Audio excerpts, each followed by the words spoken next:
Okay. I think we are officially live. Ah, fantastic. And I'm fashionably early this time. Isn't this rare? I am early. Yes, I am. But that is because I am anxious. Anxious? Is that the word I want to use here? I'm excited. I'm excited because now is the time to do this. It's time to start. Let's go. Oh boy. Cinder burns will be finished tonight. So says I. I am finishing this tonight.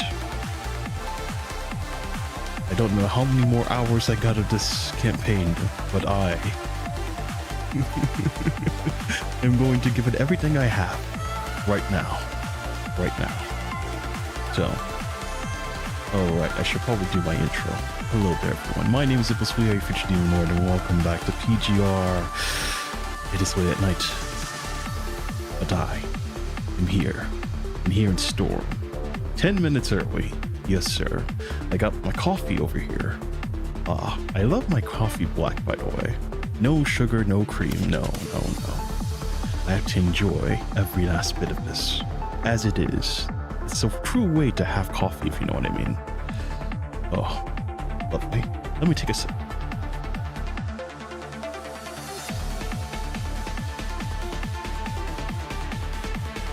Good stuff. Good stuff. Oh, all right. Cinder burns. ER02 Cinder burns. Oh my god. Now, where did we leave off last time? 213. What happened 213? What's beyond the grave? Oh, I forgot what happened last time. Oh, man. Oh, I forgot. I remember we saw like this, which we were with the Ascendants. We defended the base because like, it was about to fall down. And then after that, what happened? I forgot. Well, I guess maybe this will remind me. 214, his whisper. Oh, man. You know, it's still funny, by the way. You look in the bottom left, it says 9 of 24. And we get 3 each one. So that means, what is that? We have 15 more to go, which means that's 5 more nodes of battle. Of battle, at least. But I don't even know if we're gonna get 5 more nodes of battle. It's gonna be like 5 more nodes of like... Okay, whatever, man. Let's go. Oh, right, that's right. We saw Bella. Yes, in the Red Tide. That's what it was. Okay. No one was trying to get help from the base that day, like he is now, but further investment will only put this base at risk. Selling you guys weapons is as far as we'll go. Captain Rachel tried to get me help from many bases as well. Most of them could barely manage to take care of themselves. Did something happen to Bella's camp? Why is she inside the Red Tide now? Come, and I'll tell you. Don't go. Don't go. Sorry, but the people in Medical Center 09, they're still waiting for me. He knows he cannot stay here for his past. Despite the many questions he wished to find the answers to within the Red Tide, he has to leave now. I'll see you around, Bella. When did he stop calling her Effie? No one does not have time to think about it. He just calls her the way he is familiar with before he hurries away, heading toward the nearby base.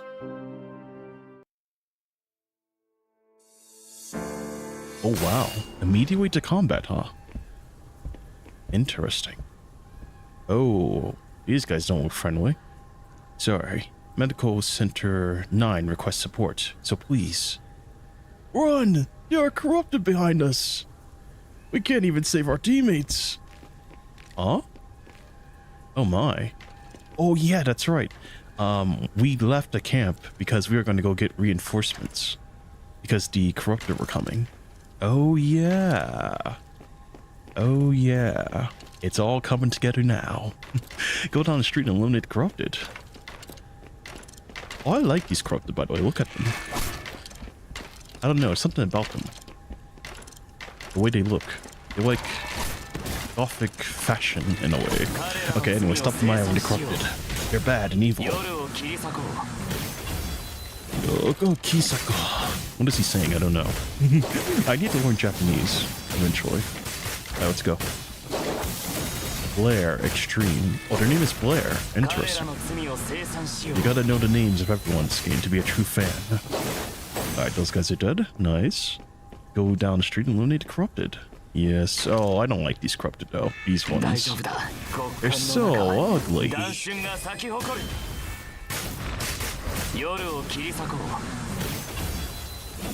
You know what they actually remind me of? If you've seen Naruto, you remember like the White Zetsu, I think it was called. They look kind of like him. And I was not a fan of that character, honestly. The way it looks at least. Oh, whoa, whoa, whoa, you're killing my friends. Can't allow that. I got you, buddy. Switch. Train Jagro.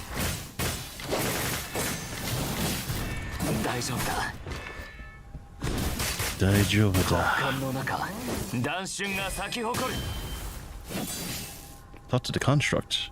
He looks like he's on death's door, actually. Are you okay? Thank you. We thought we were left behind and screwed. You got hurt. Get some rest. Watch out. The corrupted are coming again. Again?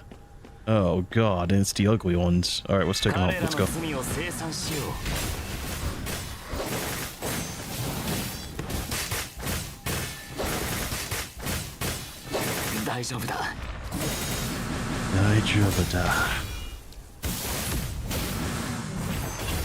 Watch out! Oh, whoa, whoa, whoa, whoa, whoa. That one nearly killed him. It stopped? Was that corrupted following your orders? It looks like I have my power. Oh boy. Could it be the Ascendant's geese?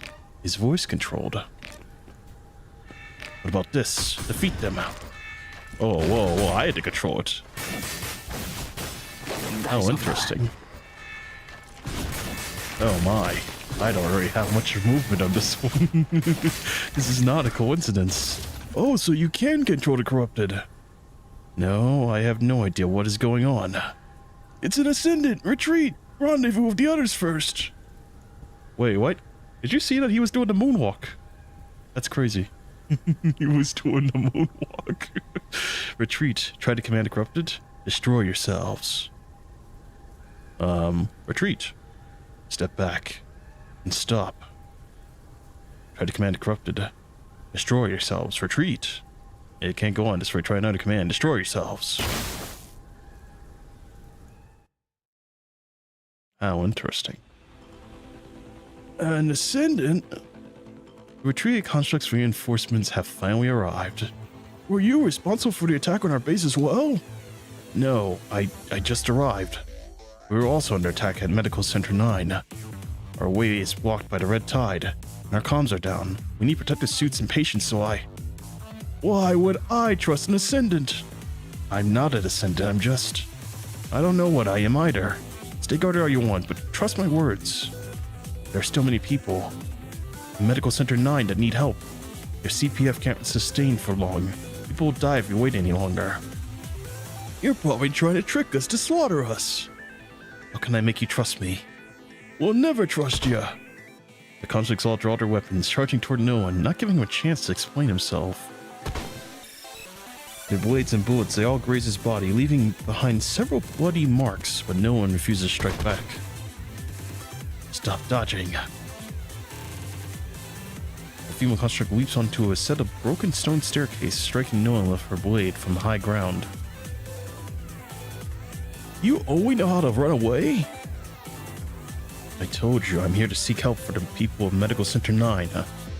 Liar! I think you're spelling liar wrong, by the way. I'm not. Barrage of bullets drives no one back before you finish, entrapping him among the constructs. Kill him! Hearing his order, the other constructs who have been hiding inside the ruins leap out, blocking any escape routes. Right before their blades strike no one, the punishing virus concentration in the air rises drastically. Crimson spikes sprout from beneath no one's feet, shooting at everyone around him indiscriminately. Watch out! Seeing that one of the spikes is about to hit the construct closest to him, he rushes to catch it, but it pierces through his palm uncontrolled. And you said you're not an Ascendant? Unwilling to give up, the construct raises his weapon and strikes again. The spikes, in turn, a rocket launcher of arrows, primed and ready to fire. Sorry, I can't control it. Stay away. What are you? I don't want to become this. I don't want to hurt any of you. I'm here to ask for help. The people of Medical Center 9 are trapped in the red tide. Please trust me on that. The female construct doesn't say a word. She quietly turns away, sending a comms request to our terminal. Anything? Nothing from Medical Center 9, just like what we said. We're so dead if this is a trap. You can call for more reinforcements you still believe is dangerous. It's safer with many people after all.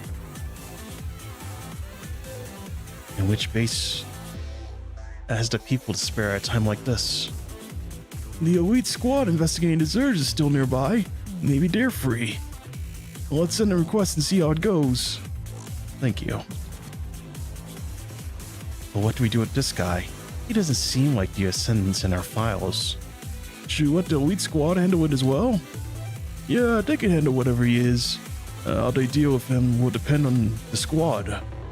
I can stay here as long as Medical Center 9 gets the help it needs. You can keep an eye on me if you want. Constructs share a glance and discuss quietly. Alright, we send a rescue request. We'll head to Medical Center 9 after rendezvousing with them. Thanks. There's no point in keeping an eye on you. Hate to admit it, but given what you're capable of, there's nothing we can do if you want to take us down. I'll stay here then. Can we really trust you? Trust me. Doubting that they may be, the constructs have come to a decision despite the concerns of their safety. Let the elite squads deal with him. They're almost here. The elite squads? I know they always keep saying elite squads, but I'm curious what the elite squads are exactly. Does that mean like main characters or something? I don't know. Elite squads. Because they all look the same to me. That's all I'm saying. They all look the same to me. After he watches the constructs leave, no one turns to look at the red spikes beside him, lost in thought. Just what am I? Something unusual might have happened to him, even if he is not an Ascendant or a Transcendent.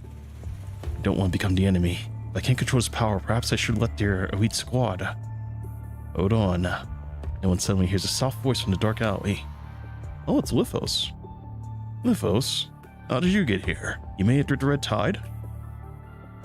You were away for so long, and I was worried. Don't worry, help's coming. You didn't answer me. Lithos ignores him, focusing on no one's hand, worriedly instead. A wound on your hand. Wait, stay away. I still can't control these spikes. It could... You're an Ascendant. Do you want to hurt me? Of course I don't. I can't control it. And do you want to control it? Yes. Should we look for an Ascendant? Only they had the power to control the punishing virus. How do you know so much? Because I've seen my fair share of deserting constructs. What do you mean? Were you a deserter as well? Lithos does not answer him. Looking in no one's eyes, Lithos slowly approaches him. Stay away, Lithos. It's okay. I won't get hurt. After all, I can control it. She can control it. Interesting. And the spikes have not moved an inch as Lithos moves closer to no one and holds his hand. Who are you really? Can you tell me? I'll tell you, but first, let me treat your injury. Lithos takes out some simple tools, gently fixing a wound on no one's hand. Don't be afraid of this anomaly. If you can accept and learn to control it, you won't hurt anyone. You don't want to hurt. You might even be able to save them. Save them? What happened to your teammates when I met you? They refused an irrefutable offer, and they were disciplined accordingly. Disciplined? Naughty children need to be disciplined. Upon hearing this, his shrouded memories suddenly clear up as someone has shone a light upon them with a hint of light, no one finally remembers. And his memories flood back. His expression toward Lithos changes from worry to confusion to realization before it becomes an expression of calmness and acceptance. I'm confusing. What is it you are remembering? Lithos, you? Yes. Curious but uncertain on how to phrase it appropriately. No one still decides his voice is question. What pronoun do you use? Oh, so you remembered. Yeah, it was you who turned me into a construct back then, wasn't it? Oh, wow. Who would ever guessed? I thought it was a creepy old man in a chair. Well, it turns out it's actually Lithos. How interesting. It was. Why are you passing as someone you don't identify as? Wait, that's not entirely true. You weren't hiding your identity when I first met you. I just forgot. Yes, that turns his head away. His head away. Interesting. So it is a his. It's a he. It's a it. I don't even know, man. Do constructs even have white genders overall? Although I guess yes, kinda. Yes, because they originally turned from like human to construct, and then they're still the gender. And also I heard like when I was reading like an extra story, or like yeah, it was an extra story. I think Kamu was like speaking to someone and they're like, oh yeah, this is a female frame, so if you use my frame you're gonna like feel weird. So yeah, that is kind of interesting. So but why is he using a female type frame though? Interesting. Lithos turns his head away, sneering in a lament. No, that's not the point. You were a descendant hiding among us all this time. Well, yeah, and I was worried you couldn't control yourself, or you wouldn't accept me. This is the only way I can stay with you. So come back with me. Your anomaly has sprouted within you. I can teach you how to control its power. Owen once again reminds himself of his lost memories. There must be a reason he refused Lithos' offer in the past. And so resolutely, giving Lithos an answer now before remembering, that could be reckless. No, I haven't remembered everything yet. I can't tell how much of what you're saying is true. It won't do you any good to remember your past. You're my memories, and I'll be the judge of that. Do you really want to remember? Even a time when they all hunt you down. What? I've reset your memories 4 times now. This happened last time as well. You wouldn't accept me. You couldn't control your ascendant power. You became a walking target after you lost control. I had to kill them to protect you. What did you just say? I had to kill them to protect you. But your mind immediately deviated after seeing their bodies. You don't remember any of this, do you? It doesn't matter what you say. You still want to remember before you make a decision? Yes. That was what you said the last time, and the time before. Your mind deviated both times before you can give me an answer. But that's alright. If you still insist on getting your memories back, I'll give you what you want. So come here, Shrek. Lithos silently reaches out. I can be patient. I'll stay with you until you understand me, until you become my family. Lithos, what are you up to? What are you up to? I thought you were a good laddie, and here you are. The comedic turn of events. You were actually the Ascendant all along. Man, I swear, the thing that PGR constantly does is like they do like the silhouette thing, or like it's blacked out and I can't tell who it is, and then actually the whole time it was someone very close and dear to me, my enemy. Oh yeah. The moment Nguyen holds Lithos' hands, the floodgate holding back his memories instantly collapses. Oh, I'm about to get the full story now, and I'm also gonna drink some more coffee before it gets cold, because cold coffee sucks. Oh man.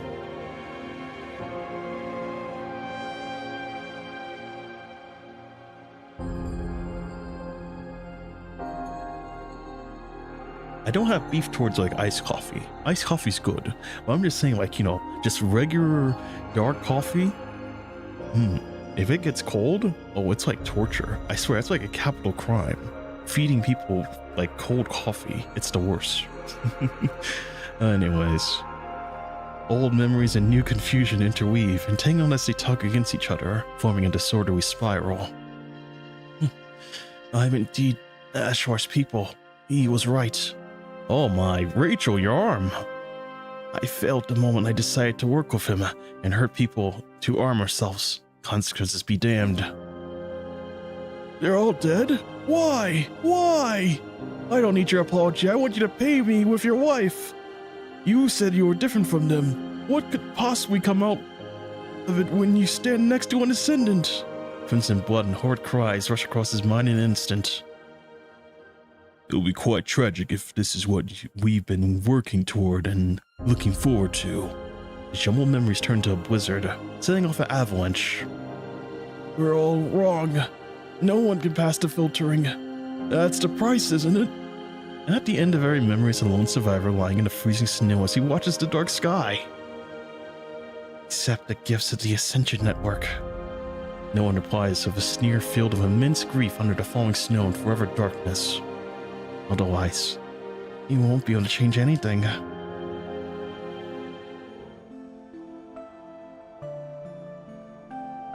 This was my only choice, otherwise I won't be able to change anything. Huh? Coming to his senses, Nolan finds himself sitting inside Rachel's compartment. Compartment? Apartment would sound better. Though I guess this isn't really the apartment though, because... yeah, no, Delic, it's quite interesting. I still can't believe this is like a train, by the way. Because I swear, these places that I see in like the CGs, they always look like a city of some sort. They don't really look like, you know, just a train. Because like imagine, you know, any train that you currently use. Like I'm sure you guys have rode trains before. Don't trains usually have like, I don't know, they have like no room on a train. It's like almost like the same amount of like room on like on an airplane. They move super fast, but like at the same time though, it's like barely any leg room, barely any seats. There's only one walkway, but this train is just massive. It's like an entire district. Oh my god. Well, I'm pretty sure I've seen the train before. I've seen it like in CGs, and this train doesn't look that massive though. It looked pretty small if you ask me. I don't know. I feel like it'd have to be the size of like a building, but the way it is, like the width of like the train. How many wheels would that train have? I don't even know. It's like Psychedelic, the way it looks, or the Eternal Engine, it looks very small, like a typical train. I don't know, man. I want to see like if anyone ever like makes it like a reference of like seeing like the size and the height of the train. I wonder if it's in like the codex probably, you know, the dimensions of the train, because I swear there's no way that this entire district of the carriage is like the lower level. This damn city is down here. I swear it's insane. There's no way.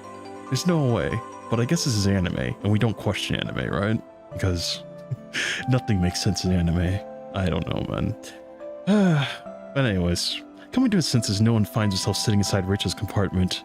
Is 1 in the morning, and he just returned after hiding weapons he received from Bella Beth's inside the carriage G. No one can remember that. The fight with the upper level guards is 7 hours away. Hey, why are you all looking distracted? Why aren't you asking Rachel why she's working with Ashlar? I'm sorry. I was indeed distracted, but can you explain it again? Well, sure. The fight is about to start anyway. I'll tell you whatever you want to know. Rachel raises the glass in her hand before gulping down the moonshine. Because it was my choice. She repeats her words. Karaku was a disorganized mess. Teams would fight each other to get a larger share and safer assignment. I wanted to change that, but I had nothing but my fists. I had only one belief I could fight my way out of this. And obviously, it was a stupid idea. Like that didn't get me anywhere. A stupid idea like this didn't get me anywhere. Every time I wanted to say something or start something, the aristocrats would make me pay. When they were about to kick me off the train, Julie saved me. Yeah, she just met your father back then. She became his secretary by being the hardworking badass she was. She couldn't stand the turmoil at the lower level, so she reached out to me, We talked it over and over until we found the only way, which was through Ashlar. Speaking of which, your father was the one who introduced us. He brought me to the man who wanted to replace the aristocrat in Ashlar, and I made a deal. I scared the aristocrats who wouldn't work with him through the armed disturbances on the lower level. And he gave me connections, supplies to unite the people against the upper level. After many successes, folks started treating me like an undefeatable hero and put me in charge of the cargo crew. Anyone could ask me to help for... Wait, what? Anyone could ask me for help because an upper level aristocrat with actual power was standing behind me. Ironic, right? But I didn't have to worry, because I could deal with anything. Don't worry, you can deal with this. All corrupted will be under your command. One's vision suddenly distorts and turns into a foggy harbor. Liv was holding his hand, patiently guiding his move. This is a memory of no one waking up not too long after becoming a construct. He has forgotten who he was, who he is, and what his ascendants are. He's simply trusting the other person wholeheartedly. The person has stood by him and told him every secret. So give it a shot. You can even bring the law and order of the Golden Age to them. They move things, rebuild ruins. Just don't control too many things at once before you're used to it. Like this. They don't seem to be listening to me. That's alright. I'll help you. Holding no one's hands, Nithos points them at the crooked constructs. Let them do what you want to do, and save who you want to save. Free yourself from that harrowing powerlessness and become a real hero. What is it? You never told me what the price is for this power. Thinking back, no one supposes instinctual alertness as a merchant must have prevailed. I just need you to become one of us. Not a lot of people can pass the filtering. I cherish you and want you to stay. So what then? What do you want me to do to become one of you? The things he asked me started mounting up after he thought he'd help us enough. No one's vision. It jumps to the night before the fight once again. Rachel sits before the desk, sneering at her glass self-mockingly. Looking at the scene, no one knows the sneer of danger amidst the uneasiness. There are only 7 hours left before the up-and-coming battle. Why is Rachel still drinking, chatting a facade? You were just tasked to take care of some jerks and their shady business initially, and then innocent folks started getting involved. Until one day, Ashfar asked me to take care of your father, because he started to misbehave too. I'm sorry.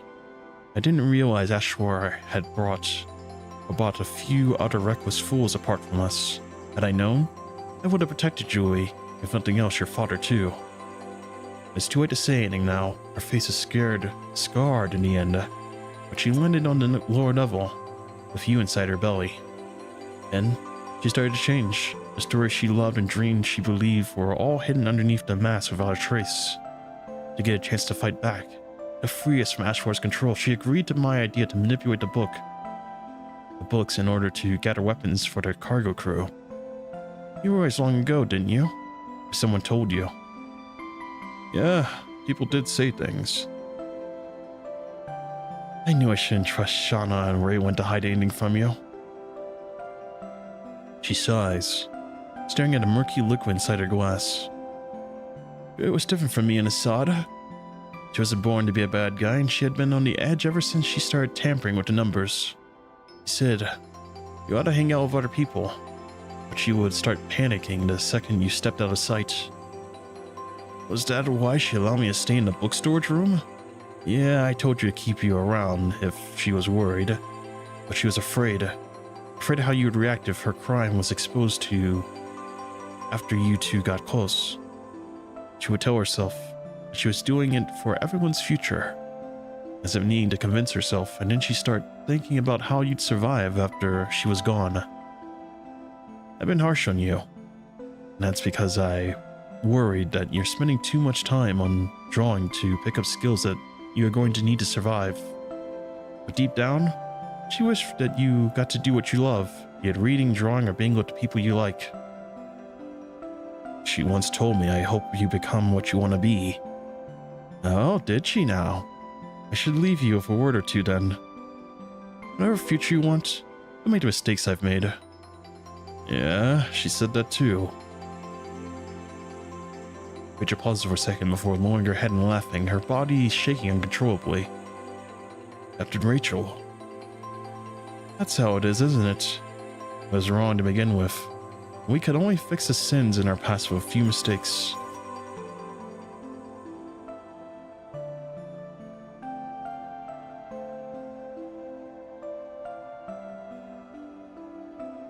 I knew it was wrong, but there's no way to stop. It's the afternoon. This is the afternoon he wakes up after he has lost his memories for the first time. Standing in front of the endless red tide, Lithos caresses the glass jar in his arms, longingly. I just want to protect everyone. I've been thinking about how to allow humans to coexist with the punishing virus all these years because I realized that there wasn't a way to eradicate the virus completely. You look like you're wondering why an ascendant would want something like that. Lithos holds the jar up, staring woefully at the things inside. These are what remain of my family. My father left me at an orphanage because of my disability. This is a heaven for adults, but a hell for children. Every second there was torment. But we kids, we survived for our mother by protecting each other. I saw selfish people, selfish souls.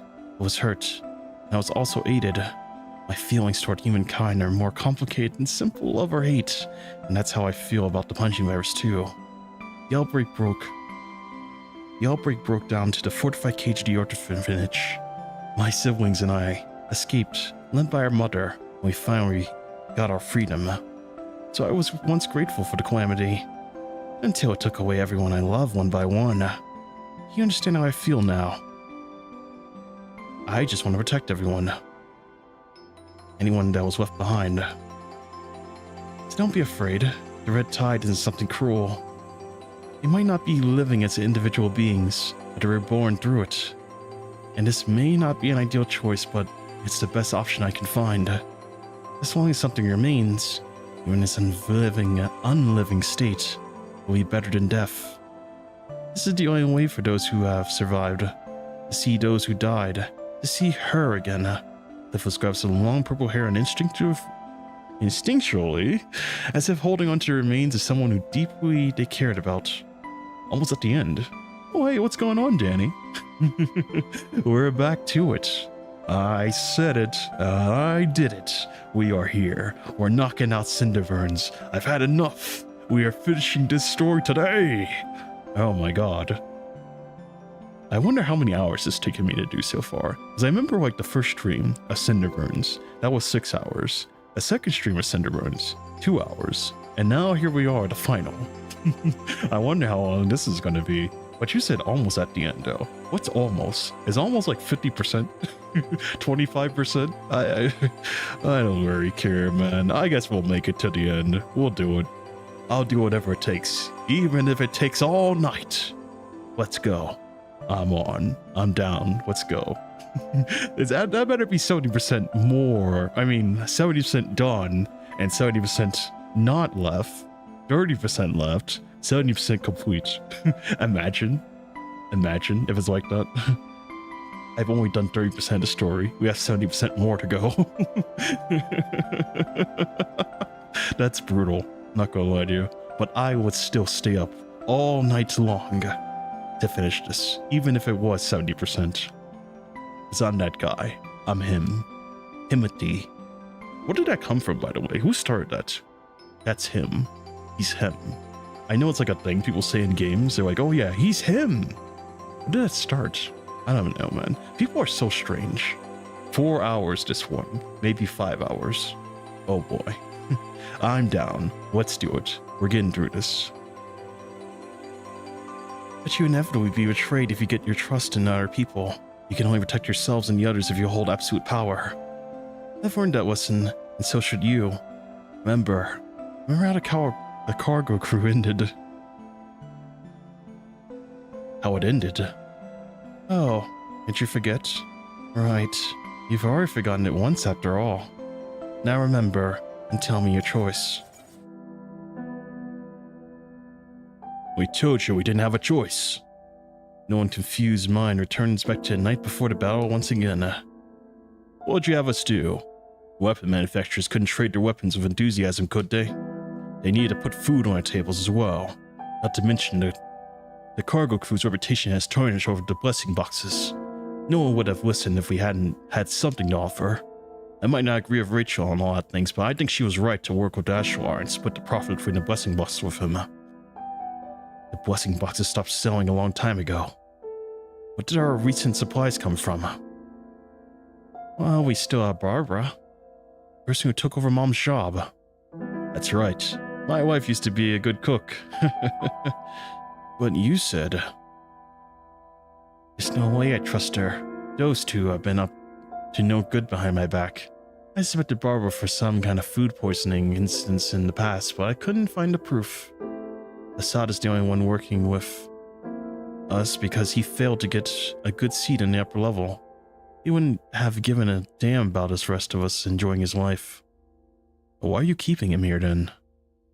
Because he has connections within the cargo crew on the upper level. He's still useful to me. But could someone untrustworthy have provided a steady ounce of supplies?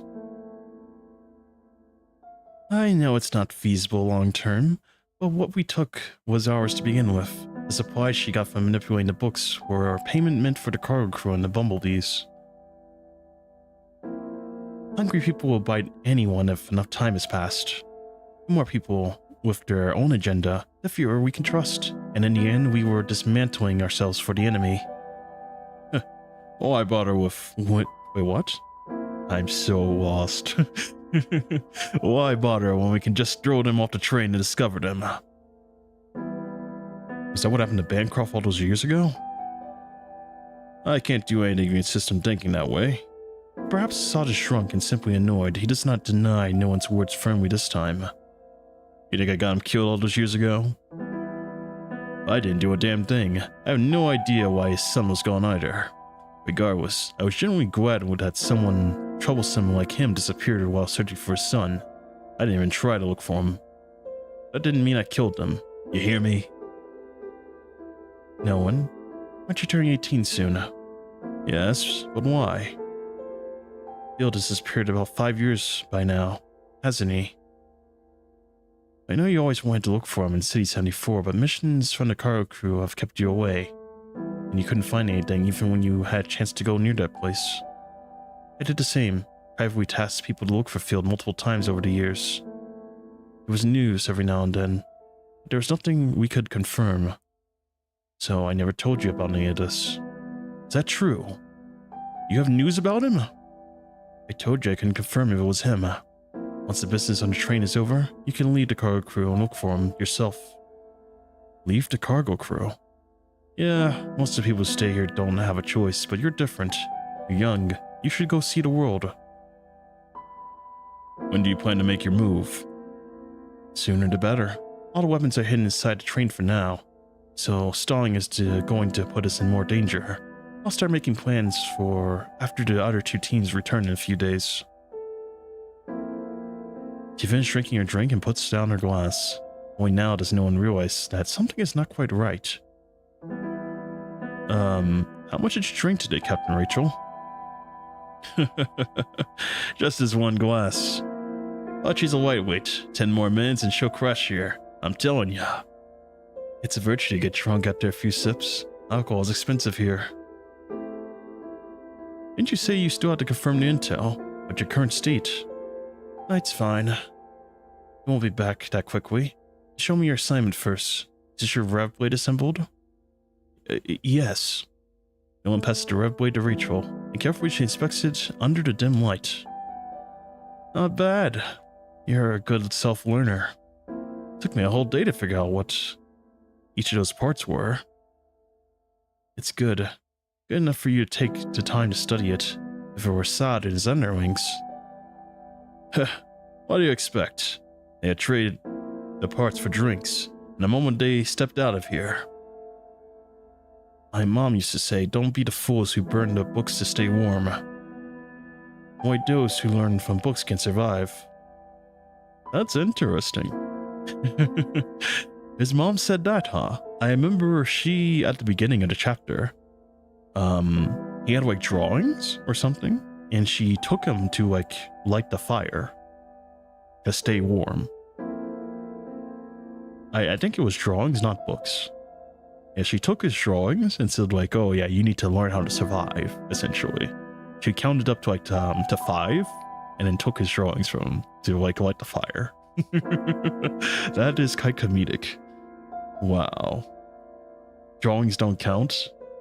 Okay, but drawings, if you put them together, it makes what? A book. And that is burning books! Ugh, I can't, man. Burning books. I bet her mom, his mom, is a story skipper. She's a story skipper, isn't she? Wow. Julie, shame on you. Shame on you, Julie. I think it was a sports thing. The him thing, though. Oh, so it is a sports thing. Interesting. I wonder what type of sport, though. Is it like soccer or something? Because I know like people like really like the soccer. Oh, man. I haven't watched sports. I'm not a sports guy. Except for esports. Ooh, League of Legends. As someone who had parents forbidding me to go for art, I know how it feels. Oh, really? I kind of feel bad for people that have that. Of like their parents that don't support like what you want to do. Because I kind of feel like at the end of the day, you should do whatever you do want to do. So if you want to draw, then like draw, you know? Just like really work hard at it. Because like if you're just like half-assing it, I guess is what the best word for it, then like it's not that good. But if you like fully invest like into that kind of craft, I think it's good overall. Just need to get exposure out there. Once you get exposure, I think like people will commission you, and then you'll get the maybe it's just for artists. Yeah, I don't know. I'm not very familiar with like what you should do per se, because like I don't do drawing. I am actually quite good at like maybe one day I'll do like a drawing stream, but like I'm not very good at drawing like off the top of my head. I am able to like draw from a reference. So if you give me like something like a drawing, I can pretty much copy it exactly. I'm pretty good at that. But as far as like actually drawing my own ideas off my head, yeah, I'm dead. I'm dead. Oh, you don't want to see a drawing of like my model, by the way, because like when I drew my model for the first time, oh man, my artist had like quite a bit of work to do, I gotta say. Oh man, that is interesting. Maybe I'll post it after this though. The drawing of like my original, what it was gonna be. Oh man, I mean it wasn't bad. It's not stick figure. Could you imagine? I give him a stick figure, I'm like, all right, good luck, bro. Oh man. If you can still draw from copying, that's quite good. Oh, it is good then.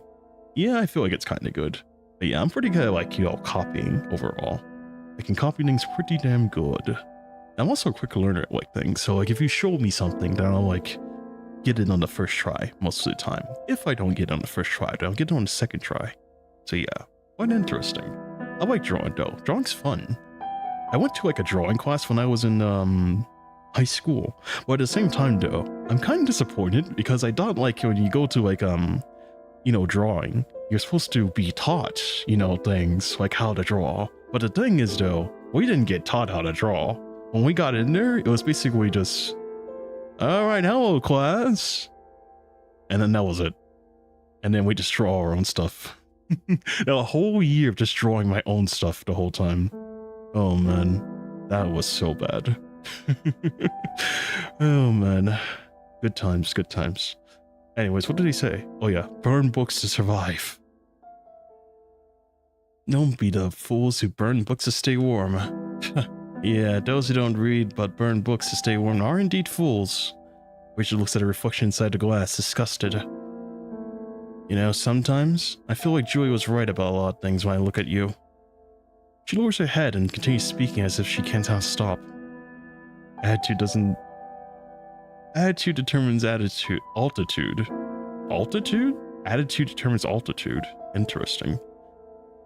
That's what the old folks used to say. You're patient enough to understand and learn, which means you're much better than those who are already 6 feet under the ground.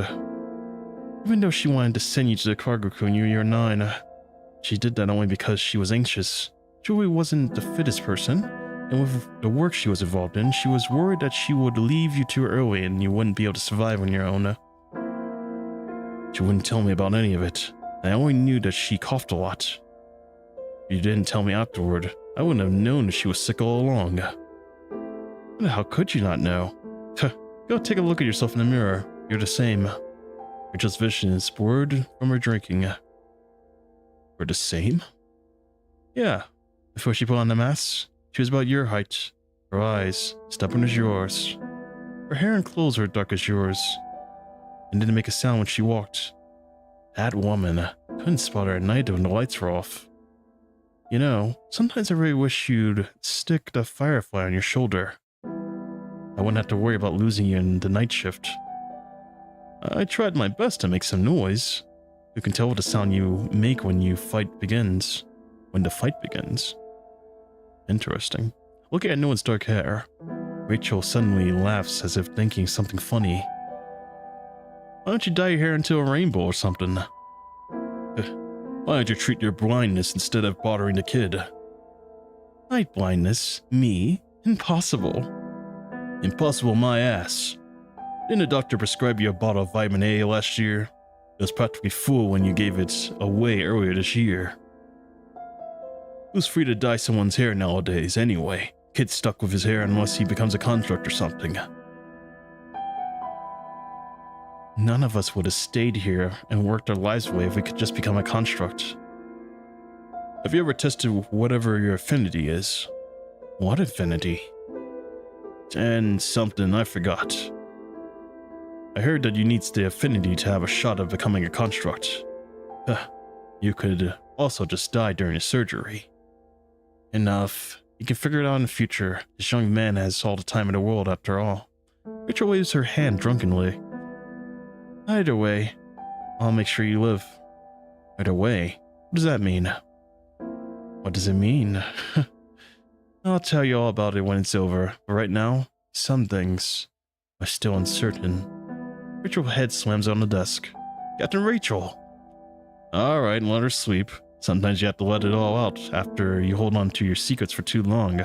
The fight is in a few days and she's no superwoman. She could use a sip to pump herself up. Let's put her somewhere where she can lie down. Sure. No one wants to find a blanket to cover Rachel after laying her down, but he can only find a jacket hanging on the back of a chair in the compartment. Hey, that's mine. Give it back. Sorry. Right as no one is about to hand Assad the jacket, he accidentally touches the folds on his collar and notices something unusually rigid inside. What is it? Your jacket. Don flips the collar and inspects it, and finding meticulously hidden seams in the fold. He tears apart the seam carefully, and a thin piece of machine falls out. Is that a wire? How long have you had it? Assad! Assad evades no one's gaze. He hesitates for a second before grabbing a jacket from no one and grinning embarrassingly. Hello. Oh, hey, how's it going, Latifah? I still want to say how... I'm reading the last name, but I still don't know how to say it. Uranza. I'm sure I'm pronouncing that wrong. Lorenzo? I think that's like how you say it. I like the name, by the way. Latifah. Lorenza.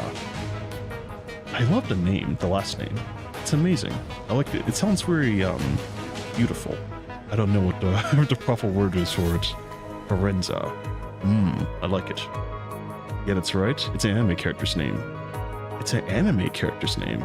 Is that what's in the picture? I can't see. Oh, I wish I could zoom in. I like that about like YouTube chat. It's like when YouTube compared to Twitch, because I think on Twitch it just shows like your names, right? And so like, I don't know. It looks cool though. I want to zoom in. I guess like after this, I'm gonna go search it up. Who was Latifah Forenza? So it's an anime character though. You just borrowed it. Okay. It's from Amagi Brilliant Park. I've never seen that before. Yeah, I've never seen that before. Interesting. You know, I don't usually wear coats. Barbara gave me a jacket yesterday. We've been talking about our plans and weapons we moved from the train all this time. Captain Rachel says no one outside this room can know. But don't worry about it. My wife keeps suspecting I'm seeing someone behind her back. So just checking who I've been calling and looking into the ladies I've been meeting. She's not interested in weapons whatsoever. But relax, Rachel and I have been eating at Barbara's, and she's been helping us with the books. We're on the same boat, aren't we? So stop being suspicious. How about me going to Barbara right now, making sure she doesn't spill the beans? Sound good to you? But what? What else are we gonna do? Rachel's going to sleep at least 5 hours after she shrunk. So good luck working her up. Nino and Shauna won't be back until the morning. You haven't eaten yet, have you? There's still canned food on the table. Finish them and go to bed. We'll sort out the mess before Rachel wakes up. No, that's too risky. Risky? When did you get so distrustful like Rachel? How many supplies has Barbara gathered for the cargo crew? What good will it do? What good will it do her if our little string here got exposed? Stop sticking your nose into our marriage. Stop staring. We've got to catch Barbara before something else goes away. And if you tell anyone about this, about us, and embarrass me, I'll make sure you regret it, you hear me? Watching Assad walk away somehow reminded no one of Bancroft. Assad! Assad washes away with the charged expression that Bancroft did, stumbling as he leaves the compartment after soon disappearing from no one's sight. Interesting. What is he up to? So there's a wire in there. So then the conversation that was just said, someone heard it all. But he played it off like Barbara was the one that was listening in to make sure he wasn't cheating or something? Interesting. I don't know if that's the case though. Is it really true? Because I can't take what he says at face value, can I? I don't know. Wildfire of life. Every life in Aslam. Rip which pours, dissolving like an ice cube amidst fire, wailing and roaring in despair. Let's go. 8:41 a.m. There's a commotion on the lower level. No one flips open the vent cover to find the 30 upper level guards charging at the commoner carriage and blocking a narrow passageways, causing many to groan and complain. What's happening? Alongside the air duct toward the most guards have gathered. No one begins to see a trail of blood as if someone has been dragged across the floor. Then he sees Assad, blood so close. Assad's broken bones are exposed in the air, coated in dried blood, piercing through his flesh and skin. Parts of his head is missing. His toothless mouth is silently bemoaning the pain he suffered before his death. Tight ropes used to tie Assad up are twisting his body unnaturally. The guards around him seem to be displaying the cruel scene on purpose, showcasing how Assad was killed. Oh wow, that's crazy. Assad is dead. Wow, what the hell, man? And they are showcasing his body like... what is up with that, man? You're just setting an example or something.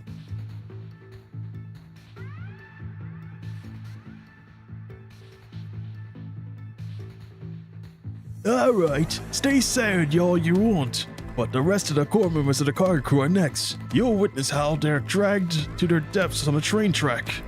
So tell us where you've hidden the things if you don't want to be... Wait, what? If you don't want that to happen. Rachel, this isn't like one of those little brawls in the past. We could take them at face value and punish those out on the scene. But this time, it's threatening all of us. Your silence is going to escalate things. Our boss will send us to our deaths if we don't have this all sorted out today. Escalate things? The aristocrats upstairs pushed our folks to their deaths. Does that not escalate things? Or times when desperate people take their own lives?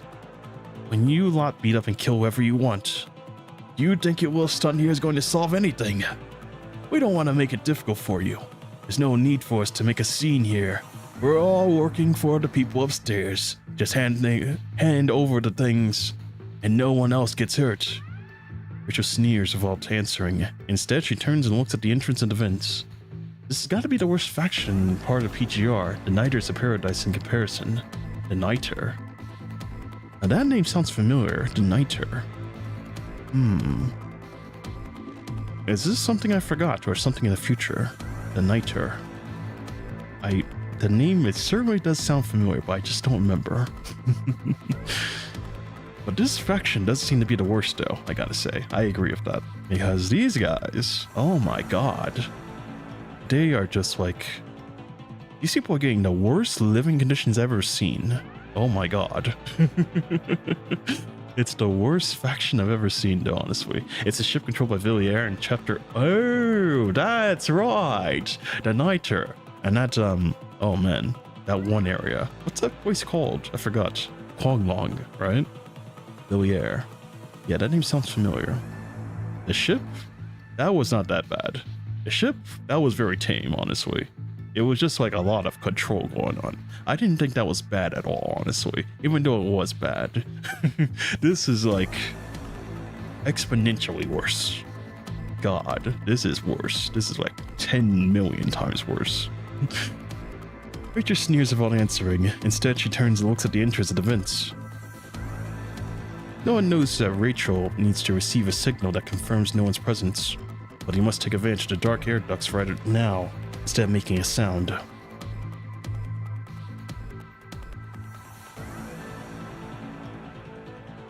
You know, sometimes I wish you really stick that firefly on your shoulder. This is the part where he's gonna use the firefly. And quietly, no one takes out the clockwork firefly and turns on the little light bulb on its tail, gently waving it by the vent. You're stalling, aren't you? Waiting for somebody? If you're waiting for the 2 squads you sent out, I can tell you that they're already dead.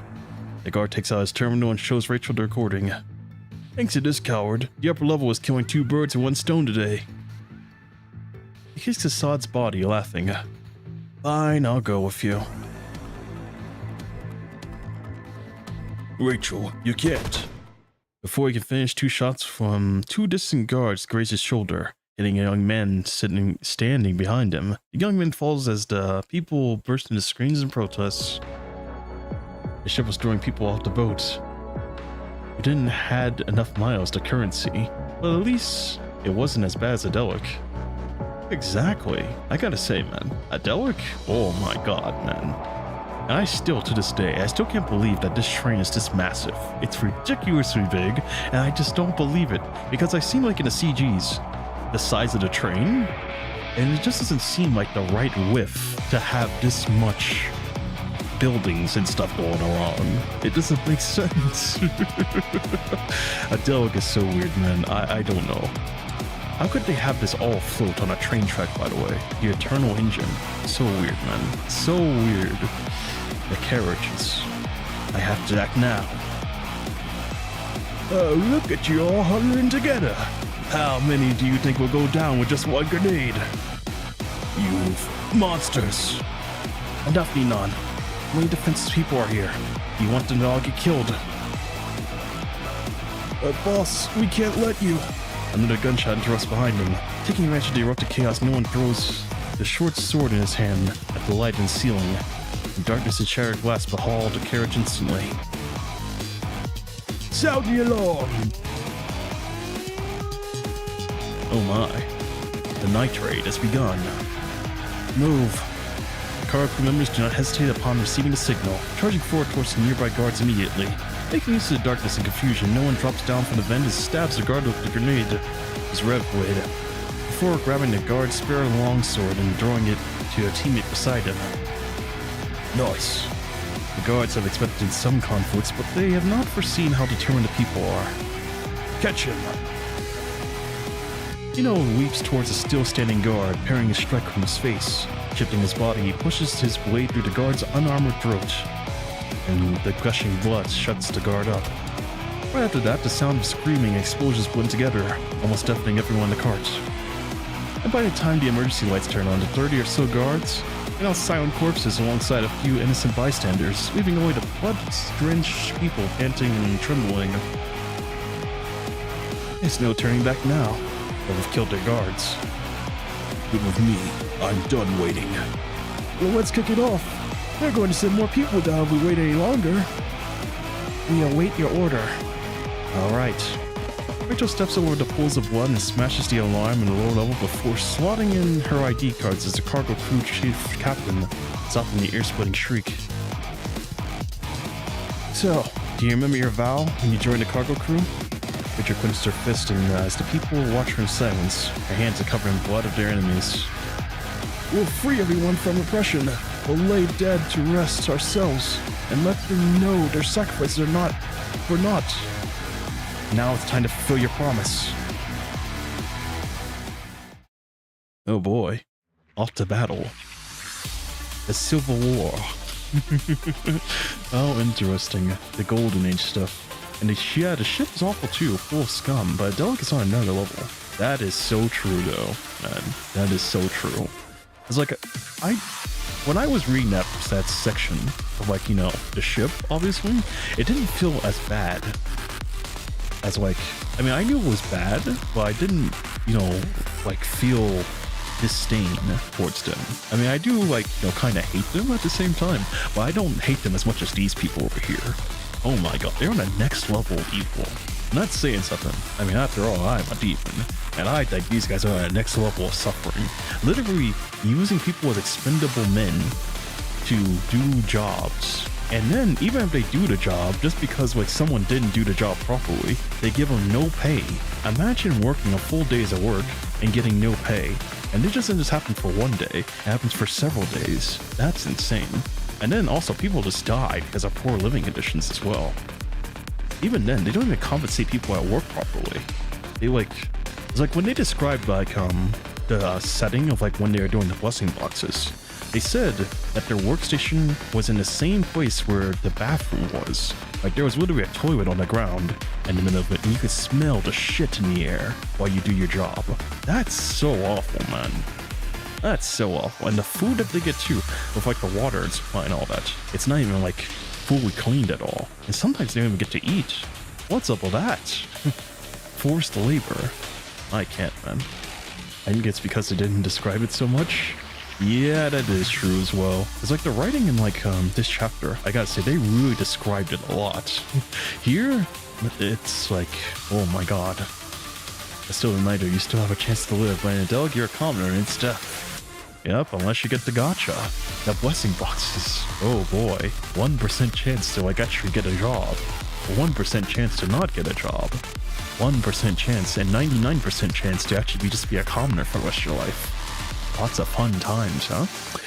But anyways, they have not brought as much time as they wanted. The aristocrats on the upper level quickly realize what's happening, and as we decide to quench the riot on the lower level, sanctioning all forms of violence. In a short period of time, those who are willing to fight to gather on Carriage G, arming themselves with weapons hidden there. While those not willing to and cannot fight, move to the back of the train. The two sides clash inside a carriage of the lower middle section of Aslam. The guards have the upper hand initially, suppressing the lower level of their superior equipment. Both Rachel and the other core members lead the lower level, the people respond with superior tactical maneuvers. Our people were ambushed in various parts of the train during their advances. We already lost conflict with 8 squads. Upper level commander. Damn it. Where the hell are those rats hiding? Find them.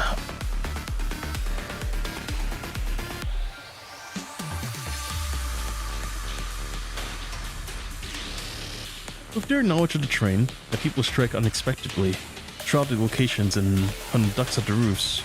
They've got the power and light to the carriages while making many inconspicuous traps. The traps are made from crude materials, a spike that is sticking out, an easily shattered glass box, some torn wires on the floor, or even a frame of a broken umbrella abandoned in an unknown corner. Simple as they may be, they are all incredibly useful tools in close-quarter fights in a confined space. No one can hear the guards not too far away in a distance shouting about retreating, only for them to choose to stay and fight instead. Good luck having those aristocrats allowing them to bring the fight to the upper level. After deciding to stay, the guards are soon given new weaponry, and launch another assault. Facing their heavy fire, the people's tactics quickly become ineffective. The desperate people must sacrifice more to deter the guards' impenetrable advance. This is the moment we've been waiting for. If we back down now, what will happen to the people hiding behind us? To the death! The cargo crew can last as long as they have against the guards because of how they are... What? Because of how they navigate and assign their forces in narrow carriages. Once they initiate an advance, however, all their advantages vanish immediately. A cargo crew member near no one howls with his weapon raised, running past no one without noticing a flashing red light near a broken chair to his side. Watch out! Every Void person living on the lower level has dreamed about this day. In their dreams, they will find true equality, fairness, and liberty. The moment they cross the line weaved by gunfire, people believe their combined will can triumph over any amount of guards on the upper level. Once the real fight begins, does everyone involved truly understand how fragile life is? Dust, smoke can fill the lower level carriage. Explosions and screams come out from every corner.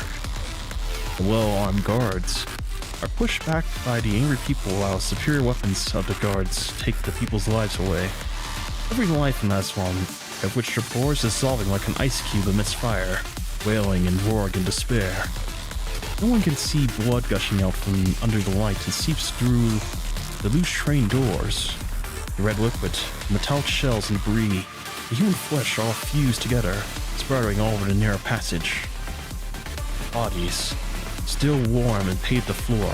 Without a way forward, someone has blown away the door, letting the speeding train hurl the bodies and blood away, leaving behind a trail of blood and tunnel wall. Countless lives, dreams, quarrels, prejudices, oppression and hate. Death erases them all. The bustling carriage of yesterday is now silent after the ceaseless explosions. 250 people remain on the cargo crew by the next morning. There's no shouting on the front line, just the sound of guns firing at each other. Lying beside them are thousands of corpses and their blood, soundly declaring the outcome of their fight. The remaining people will be able to cross the connecting carriage and storm the upper level after they take down the few remaining enemies standing. Before they can breathe a sigh of relief at their tragic victory. However, they hear unnerving dumping and cranking entering the connecting carriage.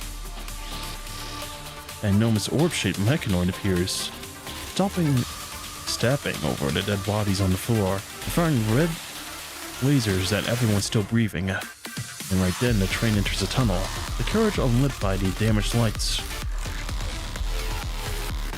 7 seconds pass, and a brief darkness fades away, revealing 9 more lives have been taken.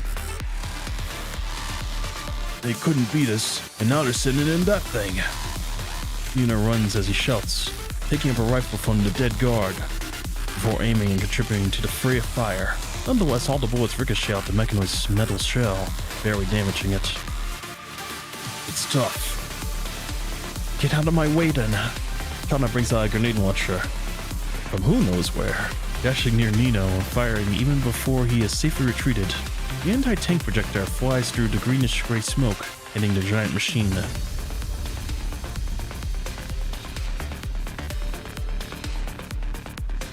Did that do it? It should. Before the smoke and fire dissipate, the unnerving cranking makes itself known once again. It's not dead. Any idea, Shauna? That was my idea. Oh, what do we do? The guards are still behind it. Where's Rachel? She led another group in front. The thing has separated us. Pull back for now. We'll take cover using the heavy blast doors near the coupling. It should buy some time to regroup. Alright. That's the only thing we can do for now. Make sure to pick up anything useful on your way out. Guided by the 3 core members, the cargo crew members cover each other as they quickly retreat to the lower level. The scattered guards, meanwhile, take the chance to advance again, staying behind the mechanoid. Only never Mike. Hey, what are they doing? Looking at the way he's pointing, they can see a large group of guards climbing onto the roof of the carriage, covered by the orb-shaped mechanoid. What are you trying to do? They're avoiding direct confrontations, to sneak in the back. Wait, the people who can't fight are all in the back. He always use people as hostages. What should we do? Should we go up and fight? We can't. There's too many of them. They didn't think they're rich. They're still hiding so many people. According to Rachel's number, these must be Ashvar's bodyguards. Shauna. Knowing a lot of guards have gotten past us. We can see them. What should we do? Move back. A swarm is approaching tunnel 204. The ceiling of the tunnel is not high enough for guards to move freely, even if they're on the roof. We have 15 minutes before we enter tunnel 204. Make sure everyone is retreated to the Carrot G. Secure yourselves. Carrot G? What are you planning to do? I'm going to blow it up. Oh boy. You're going to blow it up, huh? Interesting strategy. Shauna the goat. Oh yeah, Shauna is the goat. Greatest of all time, gotta say. 9:01 a.m. Was it just 8:41 though? I saw, like before, it said 8:41. It's 9:01. Did all that happen in an hour? No way. That wasn't even an hour, by the way. If it's 8:41 to 9:01, that's like 20 minutes. All that fighting for 20 minutes. No way. It had to have been at least a day from the fighting. Because I remember it said, like, you know, it was the next morning or something. And all there was left was like the gunshots and the collapsed bodies from the shallow victory, I guess you could say.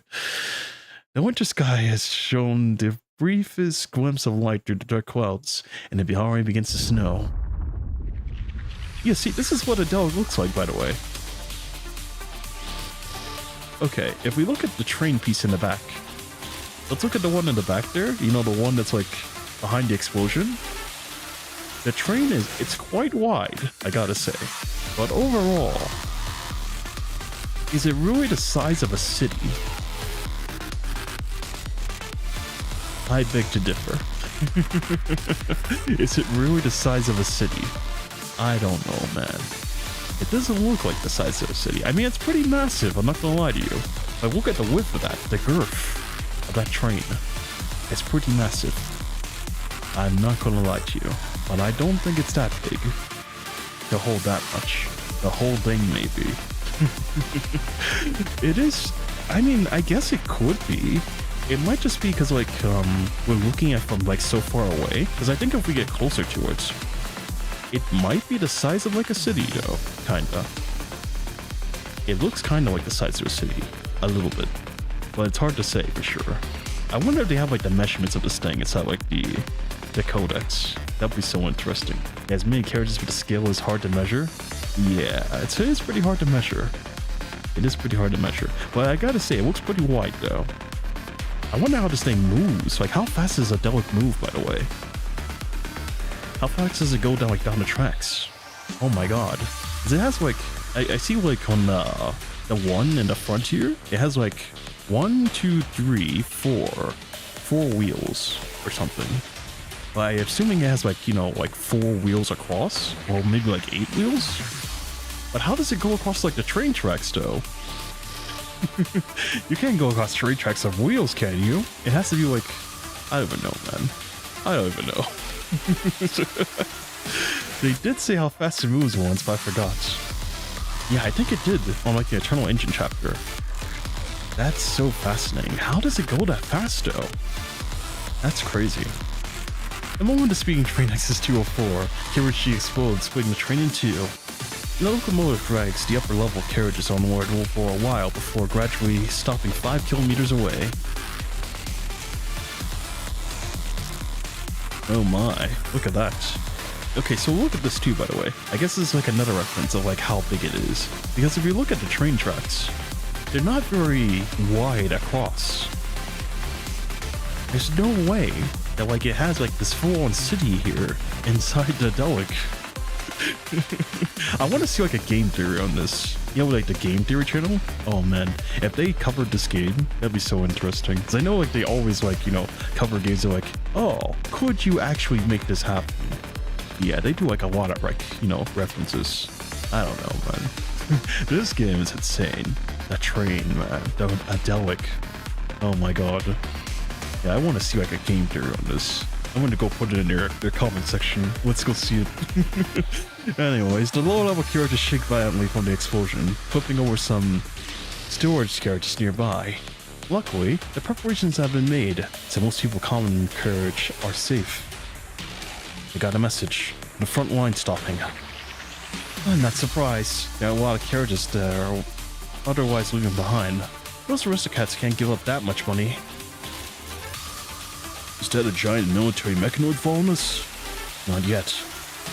Most members who can still fight have stayed in the front with Rachel. The only ones left were with the rest of the people are Shauna, Nino, and Nolan, and a cargo crew member named Jimmy and Mike, and a Bumblebee member. Get everyone off the train first. We're not that far from the other side. There's nothing. This is all for nothing if we manage to pursue us. Is going outside mean we're safe? The guards have legs too, you know. Quiet. What's that sound? I hear a sound most familiar from the cargo crew approaching the distant sky. A helicopter. Before they can react, intense gunfire dismantles or disseminates the broken carriage. Those psychopaths. Is this necessary? Take cover now. Bullets shoot through the smoke as the explosion and strike where the people are. Sparks fly as the bullet holes riddle the walls and floor of the carriage. Ah! Jimmy fails to dodge in time, and is hit on the left shoulder. One is about to reach for Jimmy when Mike grabs Nolan by the collar and pulls him behind cover. Jimmy! Still trying to rush out, Nolan is stopped by both Mike and Shauna. He looks at them confused, but Mike simply shakes his head, speaking only when Nolan has slightly calmed down. Just let go. You'll become another corpse if you go out. Jimmy is rolling on the ground in pain. Then sporadic bullets land around him, never hitting Jimmy directly. Jimmy tries to crawl towards the cover, but a bullet hits one of his limbs every time he moves, accompanied by a teasing laughter from the other end of the floodlight. The guards are playing with the dying men. Those. And I'm gonna kill them all! You idiot, can't you see? That's what they want. They're keeping Jimmy alive to draw the people hiding behind cover. Just swallowed him. It hurts so much. The wounded Jimmy, a still teenager at this point, is trembling. His tears briefly wash away the bloodstains, revealing his still adolescent face. But he crawls up despite the pain and raises his pistol even as he cries. Hurt and broken as he is, he refuses to kneel and still fires at the blinding light. Ah, you people! He barely sees the enemy against the light. He can barely hold up his gun as it is. The ricocheting bullets still frighten the cowardly guards, forcing them to put him down. This is the last thing Jimmy can do. Following a dehumanizing sound, a few rounds pierce Jimmy's chest, ending his rasping cry. His eyes are still open as his body hits the ground, and those crystal clear irises of his blurred by a mixture of tears and blood. Those bastards. What should we do now? We don't stand a chance confronting them directly. Well, staying here won't save us anyway. Let's head out and go down and fight. This isn't time for our last stand now. Check that out. Chana points to where the carriage is broken off. The guards are standing near the pneumatics devices. That's one used to open the train doors during the emergency before the train shifts to helium-3 as their energy source. There is a large amount of heated, compressed air inside. I learned about it from the people in the maintenance in the past. If we can get it to leak, it will distract them for a good while. We could take this opportunity to split up and hide, ambushing them from the dark. We still have explosives, grenades, anything? We used them when we did. And it's pointless. We can't get that thing to break from here. I know how to open it. I can do it with a screwdriver if I'm close enough. Neil looks at her. Silence for a few seconds before turning away. No way. If you could open fire at the same time and cover me for 5 seconds. Just 3. 3 is all I need.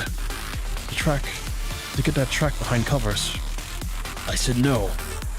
How's it different from taking your life? You were just lecturing me. How are they the same? It's the only way out now. Didn't Rachel say that you have to listen to me if we disagree on something? I don't remember. A barrage of bullets is fired at them again. Several rounds graze past their covers, impacting the ground, sending sparks flying. Shit, they're flanking us. There's no time to hesitate. I'm going to count to 3, and you'll start firing for at least 3 seconds. Split up once their formation is disrupted, understood? Is there no other way? Everyone else stays quiet, leaving only Noah to ask his question. No, there is no other way. Don't be afraid. As long as there are those who live, as long as people who want to protect get to live, I have made the right choice.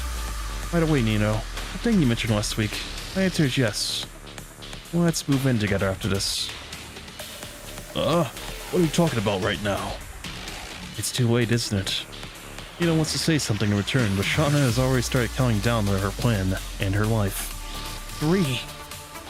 She knows clearly that her life is no longer hers after these 3 seconds as she offers herself to the Grim Reaper.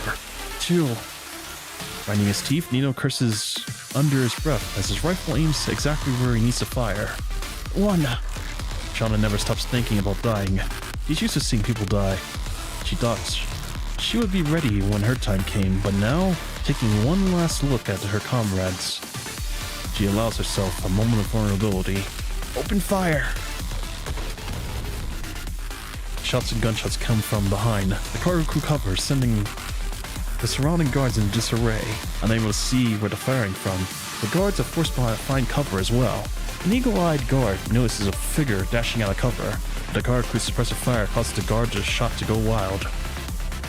Keep shooting. Don't stop. This is the only thing they can do for Shauna now. They also know that they do not replace their tears with their bullets and roars. The grief will simply break them. The guard crew is out of ammo to sustain their suppression after 3 seconds. Every pause is quickly filled with the return fire from the guards, which pins down the remaining crew members instead. Before long, the guards start screaming and steaming gas bursts through the door, breaking up their formation.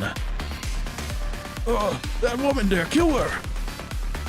Following that are the remaining few gunshots and explosion, and Shauna's life comes to an end somewhere too far away from her comrades to see. The steaming air is dispersed by the explosion, no longer threatening the guards. Split up. The 3 of them, they take this brief window an opportunity to take or leave their cover, splitting up into different paths of the carriage, hiding among its many intertwining ducts and machines.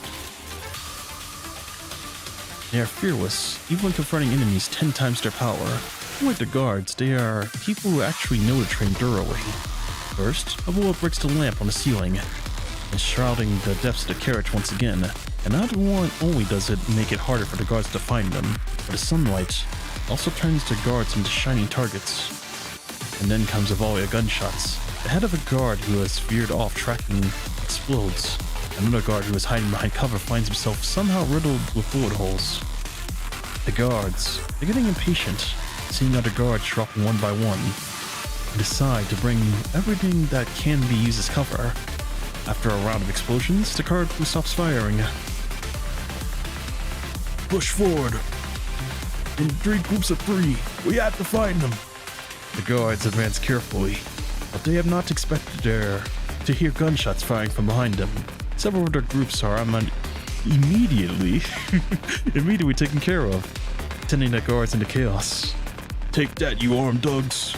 Retrieving the blade from the enemy's chest, no one finds Nino sneaking toward a corner of the carriage.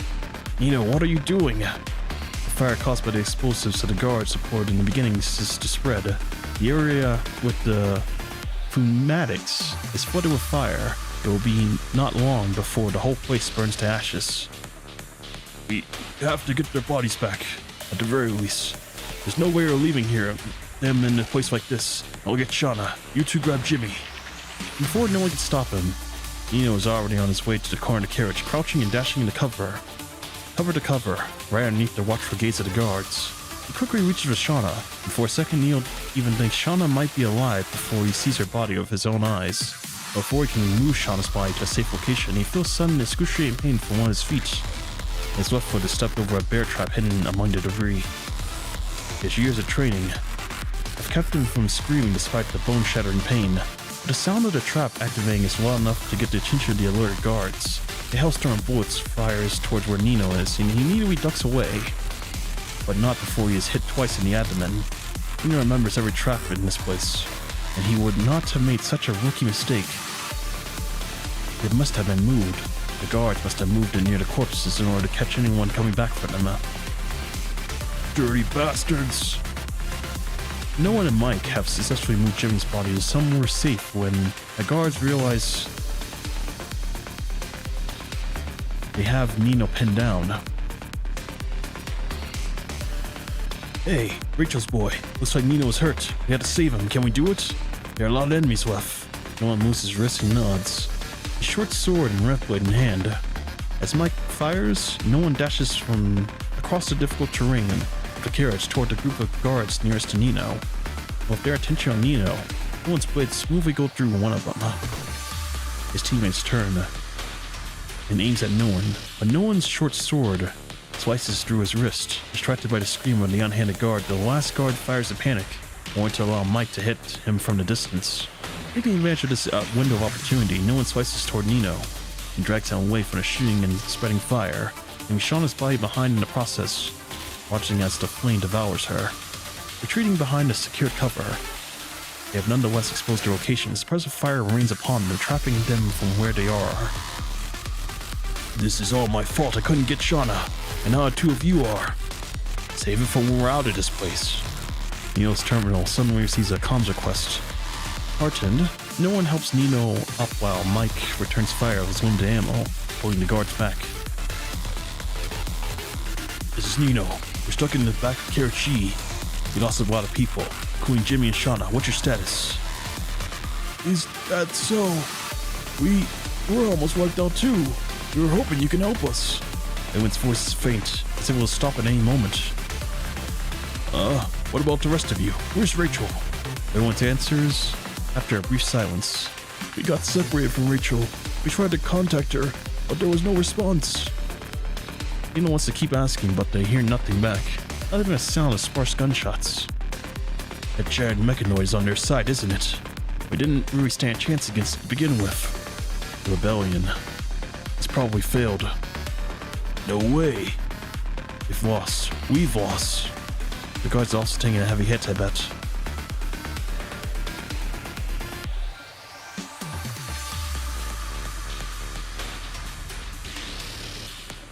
That is when no one realizes how warm his palms have been. He looks down at Nino in his arms to find Nino's blood soaking through his shirt and hands. Nino, you've lost a lot of blood. We have to stop the bleeding right now.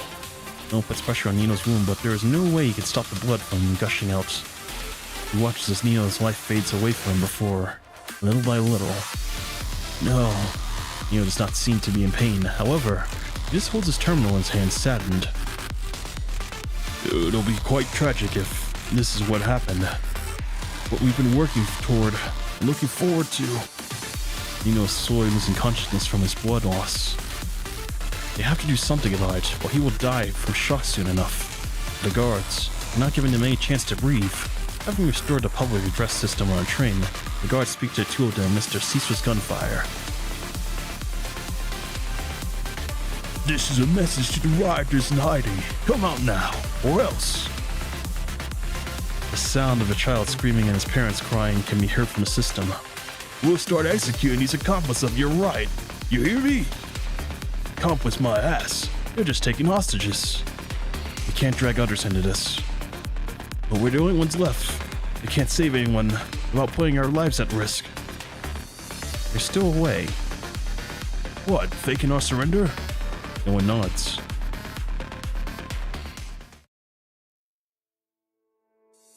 A hand slowly rises from behind its cover, followed by another hand. Hold fire! The guards stop shooting, but the rifles still point at no one and Mike, where they hide. The guards know full well how cunning the cargo crew members can be by now. No one and Mike, they slowly stand up. With the unconscious Nino and Mike in the back, the three of them step out from the cover, unnerved and fully exposing their enemies. Not bad. Now walk here slowly just like this and don't try to pull any stunts. The guard gently smacks the face of the child kneeling beside him with his pistol. The child is so scared that he can't even cry.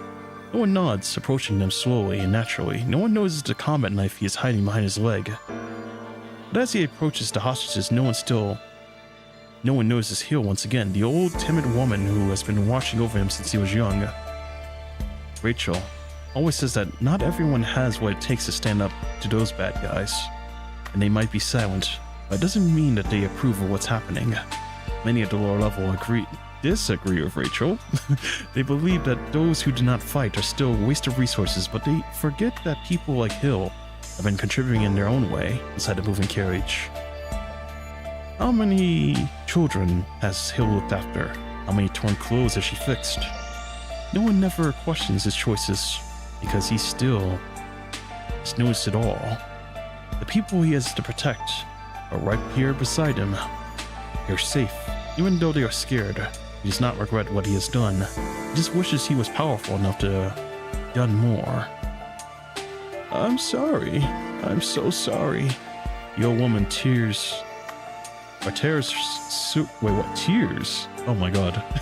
The old woman's tears soak her wrinkled face. I can't tell because, like, the word tears and also tears are the same.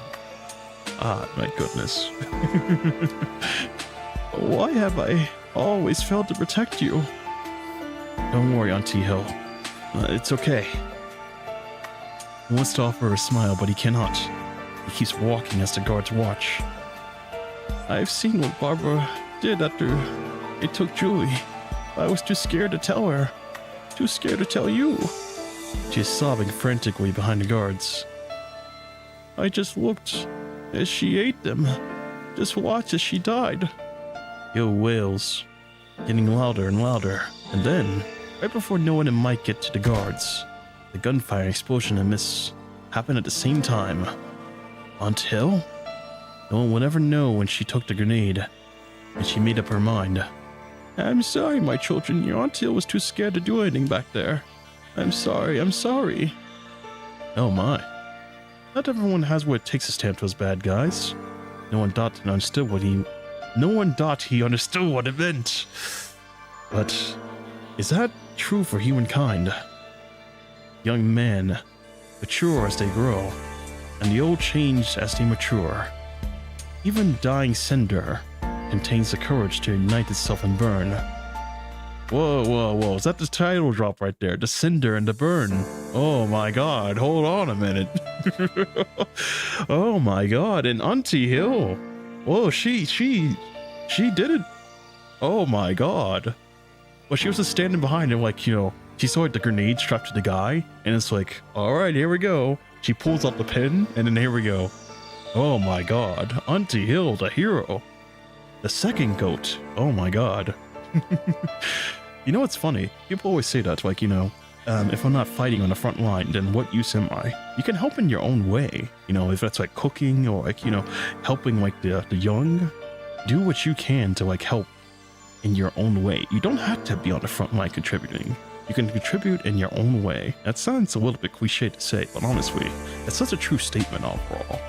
Do what you can, what you can do best. Everyone matters in the end. Alright, let's go. The snow has covered up the scarred earth by afternoon. Only a bloody figure can be seen in this barren land, running up the upper level carriage. Mike, the heavily wounded Nino, and most of the civilians are staying on the lower level to find out the fate of Rachel and the cargo crew. No one travels 5 kilometers in a snowfield alone, returning to the upper level. Oh, is this like on top of the train, by the way? It looks like it, kinda. So I look on the right side, I can kind of see we're on a train track still. But we're outside, on top of the carriage, I think? It looks like. I don't know. No amount of snow can cover the blood and bodies here, unless no one finds the person he was looking for. Captain Rachel? No one. Rachel has lost her left hand, as blood drips down her forehead. No one has never seen her so vulnerable. Your hand. Is there a doctor around? There's no one left. We failed. Turns out that Ashwar. There's a few mechanoids hidden away. In the end, we only got to catch a breath, and the aristocrats started to fight among themselves. Among themselves? You talking about Ashwar and the Princess Jamila? Yeah, Jamila didn't win either. The guards have gotten as quiet as the snow. The only good news is Ashwar has played his cards now, all of them. Without his aces, he has fallen from his throne.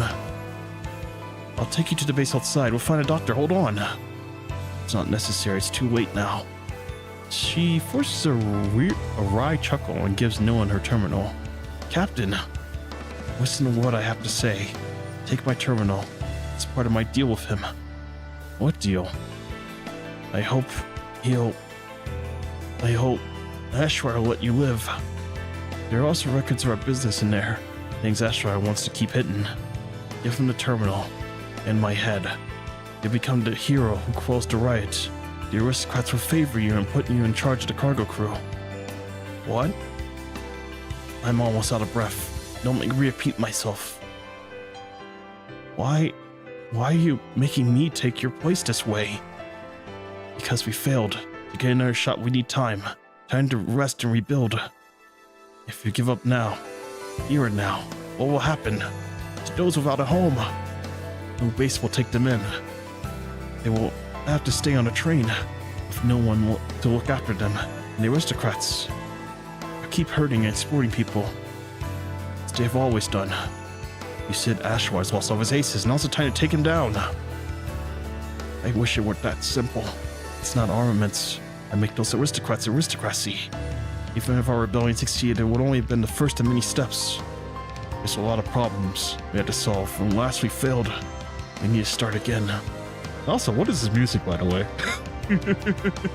I'm just like, reading this, I just hear dun da da dun da dun dun da. I'm like, what? Well, I don't think this is the music for the scene, honestly, man.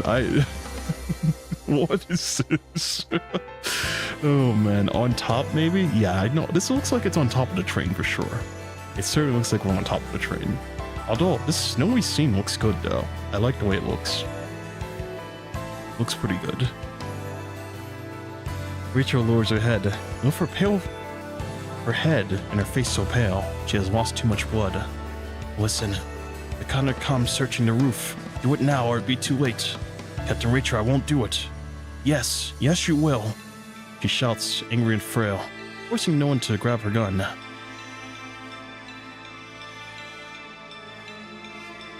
The Titan don't let go. You want to find Field. There's information on him in the terminal, but you can only find him if you survive this. I've made my share of mistakes leading the cargo crew. I've done so much wrong and hurt too many people. I didn't trust those I ought to believe in while trusting people like Assad. Even when he let his people steal from their own team, when he himself did it, I allowed it, as he was trading half of his take for our weapons. So what happened to Bancroft? That's right, he was the one who told your friend about where our She-54. Assad tricked him, got him inside the crate. That's how you should hate me. So shoot, kill me and live. We make the cargo crew in the way you want. Don't make mistakes I've made. Quickly, they're almost here. The cargo crew almost got wiped out. I might be wrong, but you're my mentor. How can I do this to you? And consider my last wish, no one. I've always wanted to atone for what I did to your mother. She was dead because of me. The only way I can make it up to her now is to make sure you get to live. Major puts her hand over Nolan's. Nolan's about to hold her cold, shivering hand when he realizes he has something else in mind. What are you doing, Captain Rachel? You know, Julie,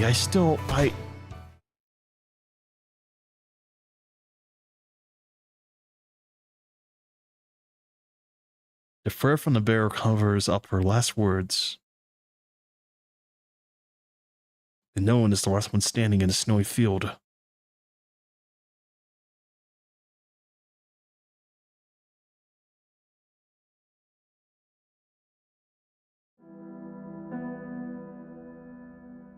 Wow.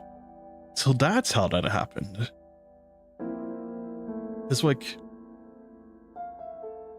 Because like in the flashbacks of this whole entire time, they've always been calling no one a traitor. And that he killed her. So this is why. Well, in the end, she's always been a strategist, I gotta say. She's always been a strategist. Doing this. So like he's like the hero of like the crew. And he gets the new position as like the new leader of the cargo crew. To once again start a new rebellion in the future. Wow, she always had the best interest in heart for the people. That's insane, man. Wow. I still feel bad. Oh, poor Nino and Shauna, man. They're dead, bro. What the hell? That's messed up. Not my Nino and Shauna. Oh, Shauna. I miss her already. I miss everyone already. Oh, this sucks, man. I hate when they do this to me. What am I, in Game of Thrones or something? I never watched Game of Thrones, but I know in Game of Thrones people die all the time. God, I hate when they do this to me. They kill off the characters I love so much. They've killed off Shauna. I killed off Nino. Assad, I didn't really care about him, honestly. I didn't care about Assad. I'm sorry. I didn't feel anything for Assad. But, oh my god. It's crazy. Even Rachel's gone down. Ah, oh, man. And I miss Julie too. God. Even though she was like very stern with everyone, with like, with no one, I still miss her. God, that's crazy, bro. I can't. Why do they keep doing this to me, bro? I get so invested in the characters, and then they just like chop them off at the moment's notice. The guards, I don't care about that. Throw them in the pits of hell if you want to, but don't kill off Shauna. Please, not Shauna, not Nino, not Jimmy, not Rachel, not Julie. Why'd they do this to me? Anyways, after Rachel dies, Noah is quickly taken to the jail cell that once imprisoned his mother. He stays there for 14 days under many watchful eyes. The guards have all have their own agenda to patrol outside his cell. Some are people from Ashwar's side, while others are royal bodyguards rarely seen in these parts. No one even sees a hurt young construct wandering nearby. Some of them want the truth, while others, they want to make no one tell their truth. These people are all cautious of each other. Their moves and countermeasures are counter moves, forcing them into a deadlock. Somehow, that gives no one a chance to survive. The night before no one is supposed to be brought to a temporary council, the young wandering construct suddenly sits in front of his cell, when no one else is around. Changyu! Is that you? Oh my god. It's nice to see you, bro. I haven't seen you for a long time. I haven't seen any constructs for a long time. Oh, man. Leader asked me to apologize on her behalf. She wants to help, but the royal forces are hampered right now. The soldiers were sent were the most we can do. She wants to thank you. She knows you have Rachel's terminal, but you haven't given it up, have you? What are you saying? Do what you want to do. Next day, no one is marched to temporary council by the guards. Commoners surround the hall, whispering tales of the event and survivors. Oh, hello, oh, hi. I've got the name of the guy on the left, but I remember him. He's got that suave look on his face. He's like the negotiator, kinda. Royals and their bodyguards. Yes, not bodyguards. That'd be weird. Bodyguards. Sit atop the staircase, while aristocrats' different expressions are sitting nearby, and the furthest are the guests no one has never seen before. The outfits suggest that they are constructs from Babylonia. No one has seen many of them while working in the cargo crew. He never talked to them outside their dealings. It's Ashton. Ashton? Yeah, this sounds familiar, by the way. I think it is Aston. Ah, Jamila. Long time no see. Wow. I love her look, by the way. Oh, man. Anyways. What happened to Aswan? It's deeply impacted Edlook Commercial Alliance. As our trade partner, Babylonia is requested to attend this trial. Both Babylonia and ACA agreed to the cargo crew and Bumblebee, and the world level are instrumental to work to reclaim Earth. We have therefore allowed our citizens to sit in this meeting. They have the right to know. You don't mind, do you? Ashwar. Oh my. Hiding behind a mask this time around, are you? Was he always wearing this mask? I swear I saw his face before. Of course not. Ashwar sounds confident.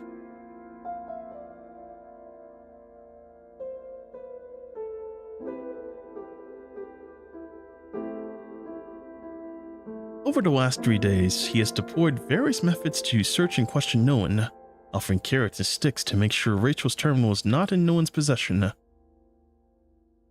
To prevent no one from hiding a terminal using his knowledge of the lower level carriages, Ashwar's guards have been repeating one thing. As long as no one frames the event as a result of Rachel's conspiring with the royals, no one will be crowned the hero who quelled the riot. He will be in charge of the cargo crew and enjoy all the benefits that come with it. And if no one does not follow their script, there is only one end that awaits him. He will be executed in the cruelest way possible, and the people of the cargo crew try to protect will will be exiled from the train. Oh man. Allow me to begin, as I was the first to discover this right. The trigger of this event is as follows.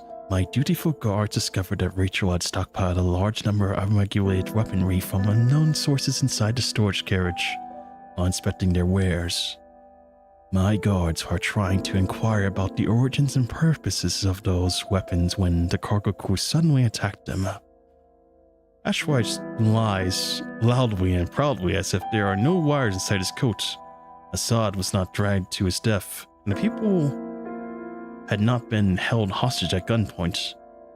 During our follow-up investigations, we have secured a key witness. He was a core member of the cargo crew.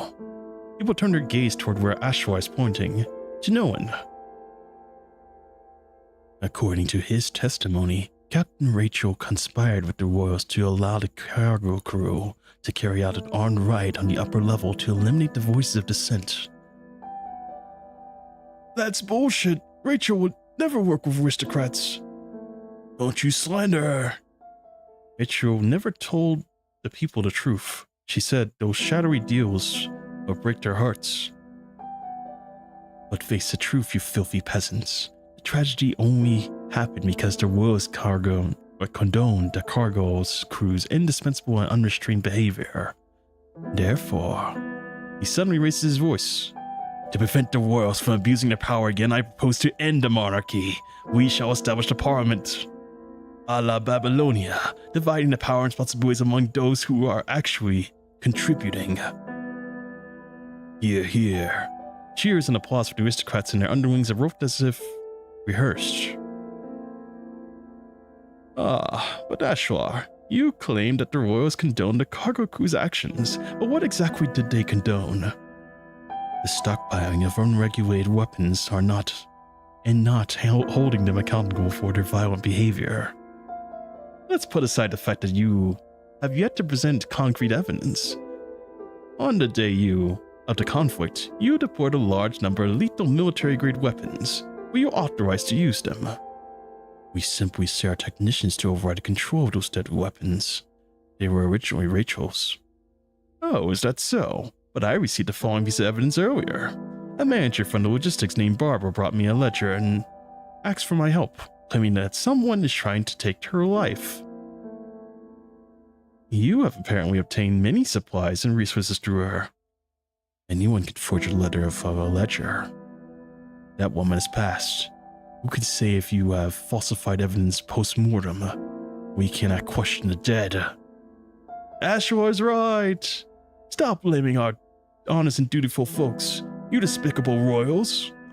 Ashwa advocates immediately clamor for him, condemning Ashton loudly. But Barbara is dead.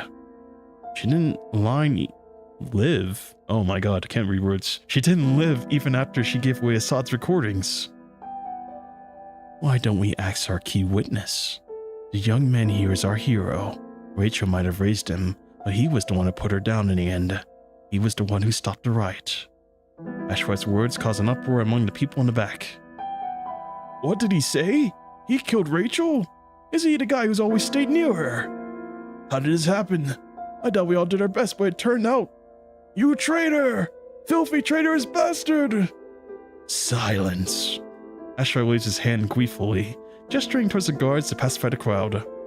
When the council is quiet again, Ashwite makes his way toward Noah, his hands behind his back, his steps light and springy. Now, tell us, how did Rachel get as far as she did? Captain Rachel.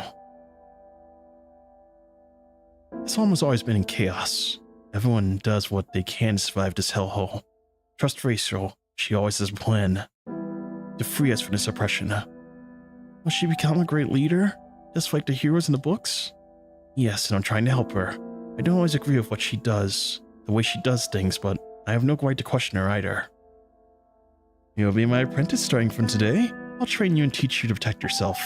Like I've always said before, the folks in the upper level, they're just going to work with someone else if they refuse to make these blessing boxes. That won't help our situation at all. We tried strikes and protests, but at the end of the day, the aristocrats own this train. and we won't get to say as long as you're still alive. True, I crossed the line. But if what I did brings a better tomorrow for the people, I'd gladly do it again and pay the price. This applies for the weapons? I have my ways. They don't even consider that the lower level keep going like this. No one's going to be escaping once the bubble bursts. I don't know why Phil disappeared. The sacrifices are made so people get to live a good life. I've always wanted to atone for what I did to your mother. We made the cargo crew the way you want. I mean, the mistakes I've made.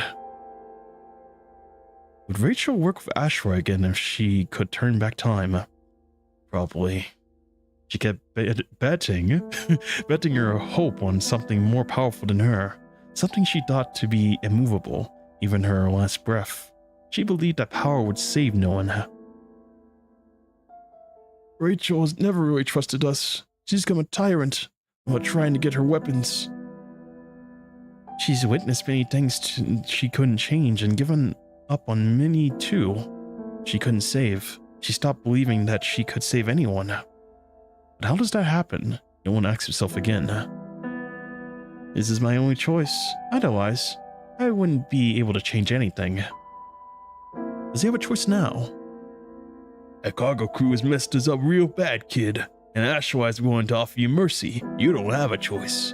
You want to end up like Assad, kicked off the train and dragged to your death? And even if you're fine with dying yourself, are you willing to take down so many others for you? Is that so? You hear Shamil's raised voice at the moment he sets foot on the council. Both Babylonia and the ACA agree on the cargo crew and Bone be at the lower level instrumental to the work to reclaim Earth. And we have therefore allowed citizens to sit at this meeting. They have the right to know.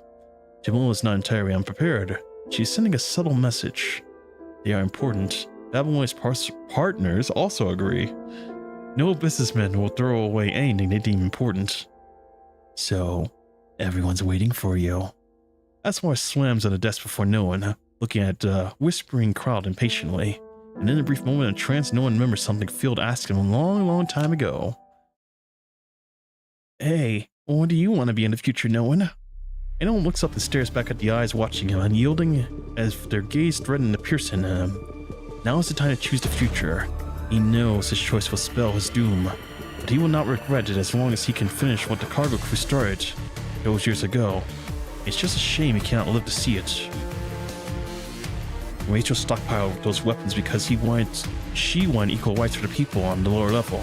She wanted to free us from being exploited by the blessing boxes in the unjust system. And the worst oppressor is none other than Ashra and his people. This time was no different. Not only did he use military-grade weapons he secretly owned to swallow the cargo crew, but he also sent guards to come after his citizens in a damaged carriage. Everyone standing back there can testify to that.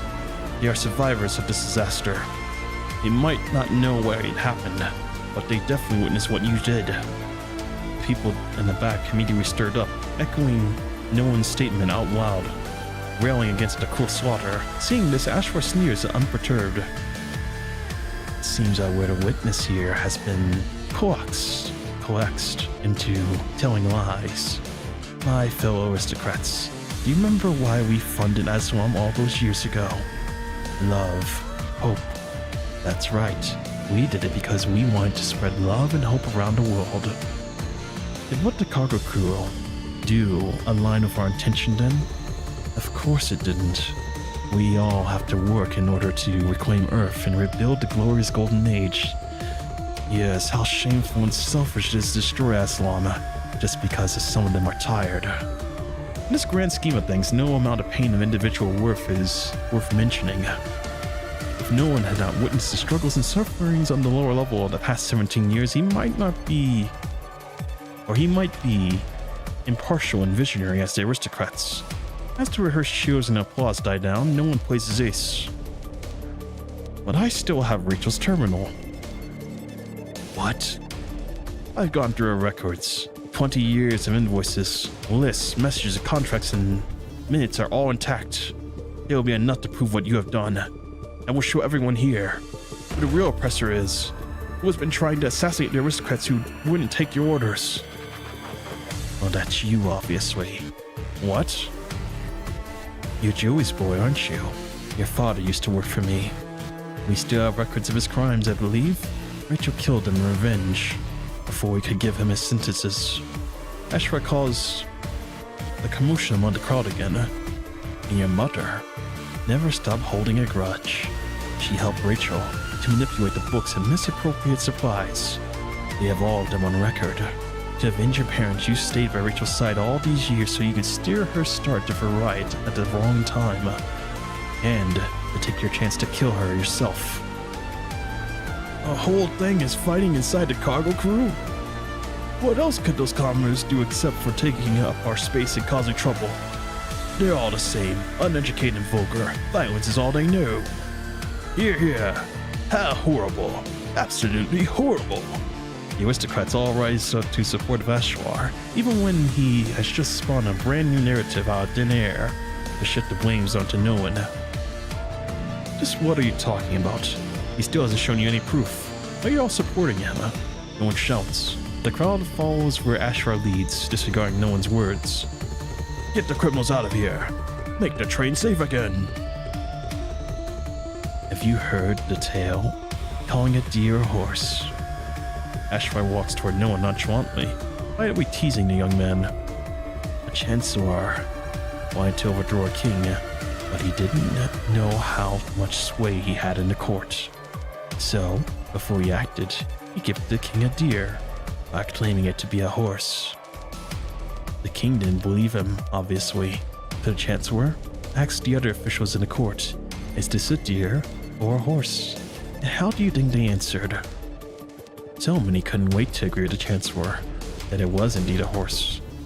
You thought that those who mistake a deer for a horse are stupid, but that's their cleverest trick. People who tell the truth are often first to die. We have guests from Babylonia with us today, so I prefer not to make a scene. This is your last chance to hand in the terminal. No one's hand with the terminal will not stop shaking. I've exposed you, and you don't want to make a scene? They are working for me in the first place. As long as I reassure them afterward and provide them with reasonable proof, they will leave this place satisfied. Reasonable? No one looks at Jamila. She has not spoken after his initial speech, or her initial speech. Lowering her head, she only whispers to the people beside her quietly, as if the other figures behind her are a threat. No one turns to look at the unnamed construct in Ashton. Neither of them are able to answer no one's helpless gaze as the crowd around them becomes more and more alarming. Standing amidst the insurmountable tide, no one finally accepts the law and order of the Golden Age have utterly collapsed. In this apocalypse, only the leader who holds the extra power can make the rules that the others follow. Ordinary people will not light up the night, as bright as day might burn. Still, he wants to try one last time. Hey! No one raises his hand up the terminal and throws it toward the young construct. And then, several bullets are fired from the crowd, hitting no one before his hand even drops. Ugh! The pain in his chest, abdomen, it knocks him unconscious. What is the meaning of this? He seems to hear a voice. The question from the future acts to his memories. Meaning? No one tries to look up, but all he hears is an echoing chorus of Ashwar's rules. Is this because they worry that they will otherwise become the next targets? The guards surround a young construct, while the crowd chants. They cannot take the evidence away from the construct, and the construct cannot fight them off due to Jamila's stance. A futile attempt, you've made the wrong choice. As long as the people's dream, do you think that the evidence will help you achieve a dream of the cargo crew? The distant sneers of voices. Through his word vision, no one can see a bullet hitting the terminal inside the construct's hand. The terminal shatters.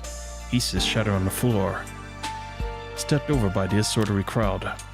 Sacrifices are all in vain because of your choice. No. He reaches out his trembling hand, hoping to hold on to some of the shattered fragments, but the crowd steps on his fingers, just as they did the broken device. Give it back! The excruciating pain in his chest torments his soul. Has he made the wrong choice? Should he have listened to Rachel, given everything to Ashwar?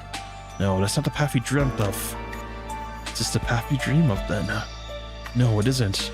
All I wanted was all the people people that does not have to starve or be exploited, a people that is treated fairly, and the decencies of life. And his voice's decoration disappears amidst the chanting crowd. The dreams of tens of thousands of people on the lower level also vanish in the dark like a dying ember. Do you regret it, Shrek? Hey, the kid's still alive. Just throw him off the train. Do you regret it?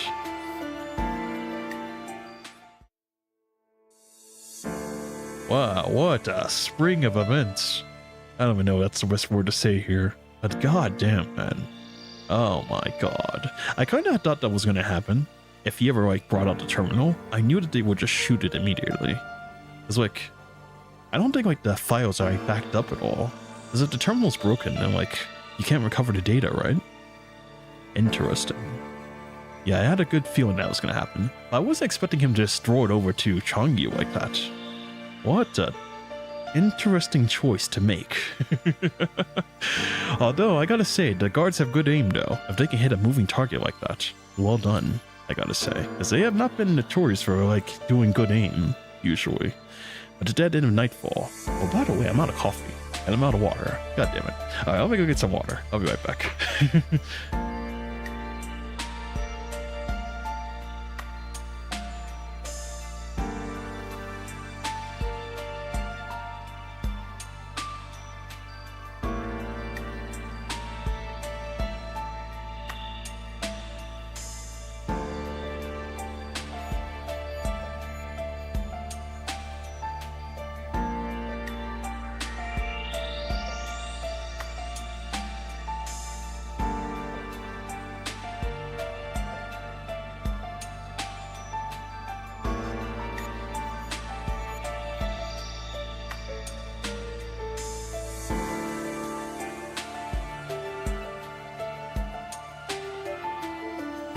Yeah, that was crazy, I gotta say. That sequence of events, oh my god. I wasn't expecting, well, I guess it's the right thing to do to just hand over the data and, like, help the cause to convict this guy. But at the same time, though, we already know the writing on the wall, because since Ashrar is an aristocrat, well, I guess, like, the leader here, I wouldn't say he's the leader, but, like, he has like the control of the entire council here. It just kind of felt like a futile effort. But at the end of the day though, I still feel like if he did play, you know, into like Rachel's plan, I think that like when he became the leader of the cargo crew, I don't think it would go well. Because I don't think no one could tell, you know, the people down there, like what truly happened, what Rachel's plan was. Because I don't know if they would believe him, honestly, at that point. I think that still would lead to like a bad ending of some sort. But, wow. So he did actually just do that instead. Yeah, he was screwed either way. Exactly. Yeah, if he went the other way, I still think he was cooked. Because there's no way they're gonna believe him. Especially since, like, I don't know if, like, they're over the fact that, like, you know, he was Julie's boy. So, I think they still hate him regardless. And now this is, like, the icing on the cake. The fact that he killed, you know, Rachel, the leader of the cargo crew. He's cooked if he does that. So yeah, kind of makes sense though. And also it's kind of weird because like since all the people that were like leading and the cargo crew are dead, what's it gonna be like now? Like there's no Barbara's gone, Assad's gone, Rachel's gone, Nino's gone, Shauna's gone. Bro, what's left now? We have nothing. Hill's dead. There's no one we know anymore. Everyone's dead. Field's been gone for eternity, as well as Bancroft. We still don't know if they're alive right now. What's going on? What are we gonna do? It's over. Well, we got thrown off the train. This is the part. The snow is coming down, hard where the memory ends. And right before his mind melts into a snowfield and turns blank, no one has a dream. It's a dream that he is the only person who dies, lying alone in the snow. Everyone else is safe and sound, living aboard a slum. After his consciousness fades away, he has an agonizing nightmare. In that nightmare, he survived the fall from a speeding train saved by a construct. A mechanical firefly his friend gave him blocked a gunshot in his chest. saving him from a lethal wound. He keeps crawling on the frozen field, accompanied by his pain and realization that everyone he cares about has perished this winter. Do you regret it? A distant voice echoes in his ear once more through his memories. Would you have given that evidence away if you could choose again? But why the silence, as your mind been assembled by the memories of you dying? The voice sighs mournfully. Hey, I left Medical Center 9 to find you. I'd have some gifts behind, on your behalf for those rejected descendants. To get them before the magic on you is gone, and save those you want to save. Appreciate the gifts in the Ascension Network, and then find me afterward. Wow. Isn't this like the normal, like, you know, backstory of like every single Transcendent and Ascendant? They always get screwed over by society, and then the assnet gets to them, and they're like, oh yeah, we can give you the power that you need to avenge and save the people. And they just go, oh, this is what I need to do. This is the backstory of every single villain of the game, man. Every single time. I can. Waking up from his long trip down memory lane, no one can still feel the physical pain from his memories of him dying. Lithos. He shouts out for the Ascendant. Lithos is gone after leaving behind his warning. The medical center. Lithos was telling him the truth. The medical center 9 must be in great danger right now. Even though he knows that it's likely trapped, no one cannot allow the corrupted to slaughter the people there. I'm sorry, I can't stay here.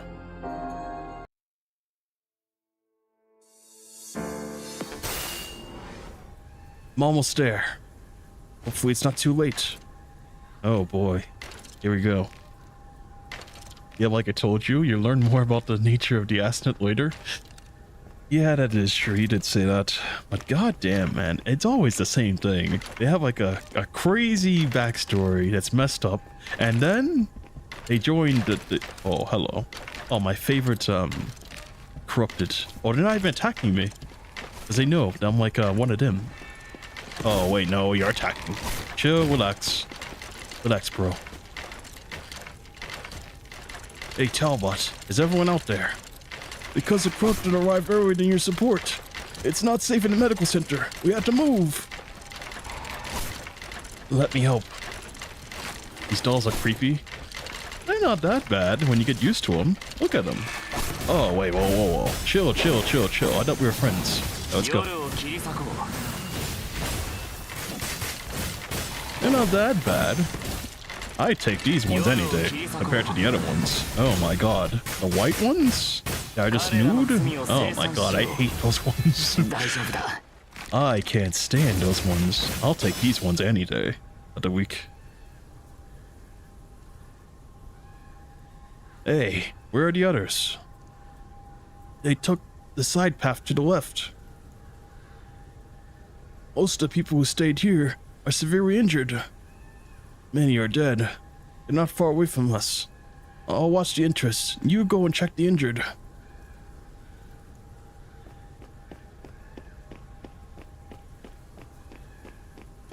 These things usually have quite corrupt inside of them. I guess I don't need a short today. I will take it. Oh, this guy's dead. He died doing what he loves best, fighting. Are you guys in the same position, by the way? Is this the only, like, you know, type of animation they have for, like, on the ground? Look, he has, like, a gun in one hand and a blade in the other. How interesting. They don't usually fight with gun and blade, do they? Oh, he does. He has a gun and a blade, too. Interesting. Hang in there. I'll take you to the medical center. You attracted the Ascendant here. Put everyone in danger. Hey.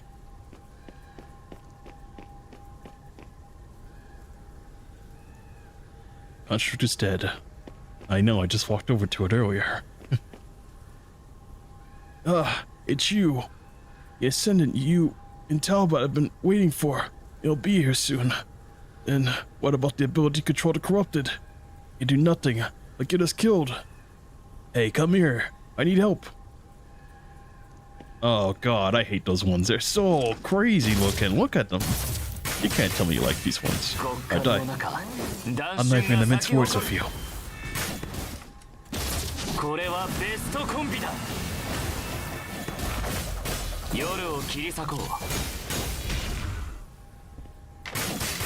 Use the ascendant power to make this corrupted self-destruct.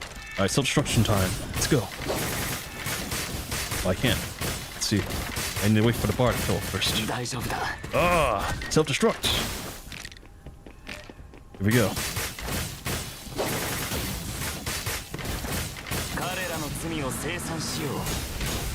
That will be required. Here we go. Oh, they're back again. What the hell? Here we go. Self-destruct.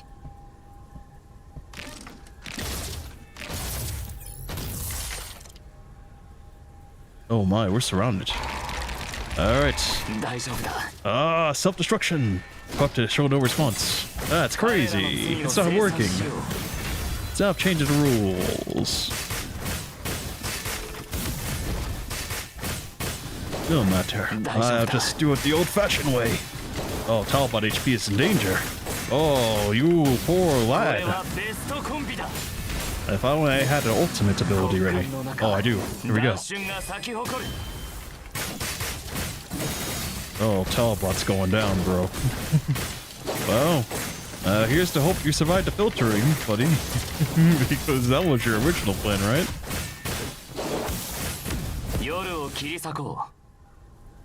I received cons from Lillian. They were corrupted on the path they took as well. If we don't do something, everyone's gonna die. Say, can you do something with your ascended power? How about corruption is beyond the threshold? Help me. My corruption is gonna... I can't control the power. It's not working. I didn't make contact with the Ascend to get everyone killed. Help me. Albert has become corrupted. Oh, don't tell me you're gonna try to take me on. You don't have a chance, bro. Alright, that's it. Goodbye. Wow, one hit. You didn't even stand a chance.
Truly unfortunate. Another cinematic though. How surprising.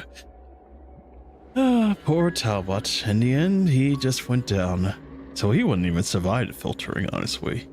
Yeah, that, he did not survive the punishing threshold at the end of the day, and ended up turning into a corrupted. The young man departs alone, leaving the road paved from the red tide and the crimson vital fluid behind. The chilling breeze carries out the quiet sobbing in a distant alleyway, whispering the tragic tales of survivors. It will not be long before the red tide floods this place, and no one is about to catch up with the retreating groups to check on them before realizing that he might just lead more disasters to the remaining survivors. And in the end, all he can do is leave. He feels an intense pain in his chest.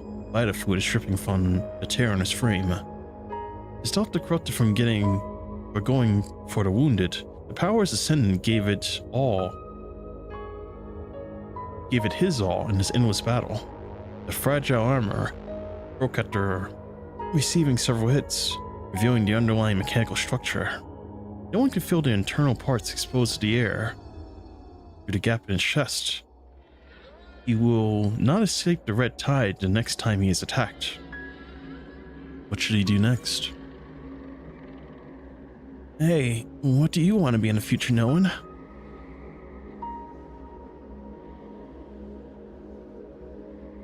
In the future? Yeah, like a dream or something. Something you want for yourself.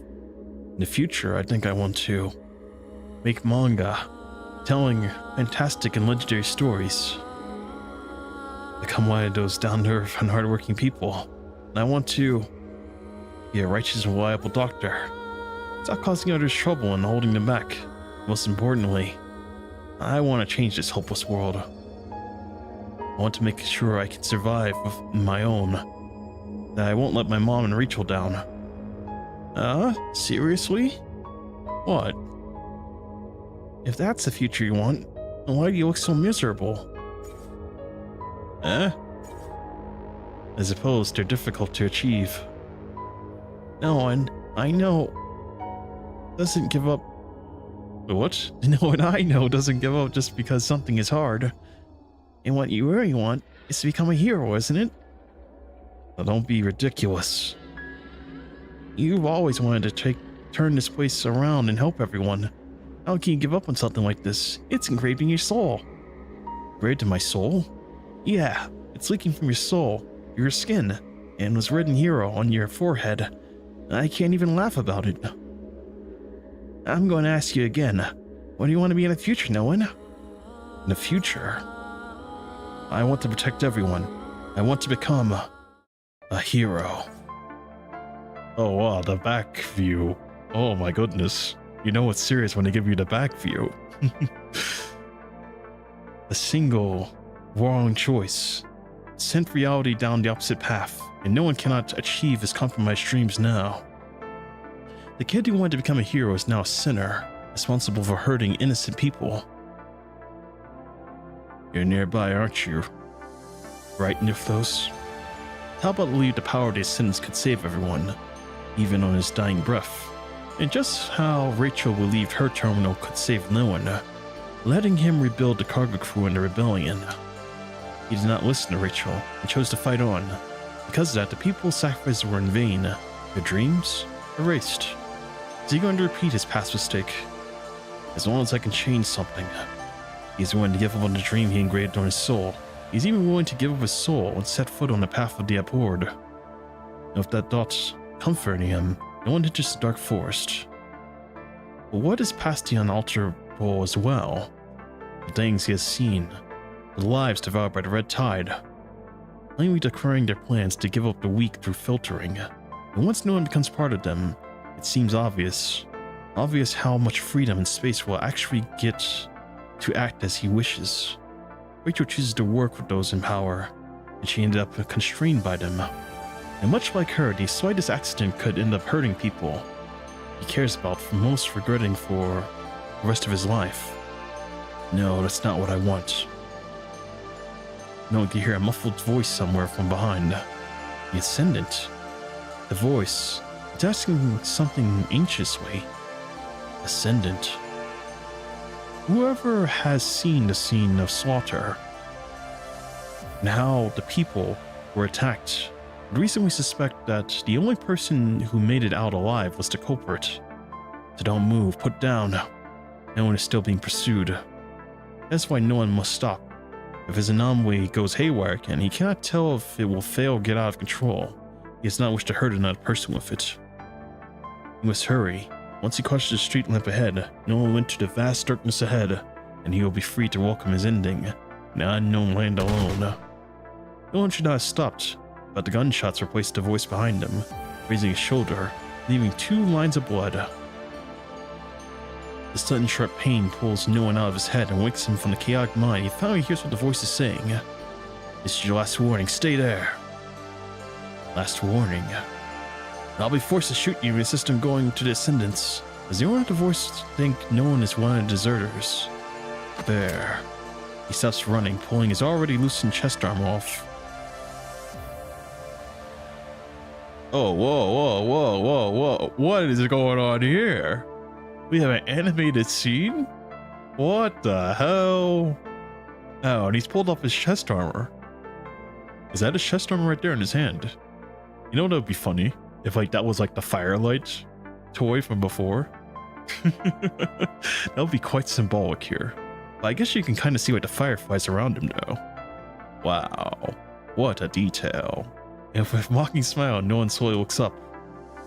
Is that your last warning then? Then I ask you, you better not miss next time. All the regrets that have been slumbering in his lost memories merge with the sin he is about to commit, paving the path to the future. His soul has died, having given up his dreams, now awaiting his body to perish along with it. If that's the case, no one sees no fault in entrusting his fate to the duty-bound executioner. But what's wrong? Why don't you shoot? Oh, whoa, it's the Commandant. Oh my god. Wait, what is the Grey Raven Commandant doing here? What the hell? Oh my god. The one shooting is the Grey Raven Commandant. What the hell? Of course I show up at this time. What's going on, Realif? What are you doing here? Is he the elite squad that was supposed to come here? See, I knew it, by the way. When they said elite squads, it's like one of the, you know, the core squads, like Grey Raven or Cerberus or something. That's elite squad, isn't it? Wow.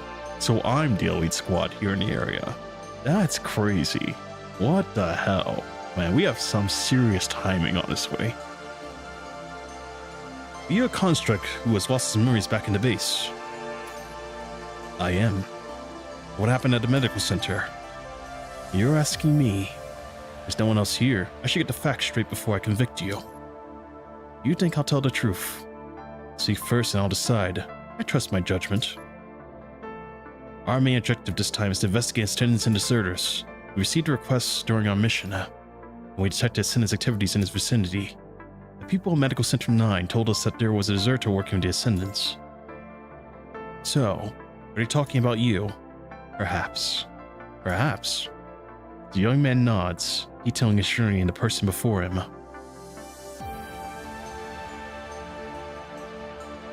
So you were made by the Ascendants?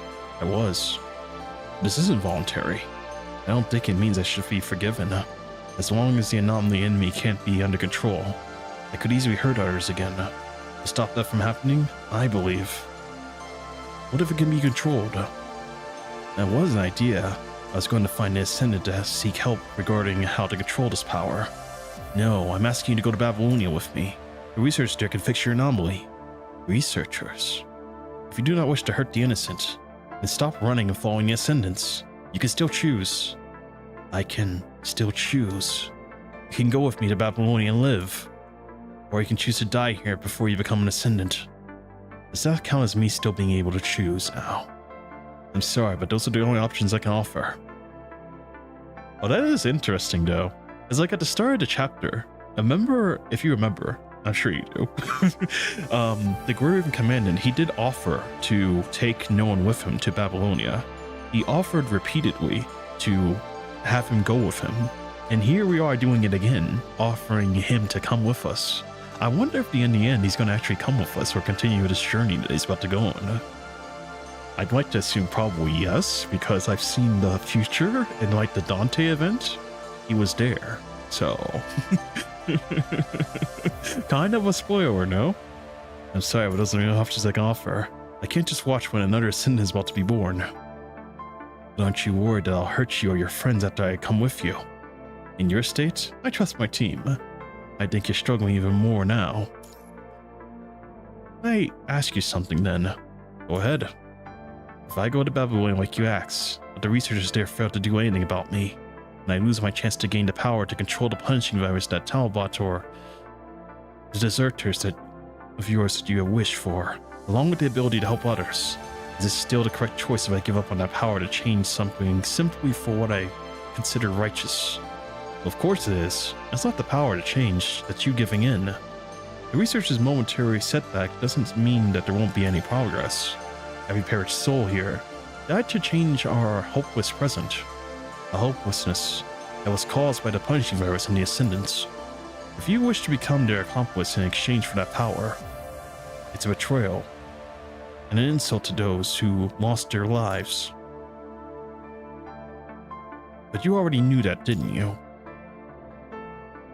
I did. The answer brought me nothing but confusion. It still does, if I'm being honest. And even if he understands it, the old dream that sank his heart like an iceberg refuses to melt. So do you agree with the filtering and the Ascendants insisted on? Of course I don't. Even the most ordinary lives are equally powerful. They all deserve the right to live and die freely as they wish. No one should be able to make the scale that judges in a person's worthiness to live. And trust that humans have progressed past that. Trust that our progress will lead you to the future you seek. And even if that's going to take a while. In your message say that you hate to turn down my invitation after all. It was time to keep your word. Message? It takes him a second, but no one remembers leaving behind a note before he left to express his gratitude. At the end of his message, he wrote, I'd hate to turn down your invitation. Once I've regained my memories, I'll find you and everyone who has trusted me and explain who I am. Now what a time to bring that up. Since you look pretty unsure, I want you to come with me. I don't want another Ascendant in their ranks. Hearing that, no one quietly smiles. Alright. Even with all the worries and doubts regarding Babylonia, no one decides to follow his soul and guidance and chooses one of his fellow available choices. I'll go to Babylonia with you. Alright. He's coming with us. No one drags his heavily wounded body forward, slowly approaching you. And just as he's about to cross the dim street lamp and hold your hands, he feels a sharp pain on his back. Ugh. His red vial fluid spills out from his mouth. No one has to exert himself to turn his scarred shoulder to notice the purple figure behind him. Nifos, you. But why? You can't leave me at a time like this. Who are you? This does not answer. Instead, his gaze fixes on you as he hides from behind a wounded no one. Grey Raven. You know Grey Raven's symbol. You're a human. Grey Raven, a commandant. Revenge? Revenge? You know the previous, not precious. Oh, revenge is not precious at all. That guy deserves to be thrown under a bus. Oh man. You know the previous Grey Raven Commandant. Revenge. That man is dead. Lithos quickly pulls out a short sword, he used to stab no one before rushing toward you. Lithos, stop. No one tries to stop Lithos, but his frame is too damaged to function properly. It's a surprise you're still standing, given how broken you are. You open fire. That won't do anything. Lithos easily dodges your shots as he can predict the trajectories of the bullets. And right as you're about to enter combat with the unknown construct with your delicate flesh and blood, a familiar figure leaps out of nowhere, dashed between you and the enemy's strike with her blade. Oh, whoa, Lucia! Whoa. Lucia's here. Of course the Grey Raven Command is not here alone. And who said that this is like the Mickey Mouse frame? I swear, this is not the Mickey Mouse frame. Look at her. There's no Mickey Mouse on this at all. I remember someone said that. Nah. I love Plume, by the way. Looks so beautiful, I like it. His identity, his name, his character, all known to her. She therefore does not hesitate to attack the frail-looking figure unrelentingly, forcing Lithos back with her aggressive strikes. Lucia? For some reason, Lithos is amazed before being lost in confusion. Wait, you're already... Oh, you know who that is, Lucia.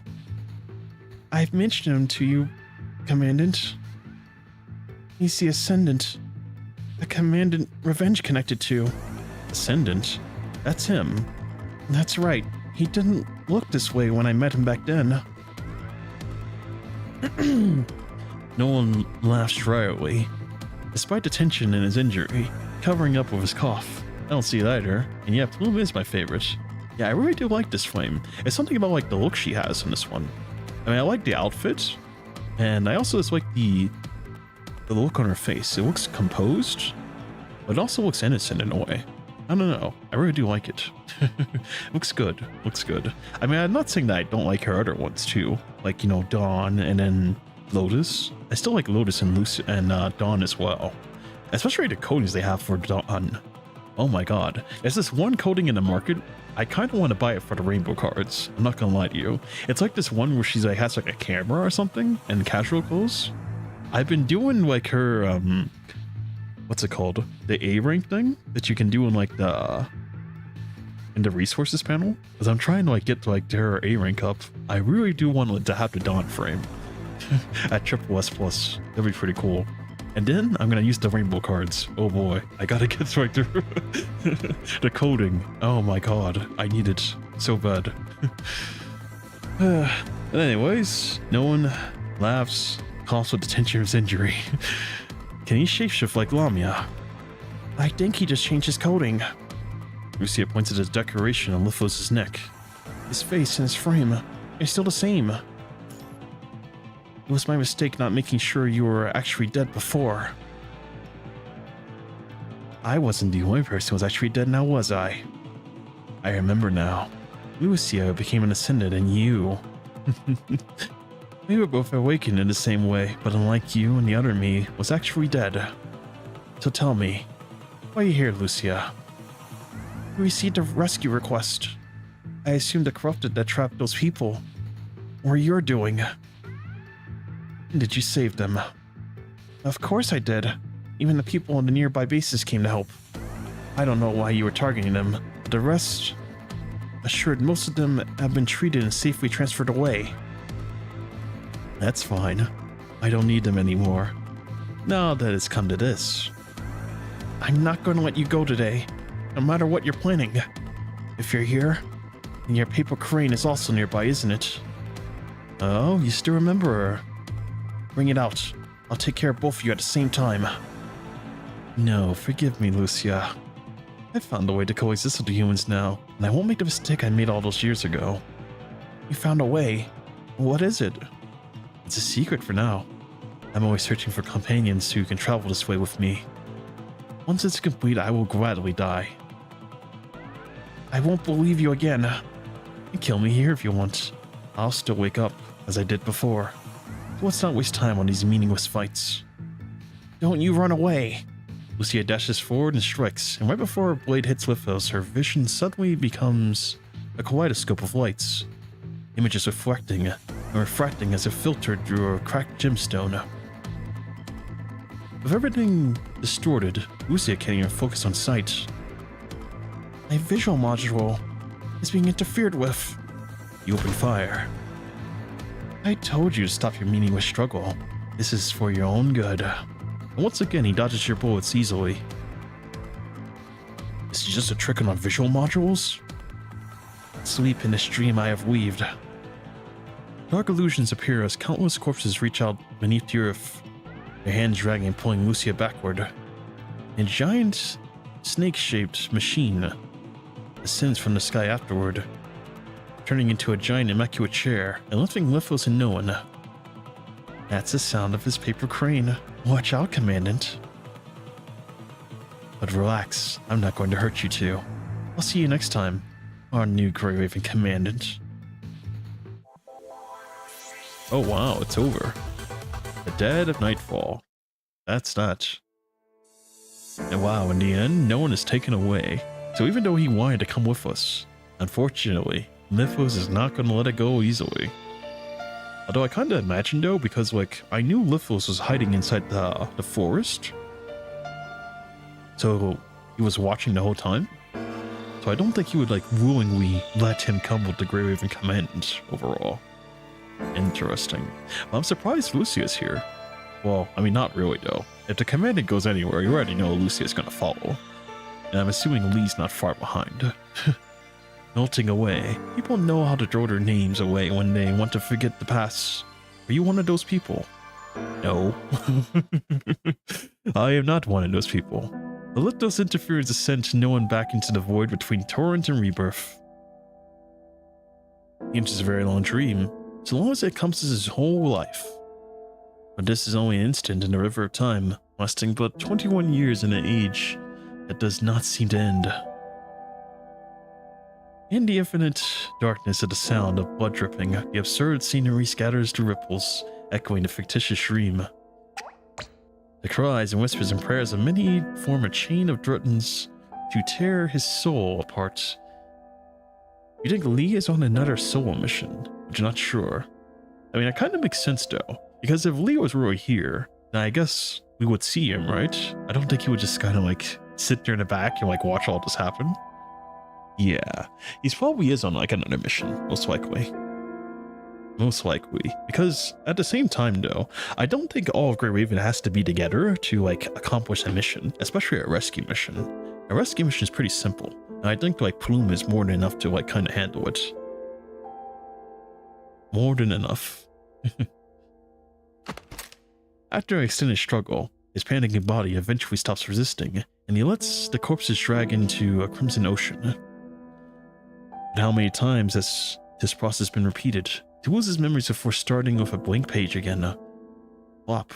Fragments of his memory strip down his cheek alongside a trail of blood, and he hears a voice in his ears.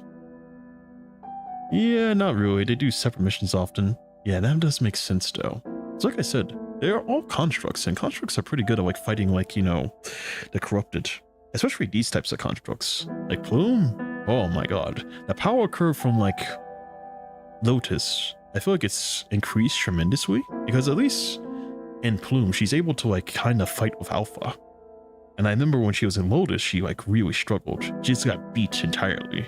So I can definitely see like the difference in power. Then like also Lee, I still am confused with like the way he transitioned. He went from like Hellfire to, you know, Entropy instantly. I'm like, oh, wow, interesting. There wasn't really much detail of like him switching between the two frames. And then there's Liv as well, who has, I think she's in Liv. What's the other one? I forgot. There's Lux and there's another one, Eclipse, I think. Yeah, I think it's Eclipse. Yeah, she's in Eclipse, I think. It's a betrayal and an insult to those who have lost their lives. Regret? No, I don't regret anything. What happened after they threw him off the train, his memory still incomplete. No one, wake up.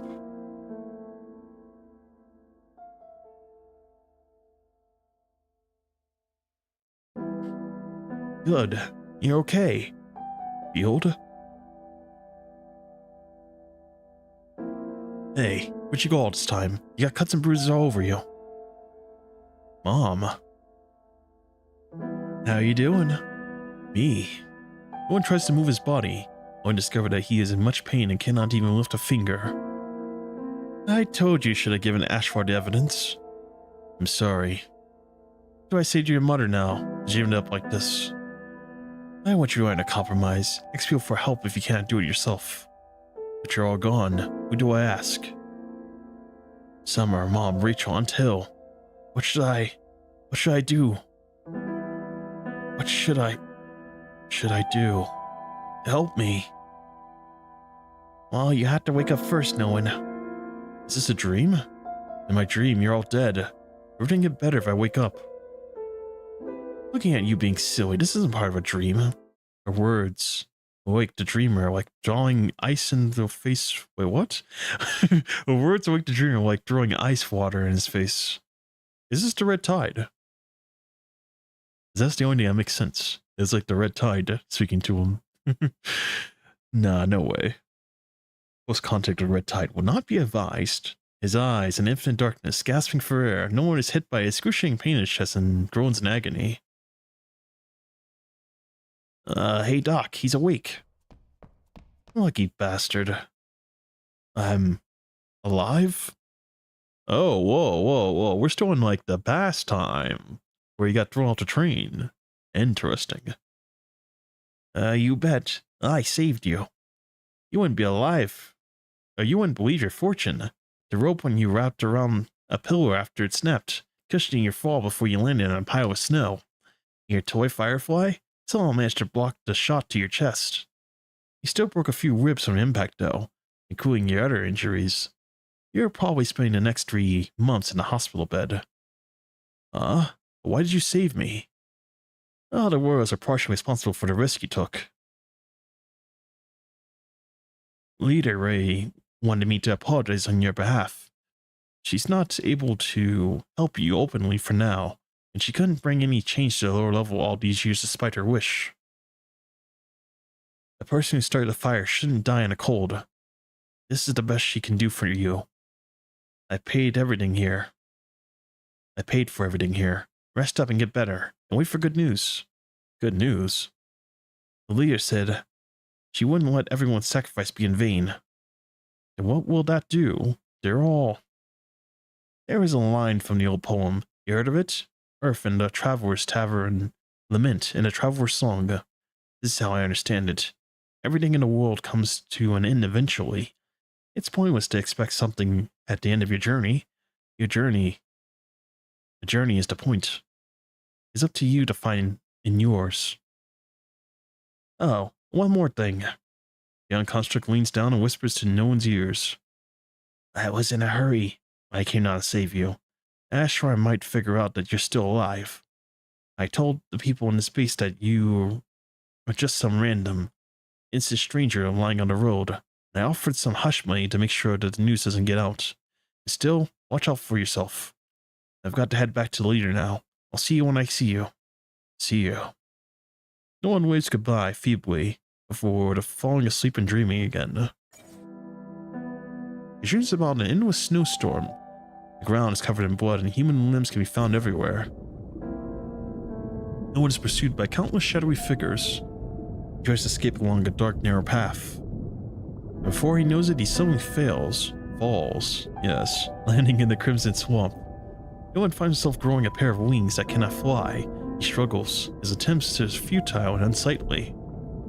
A legion of raging hands grab his body, dragging him down to the infinite abyss, being hunted and running away and falling. The dream, it keeps repeating itself. No one will often wake up in the middle of the night in panic, staring at an unfamiliar dark room that houses him. And then, he'll fall asleep again on the pain and the unhealed wounds, revisiting the haunting nightmare.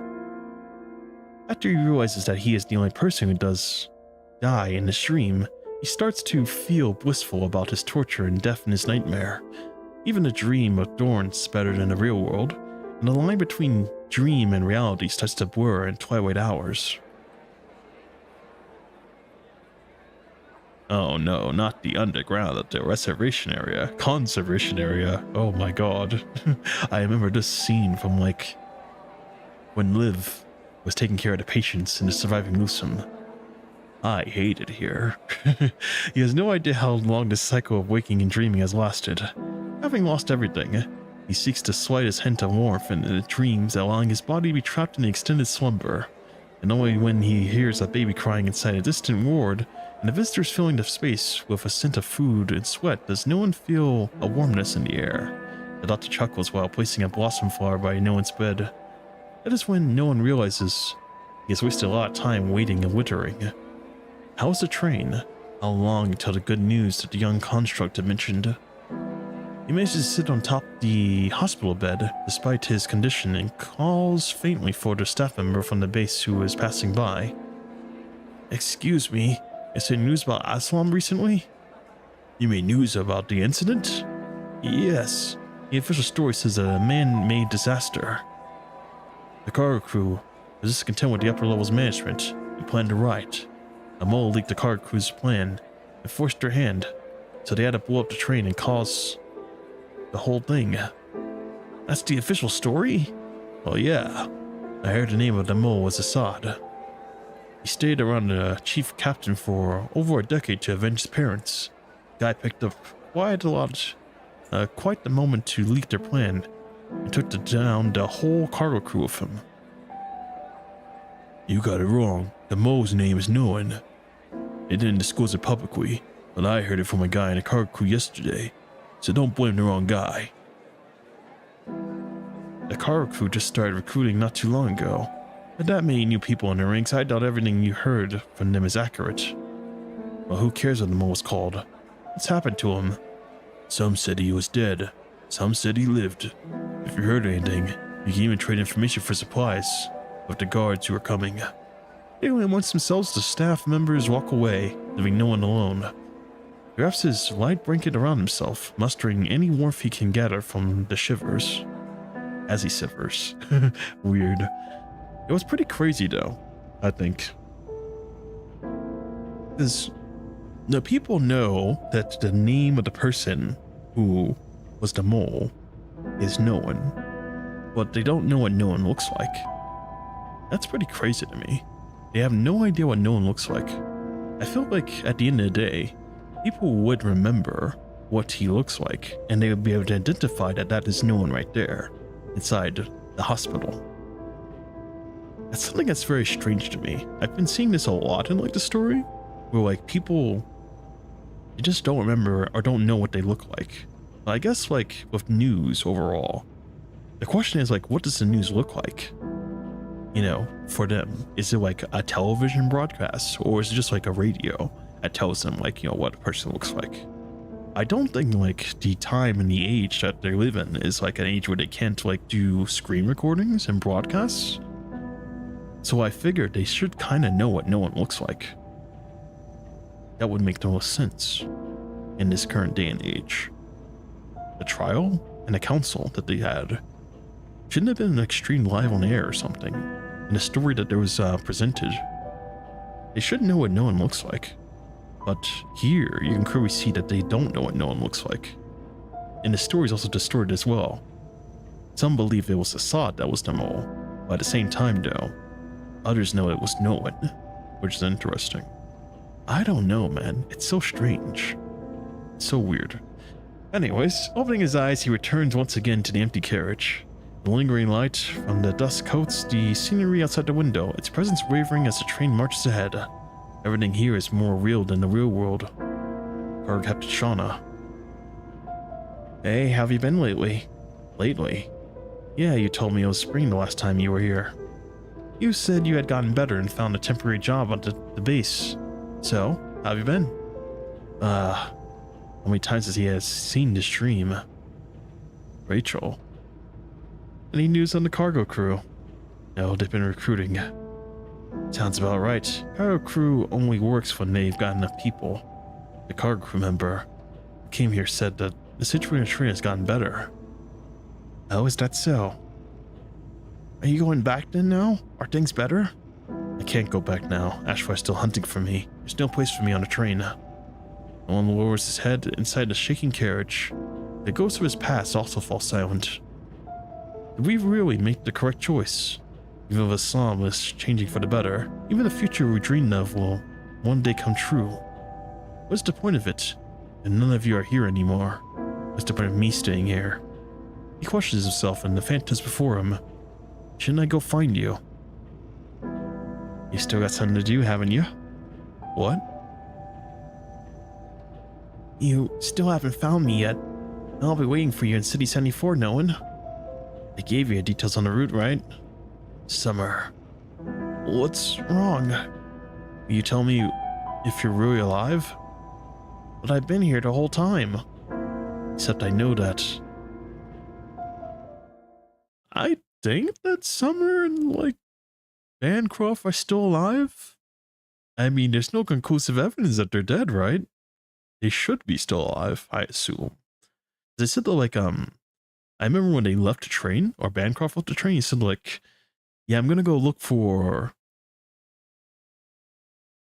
Field, and I'm probably not gonna be here to come back. I'm gonna be out there living in, like, the outside. I'll wait here for when the train comes back. Well, at the end of the day, he never waited for the train to come back. So, or the train never did come back. So that is quite interesting. But overall, though, I kind of want to say Phil didn't live because, like, he needs medicine.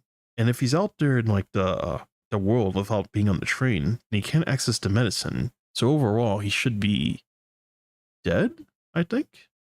Unless he can find the medicine outside.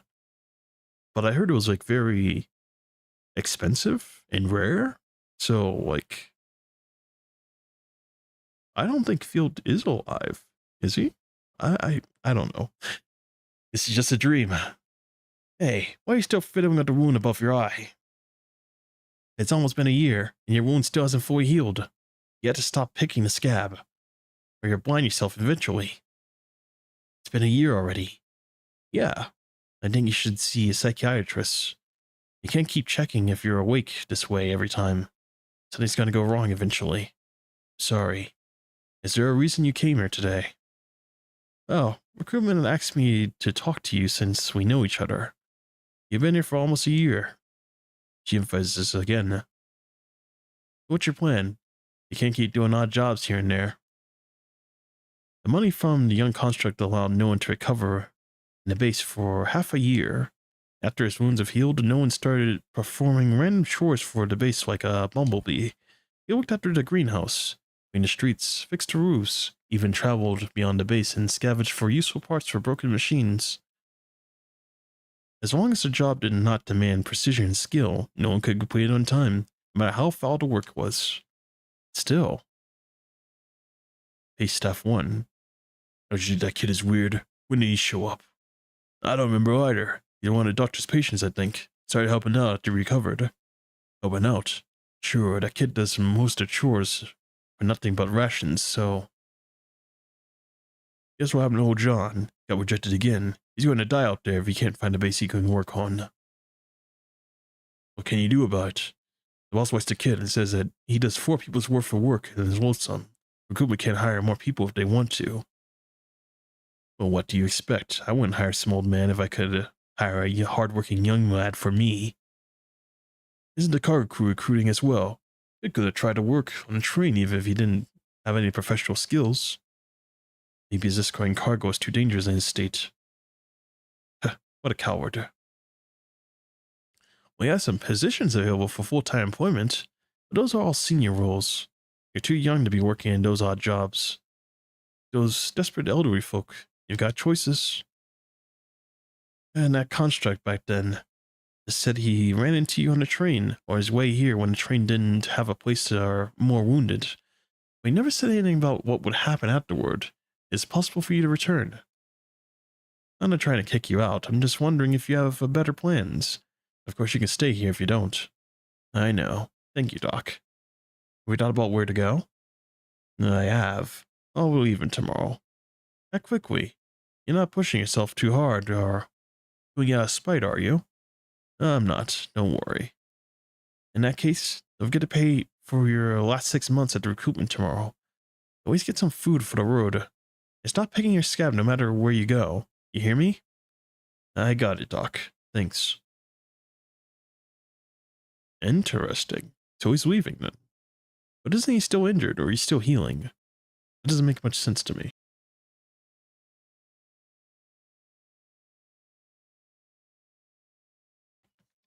No one takes his heavy backpack the next day, setting off on his own as the people from the base watch on.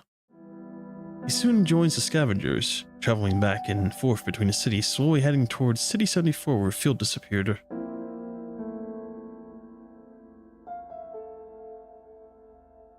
Then one day, as the winter snow melts again, the weather gets warmer, and no one runs into a familiar figure in an empty alleyway unexpectedly.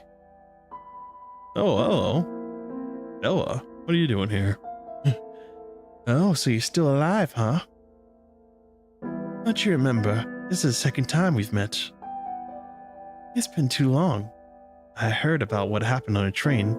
Followed by a mole, huh? Didn't see that coming. I suppose losing is inevitable when you guys are forced to fight before you were prepared. I think Ashwa is still searching for Southern Corps members, judging from the way you look. I guess you aren't going back anytime soon now, are ya? You cannot go back, indeed. And what about you? Why aren't you on the base, Beffy? I said don't call me that. There is immediately a scowl on her face. That old bastard. Beffy lied to me about my grandfather for all these years. So Mr. Beff, isn't your grandfather? But the two of you look so similar. Shut up. I had nothing to do with that Beff anymore. I never should have. So don't call me by that name again. And Bella, what happened? I don't want to talk about it. Either way, I can't go back now. And that base doesn't concern me anymore. So where are you going then? I'm going to find my mother. I just found out that she's still alive. She escaped the old bastion when I was very young, so I don't know where she is right now. What about you? Where are you heading? City 74.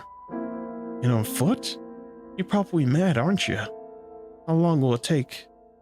1 or 2 years, I suppose. You... forget it.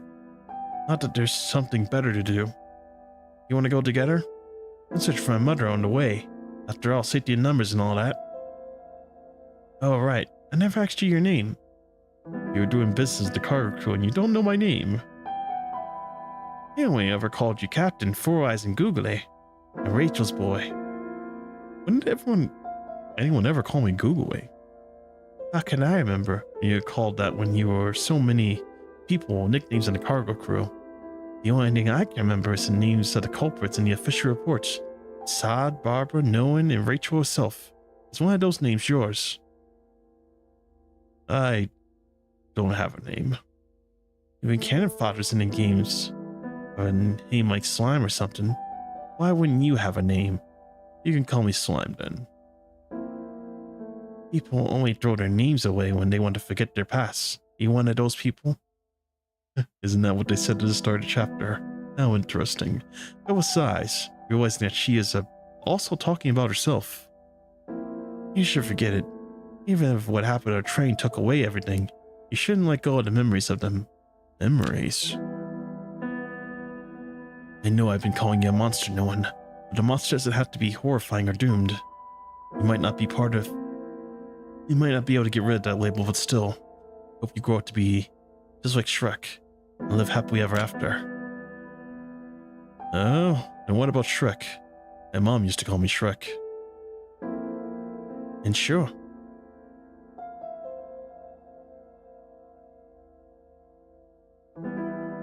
Belle can tell he's hiding something, but she does not press any further. She also has her own secrets she wants to keep hidden. Right. I've got something I need your help with. One of them has been buried. What? One of them has buried his past and future underneath one horrible winter, and now an empty shell and a walking dead.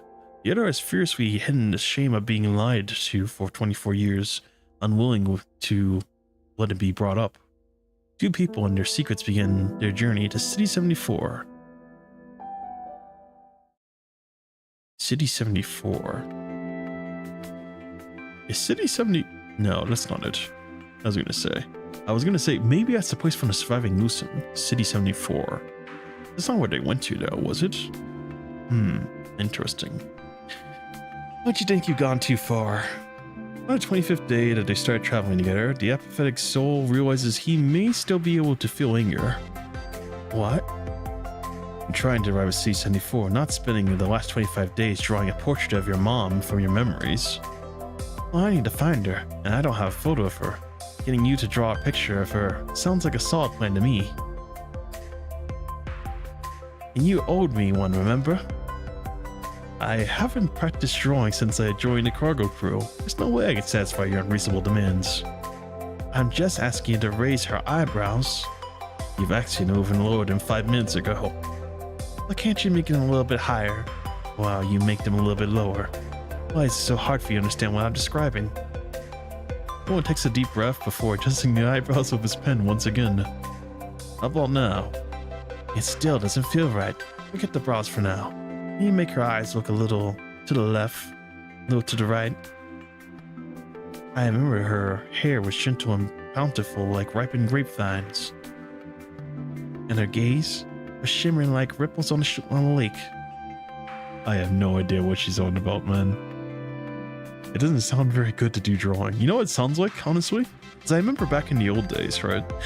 Whenever people went to like the police or like the sheriff, what they would do was like, okay, give us a description of the victim or the culprit, and then they would pull up like, you know, they get like the sketch artists and the sketch artist like draws like the the perpetrator.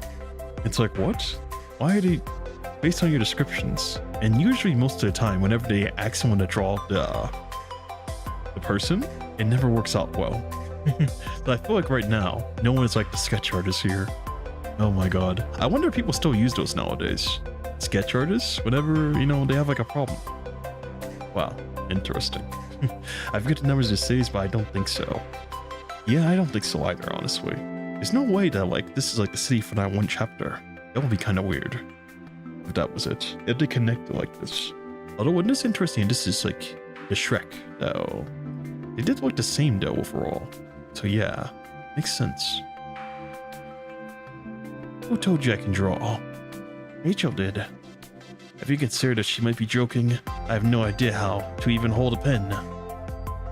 That's not possible. She had a drawing you made when you were young in her bag. And where did you learn to describe a face like that? That's this way.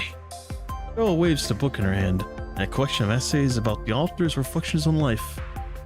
And the first chapter is filled with a passage that depicts the beauty of a female lead character. Her eyes are like apples kissed by gunpowder. Apples kissed by gunpowder. That doesn't sound good at all, honestly. Apples kissed by gunpowder, reflecting the dust as the banded swan mist. A solitude captured inside Mona Lisa's frame, painted by the colors of her fingertips. No one slams the book shut and politely returns to Bella.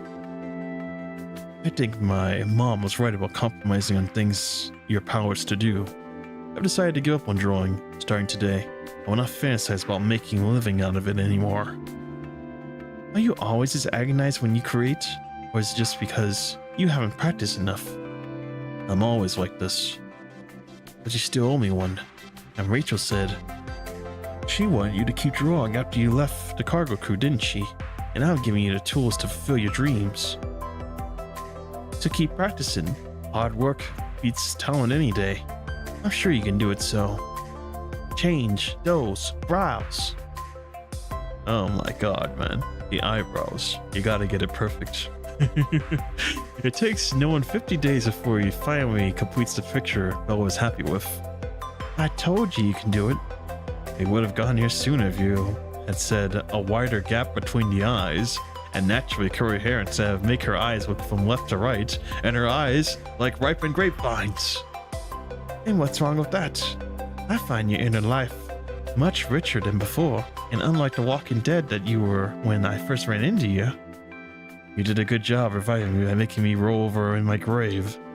He puts down his pen and stretches his sore fingers. Oh, stop complaining and keep an open mind. Let's go. Bella waves her hand and with a great panache. Great panache? What?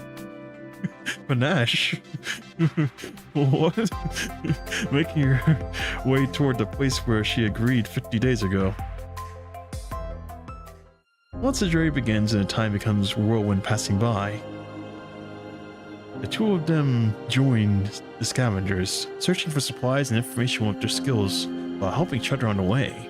The painful memories from their past lives have been neatly tucked away within them, becoming secrets that they never spoke of. Not that they speak with each other often, they only talk when absolutely necessary. They only start chatting again when the next winter comes, and they start talking about books they have read. One of them loves manga, while the other loves self-help books. Their interests barely overlap, but still, they only start talking because of books. Time passes. The teenager Bella, that she was awaiting his growth spurt, has grown to a sizable young man, and the only thing has not changed. His nightmares still haunt him, and he's still not picking his scab. Oh, whoa, it's him! It's the Shrek that I remember. It's actually him. Wow. Interesting. Bella's found a pair of windproof goggles and a corrective lens to replace Noah's shattered glasses. She chuckles when she sees him trying to scratch through the goggles. Have you seen those cone-shaped collars people put on their pets to keep them from licking their injuries? Your self-help and books teach you how to sound like a jerk? Not sound like a jerk. Oh my god. Not sound like a jerk. How interesting. Well, it means well, but no one has started to avoid sleeping after losing his way to separate dreams from reality. He's afraid of losing himself once again in his old dreams. Worried no one often sits all night by himself until the sun rises. Lacking sleep, he starts struggling with their journey during the day after a while. After seeing no one pass out once during their travel, Bella started to make sure he sleeps. Well, I wasn't expecting to be a mother this young. Can't you take better care of yourself? Well, you're free to let me be. Look, I'm not as good as the ex-cargo captain when it comes to handling troubles on the road, right? Do you know how much harder it is for me to survive when you drop dead now? No one does not want to worry her, but he still struggles to sleep normally, so he ends up learning to pretend to snore. He can only comfort the long nights peacefully if Bella is sleeping calmly. The tiring journey continues for a long time, and they come across ruins, many ruins during countless sunsets, searching for signs of life in the dark, empty alleyways. When the fireflies take flight in the forest in the summer night, Noah remembers an old melody he has repressed deep inside. And only then does he learn to use his mechanical firefly to anchor himself to reality. He finally finds respite from his prolonged torment.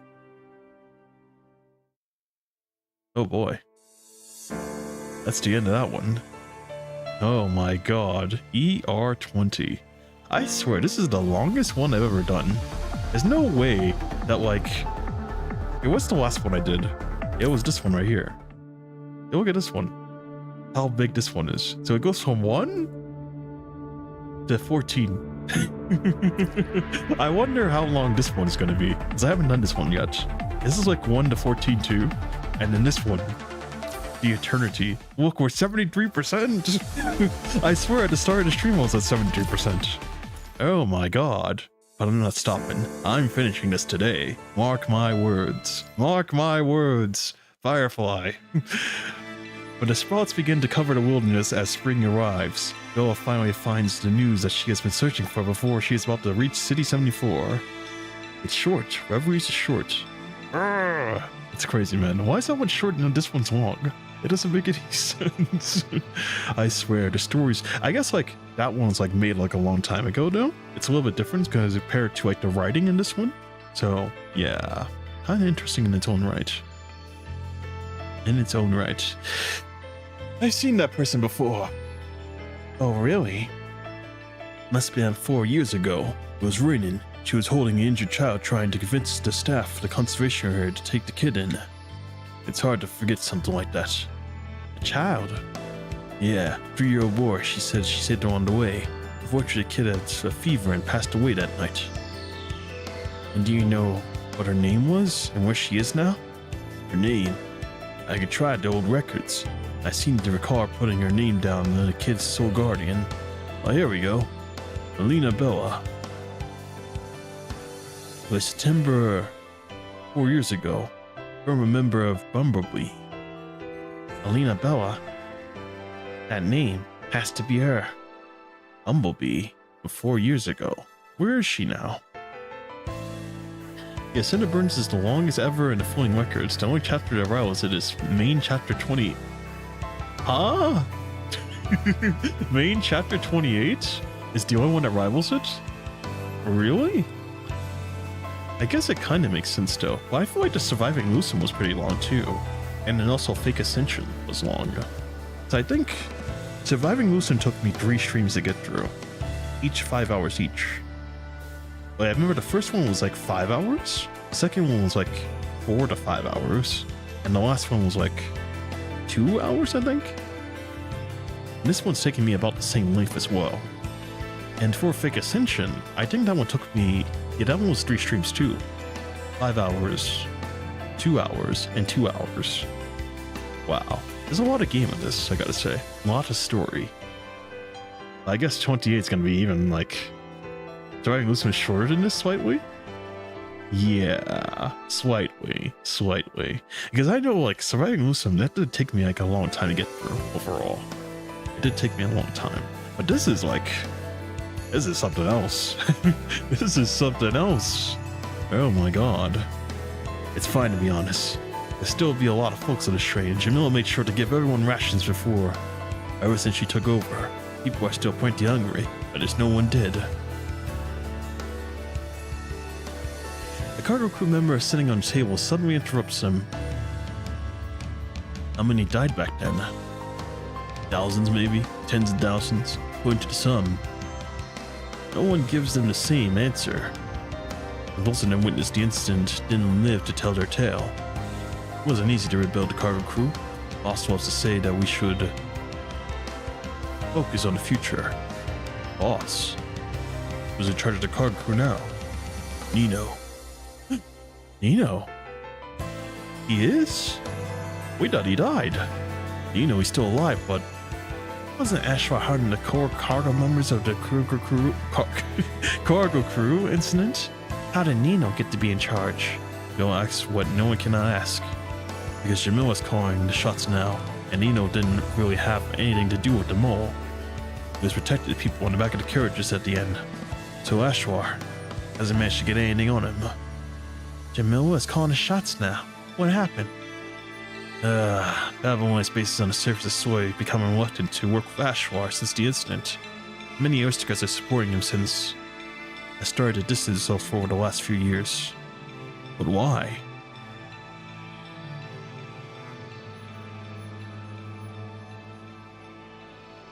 Rumor has it that he has sent assassins to remove the aristocrats that were followed or refused to follow his orders, and even blamed their deaths on the cargo crew.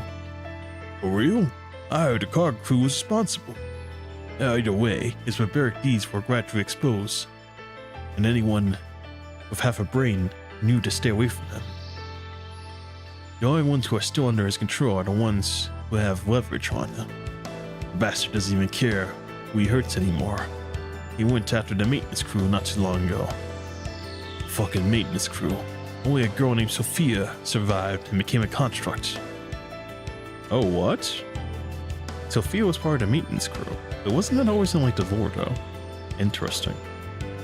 Bastard's gonna get thrown off a speeding asphalt one day. I doubt it. Anyway, things are more better than they were. Perhaps if the old car crew waited, they could live to see Ashwar's downfall, and no one needed to die. It wasn't worth getting so many killed. Are you done with your bull? Do you really think Ashwar could have fallen this far without their sacrifices? What are you talking about? Didn't they fail? Sure, but doesn't that make what they did meaningless? I don't think what they did was meaningless at all. They kind of had to do it.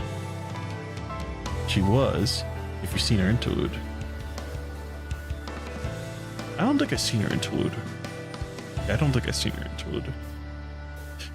Well, that's a whole new can of worms, though. I'm gonna wait on that, honestly. What could have been the point of their failures?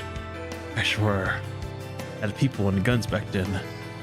He even had those old-shaped military mechanoids that could defeat a construct. Who would dare to challenge him? If it weren't for the cargo crew and the bumblebee dismantling Ashwar's shining armor, but their lives, he wouldn't have fallen as far as he has now. Would you have done anything if someone had a gun to your head, even if you knew that they were villainous bastard? I never wanted to discuss this sort of thing with you guys, but you were seriously pissing me off. Where do you think your freedom comes from? You're not on top of their dead bodies.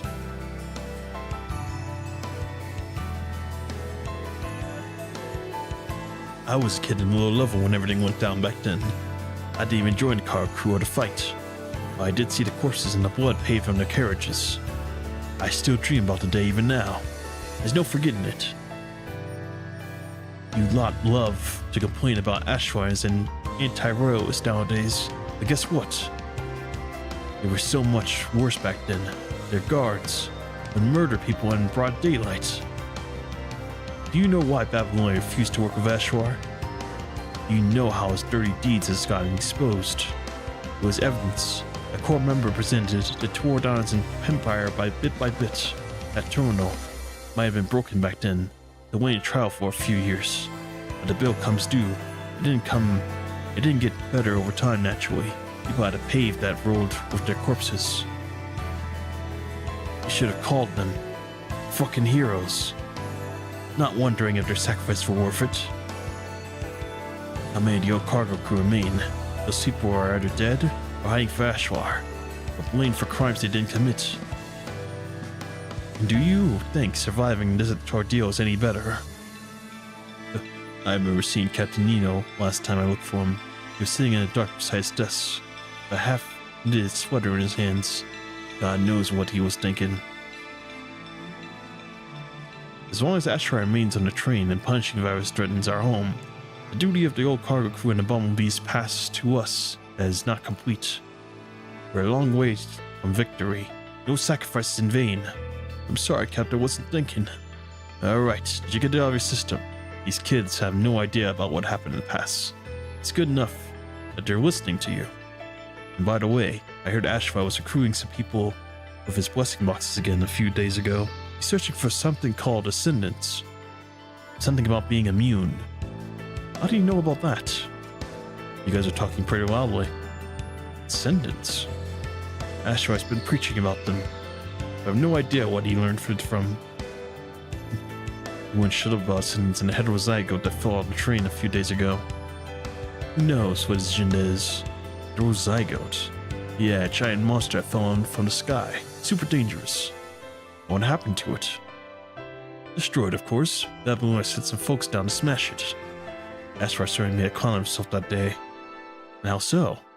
He was scheming, hoping to make a fuss about this heterozygote and a rumored ascendance. And then Sophia, and a construct little girl, stepped up and said that she'd make a world that wouldn't need a train of Babylonia anymore, even when she had no idea how to do it yet. What happened next? People were genuinely moved by her words. Anything she said made more sense than Ashwar's crap. Hearing that, all the stuff from the conservation area left. Stop speaking of things you don't know. Who could say how much these people have planned ahead of time? I was enjoying the fact that Ashwar finally fell flat on his face. That's interesting. So this is like the internal engine chapter coming into play. That is fascinating. Yeah, I do remember that. Sophia standing up, and then Ashwar just fading into the darkness. Ashwar. Yes, yes, him. Have you heard of a tale calling a deer a horse?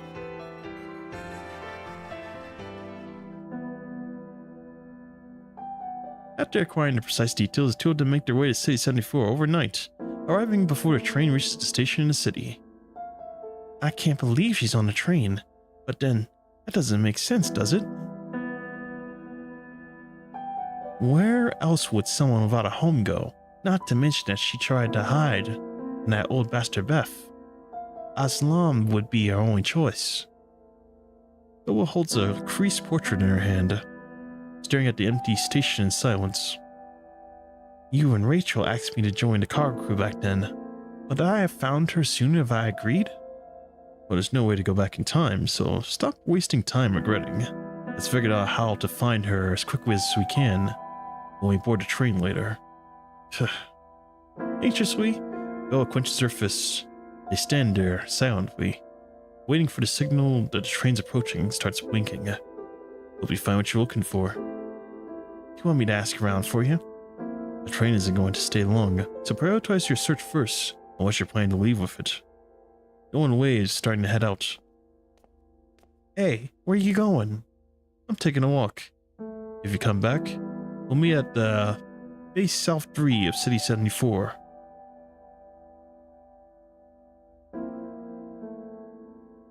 Leaving the station, no one hurriedly traverses the ruined landscape, entering the forest coated in the mist and the morning light. You can feel a hint of warmth in the wind. No one looks to find his surroundings brimming in greenery. He's returned to City 74, 7 years after Field disappeared. No one was looking for Field before the cargo cruiser building started. His missions kept getting in the way. Even when he had a chance to come to City 74, he could not find anything.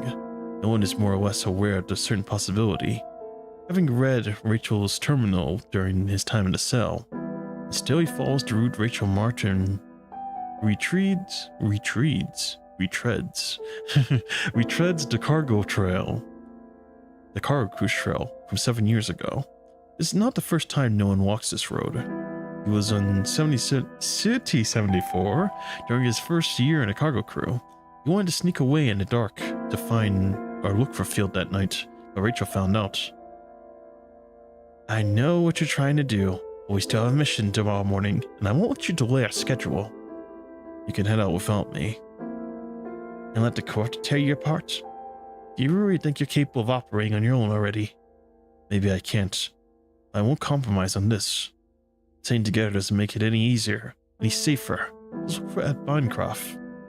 He wouldn't have kept losing his cargo and disappeared if people weren't ignoring him. I'm sorry. Was I wrong? Have you always felt that way? Yes, ever since Phil disappeared. A lot of people helped you look for him that night. A lot. That wasn't true. Most people chose to ignore it. And I'm grateful for everyone who chose to help that day. But I will never forgive a slap. A slap in the face was followed by a punch, sending no one backward onto a tree. I can let you look for him. I can even let you lead the cargo crew so you can stay away from us. The people won't forgive and trust, but you don't get the real reason Field and Bancroft disappeared. Don't you forget why Julie died. You want to go on such a futile hunt while ignoring the root of the problem. If he's alive, he'll live. He'll have a life of his own by now, and he won't need your sympathy. If he's dead, what's the point of finding him? I just want to know his whereabouts. Now's not the time. What are you going to do when you find him? Apologize to him and sneak back? Noah, stop arguing with Rachel and come with me. And before he knew it, Noah is already deep in the forest. Shauna. If he had not listened to Shauna back then, he would have certainly kept going with resentment in the wall behind him. If you don't forgive them, you don't have to forgive them if you don't want to. Sorry. Well, people are complicated. You can't expect everyone to be equally virtuous, can you? Disagreement between us is nothing new. We all have a line we don't cross. We've all done things that cross others. But I want you to understand that most people on the lower level stick together for one goal. If you give up on that goal and other people because you can't forgive them, you'll just become lonesome. An orphan child once more. Now what's the difference between that and abandoning the field that... What? What's the difference between that and abandoning what field left you? You remember Hill? No one nodded. Would you hate her just because she didn't help you when you got into a fight? No one shook his head. They're all just people. Just flawed in their own ways. Growing up means you have to learn to accept people who aren't perfect. Unity and diversity. That's so. Smart kid. Captain Shauna. You trust Captain Rachel? You little punk. Giving me a taste of my own medicine? I've heard some stories. I don't know if they're true or not. I trust that part of her can be trusted, but do you understand what I mean? The trust, Captain Rachel.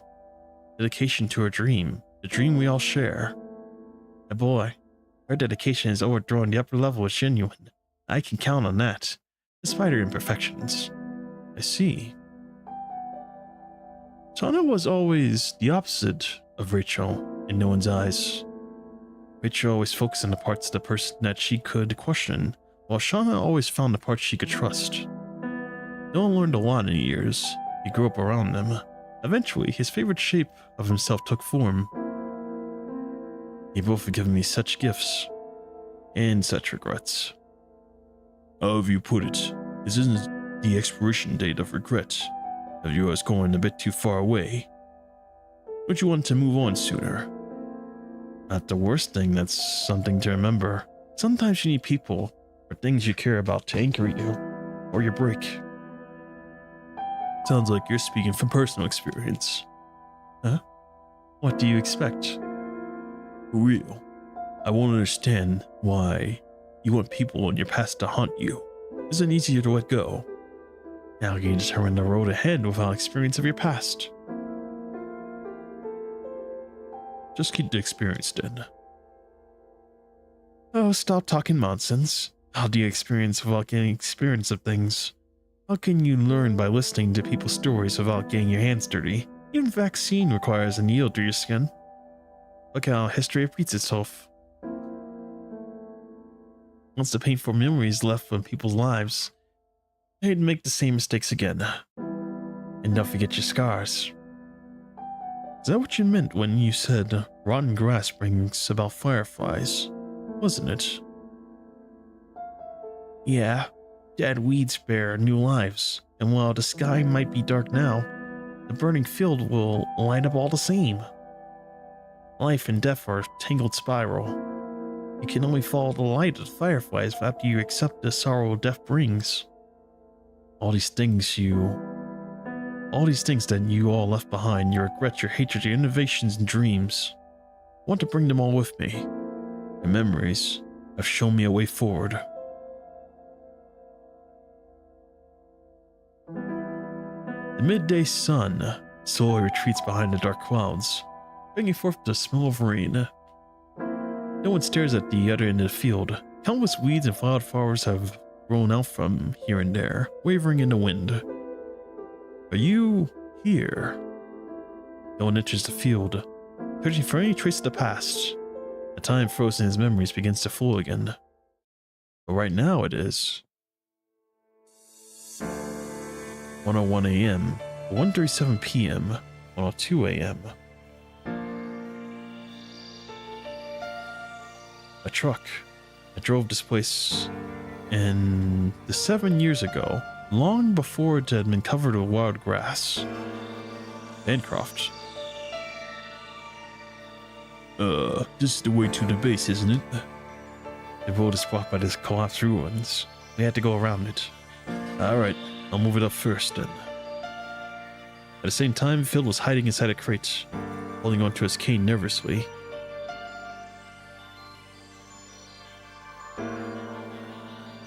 "1:56 p.m.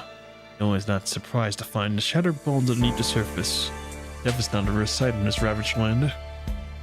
The dead are buried in the soil, turning into nutrients for vegetation.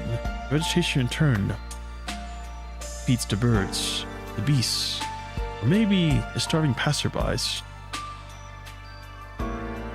Summer.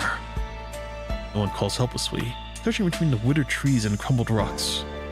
1:21 a.m. Wandering the corrupted rush toward the end of the convoy, knocking over one of the trucks. We have to stop. Attack the attack truck. We can't, there's too many corrupted. We have to get out first. I can't lose more cargo. Hancock hits the brake, stopping the cargo in damp earth beneath before leading his team cargo crew, where the enemy's destroying the cargo in a hurry. What do we do? Let's go help them.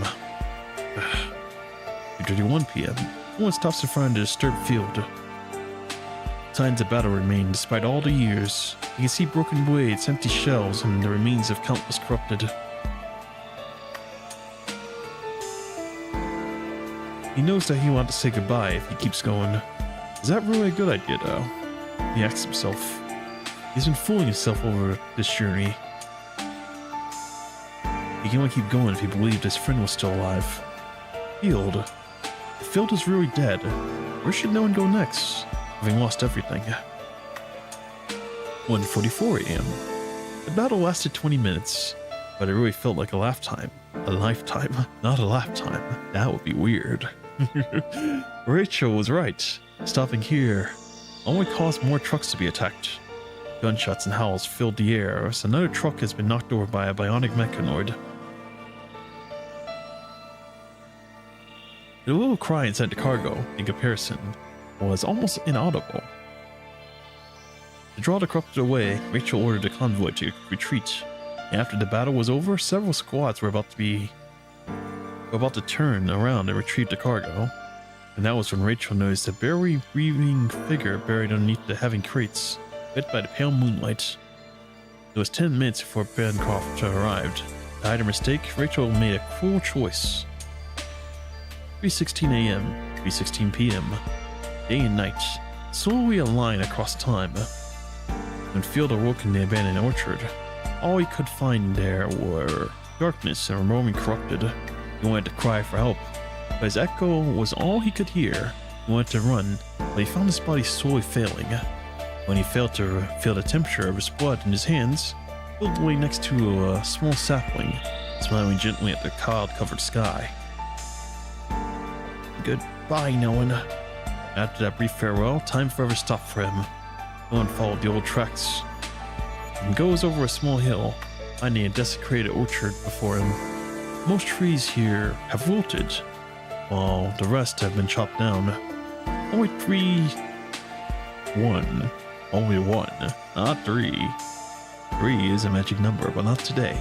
Only one tree remains in the border, its snowy flowers blossoming. No one takes off his goggles as one of the flowers floats toward them in the air.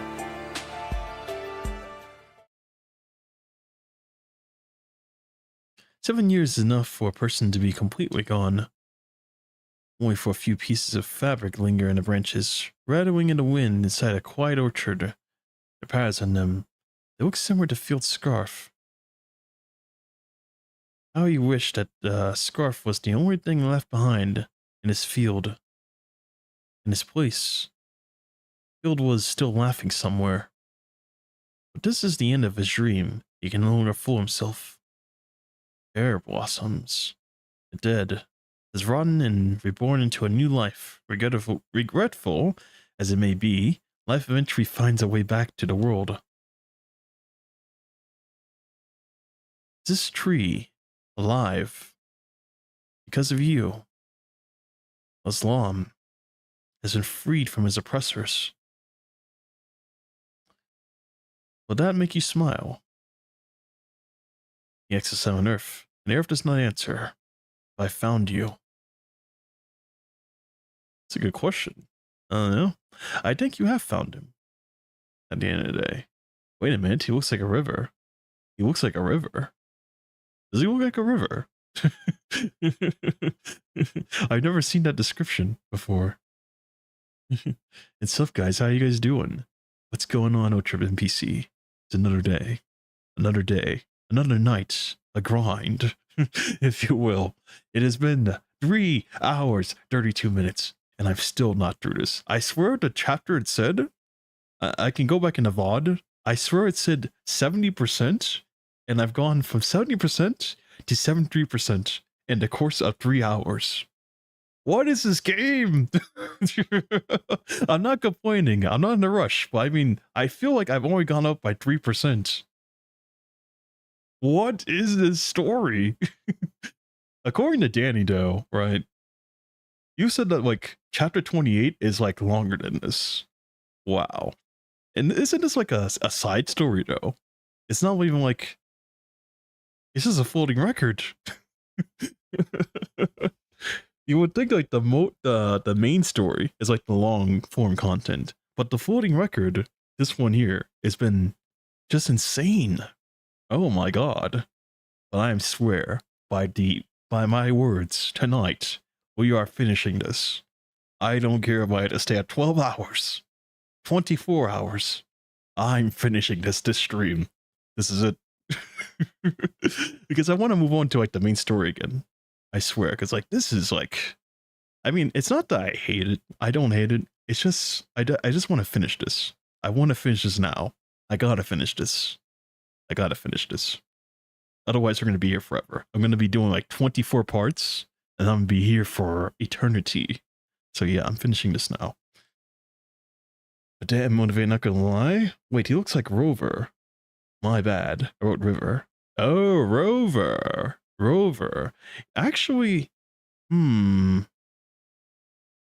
guess he does kind of look like Rover in a way. If you have like that, I don't know what they call that. They have like this, it's not a ponytail. It's like a, I don't know, it's kind of like a braid or something that they have in the back. I know Rover has it.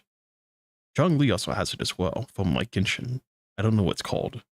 But if he has that, then I would say, yes, it is Rover. And also, I mean, the look that he has, I think like, the eyes of Rover, it's a lot more, it's like cat's eye. which is, by the way, the term, like the secret, I guess, code name he had when he was working for the Montelvis, Cat's Eye. Yeah, I guess his eyes is kind of like Cat's Eye in a way. Low key. But this guy, he looks kind of like it, but at the same time, I wouldn't say it is him. I guess you could say this could be like his brother at the end of the day. Yeah. Oh my. 28, 67 nodes or something like that. 67 nodes? I wonder how many nodes is in this, by the way. How many nodes have I gone through? Oh my god. It's 28. Yeah, it was 28, 29 short. It was. My bad, chapters, mistakes. Yeah, 20. I think it was 28 that you said. That was like the longest. At 67 nodes, that's a lot. Oh my god. Yeah, I'm gonna have to crunch that one out. I don't know how I'm gonna do it though. Yeah, we'll see. Over kind of Asian, not gonna lie. Yeah, he is kind of Asian though. But isn't he like from like the Chinese culture though? Because the place we originated from was Honglong. And Honglong is based on like, you know, Chinese, right? I think. At least it sounds like Chinese. Honglong. Honglong. Oh my god. I don't know, man. So I guess he is Asian.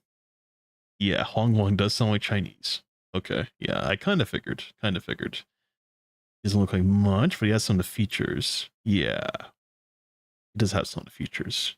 He does have the features. He's just missing like the one long braid from the back. If he has that, it's Rover.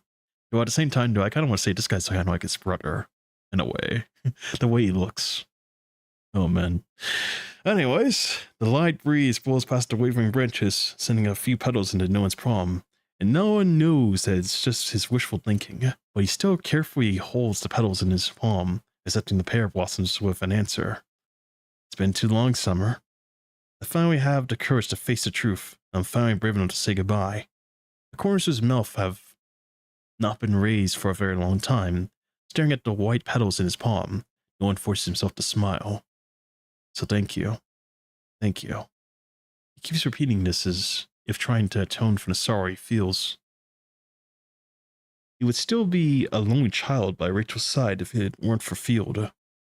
Unaccepted by the people around him, he would still be haunted by the pain he did not understand when his mother died and angry at the world from indifference. Field caused many gentle changes in Owen. These changes eventually separated them forever. And now they reunited. Field's body has already been taken by the earth and born into a new life. His soul, meanwhile, continues to live in the memories of an old friend. These memories, a firefly, he left me to guide me that day, showing me the path of the dark. I finally understand that death doesn't take away the meaning of what once was. You're just a transformed living in another way. You're a light that casts away the darkness, a fire that melts the snow, and a train that moves forward, and the reason I still live. Thank you, Summer. Thanks to the earth, and a pair of blossoms once again. Goodbye.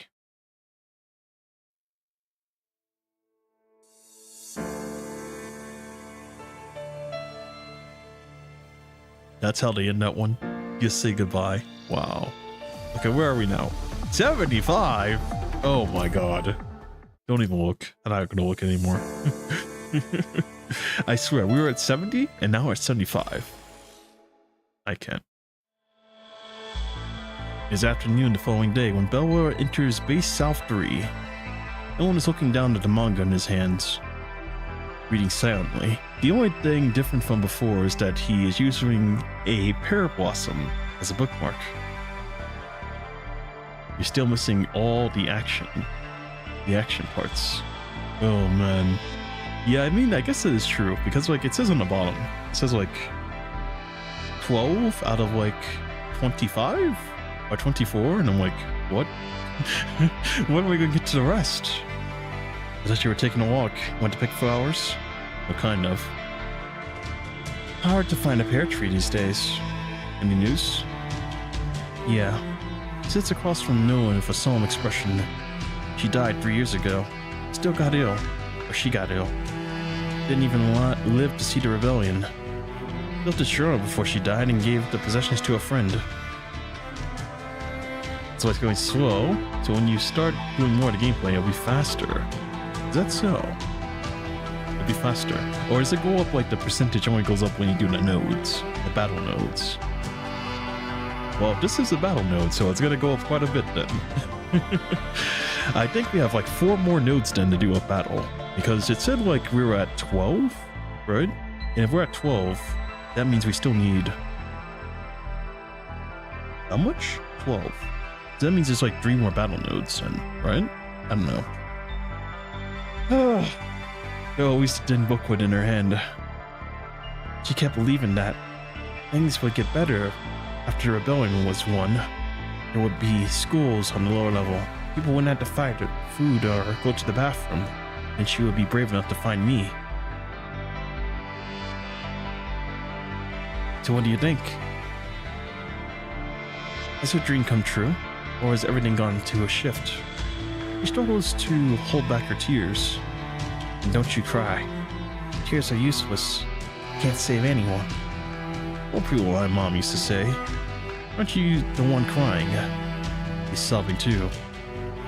So whatever I Peter wrote, it just proves that it's a universal truth passed down from generation to generation.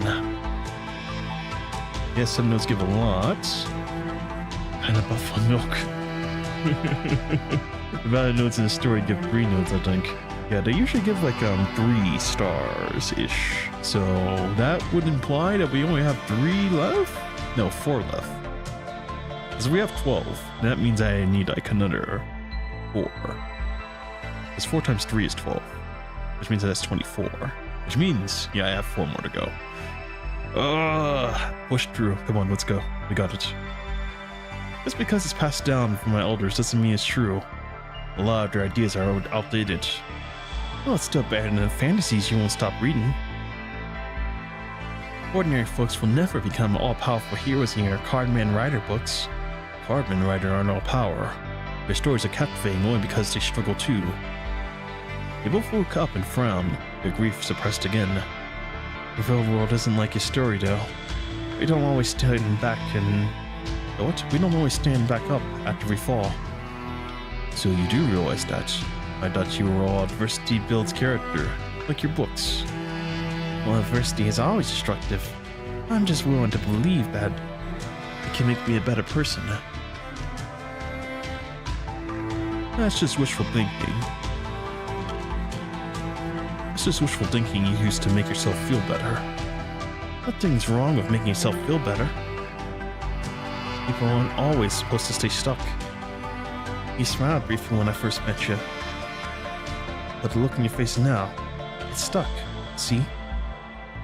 Surely someone who never smiles doesn't get to say that about me. Those sneers.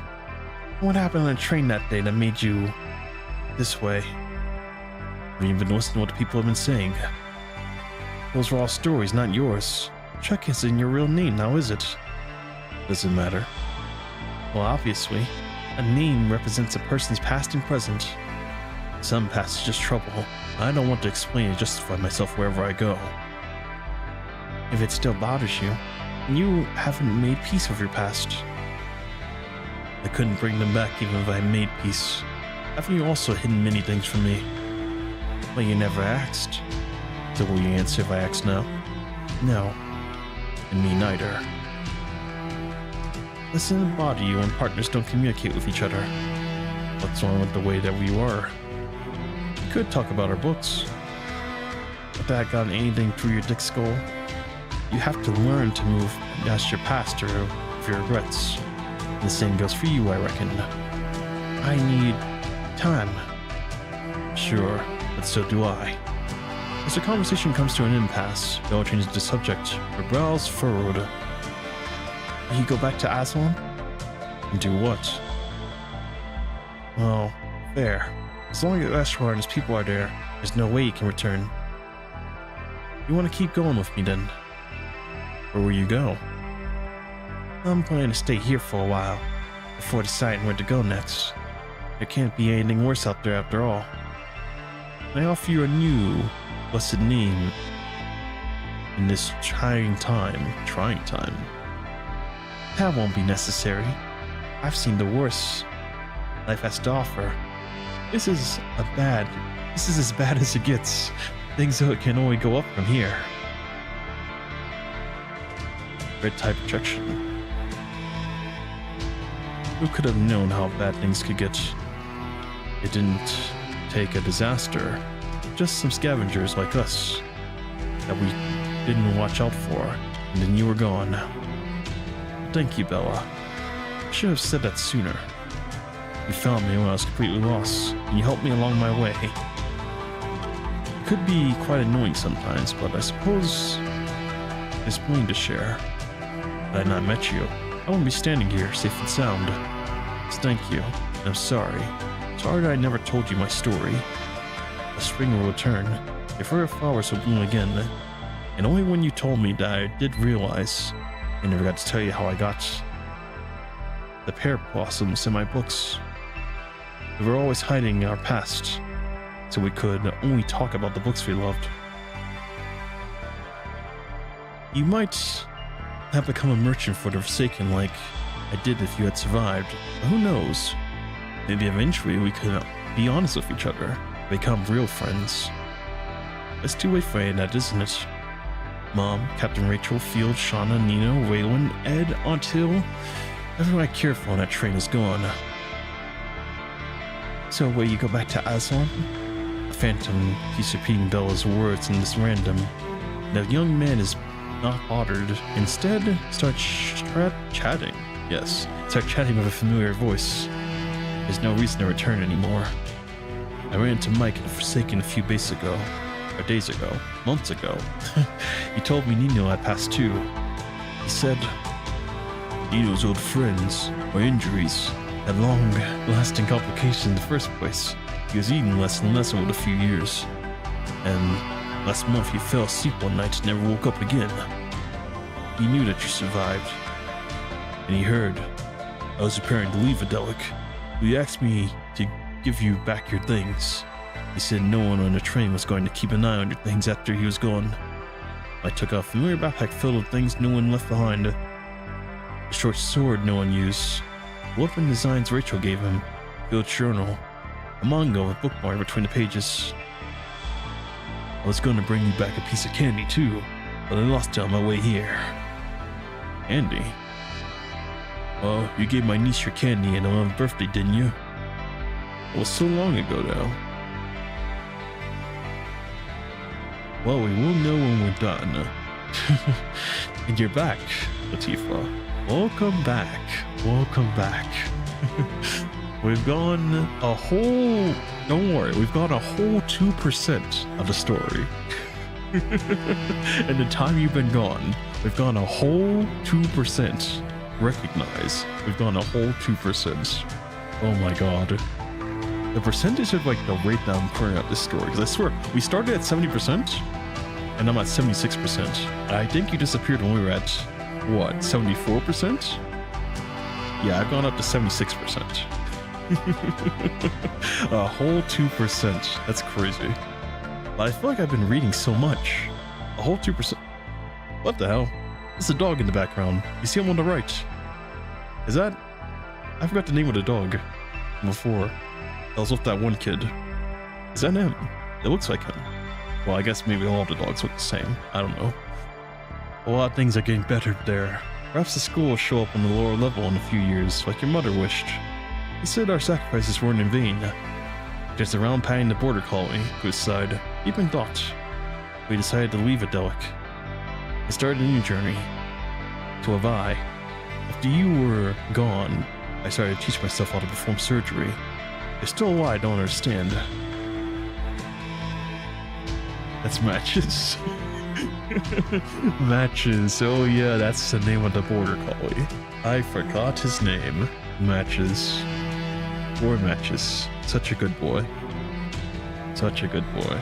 Conversation happened back in chapter 17 on screen, when no one returned to Forsaken taking Matches. I was trying to remember too, but Liv left for Babylonia, and the rest of the grave stayed. I didn't actually, I'm pretty sure Liv, she took Matches and the baby as well, but I forgot the name of the baby too. Oh my god, I'm cooked. They took him back to Babylonia, no? And I remember like in Surviving Lusum, when they were like doing like the two different choices for Liv that she made. Either she decided to, you know, just kind of die, or, you know, embrace the future. The baby turned into a construct, and Matches, I didn't even know what his fate was. What's the deal with Matches? I don't see him anymore. Matches, man. Oh my god. What's he doing? What's the dog doing, though? What's the dog doing? I have no idea. Cosette is fine too. Yeah, but I never heard from him at all. I guess like maybe it was shown like the story in the future. She took Matches and the baby to the new conservation area, but no one took Matches to the Forsaken. Oh, wait, so Matches didn't come with us. Ah, poor Matches. He could have been like the Great Raven mascot. That would have been so cool. Oh man, we go to battle, Matches is there every single time. That'd be so funny. He chases out the corrupted. You know, what happens? What if Matches becomes like a cub? Oh, that'd be crazy. Imagine he became a cub. How would that work exactly? Nah, there's no way he can become a cub. It's not gonna happen. Eventually, I had an arrangement with the Forsaken and became one of their merchants. But the Red Tide flooded the cities again after the disaster in the Puya Forest Park ruins, and it took so many lives. He stared at the projected phantom and the Red Tide and pauses. You will hear later. Later then. Okay. That's cool. Can't wait to hear it then. They never stopped fighting. No matter how hopeless it is, even at the cost of their lives, the way they fought reminded me of the people on the train. I was still confused at what came out of my choices. After rebelling, I left the Aswan. What is the point of it when none of you are here anymore, even if our dream has come true? Only when I saw those who died defending the people of the calamity did I realize I was not right to give Ashlar the terminal that day. I would have betrayed them if I had compromised. Your sacrifices would have all been in vain.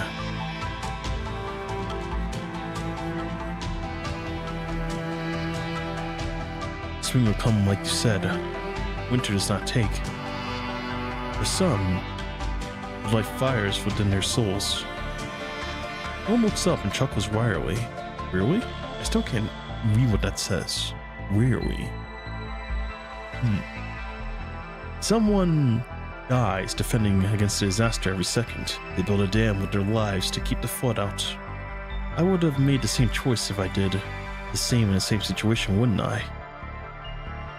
Not because I decided to give them the possibility they gave me.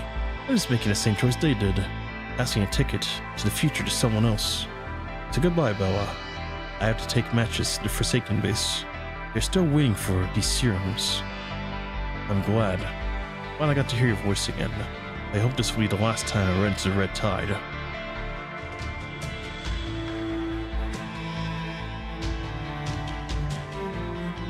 Yes, I remember it now.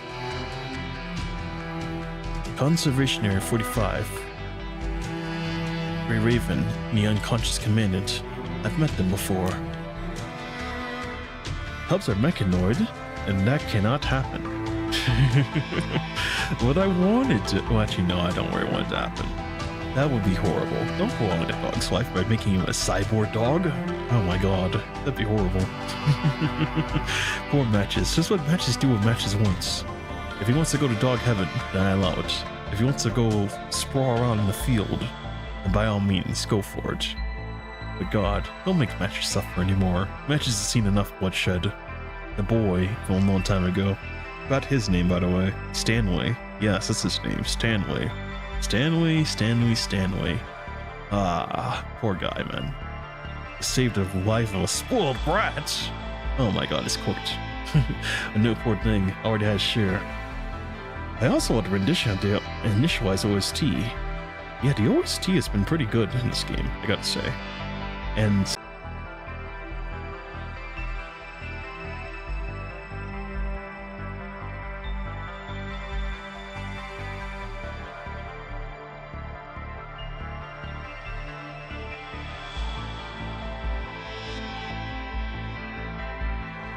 I think I'm back. I lost connection for a second there. Let me see. Am I back? Dismiss?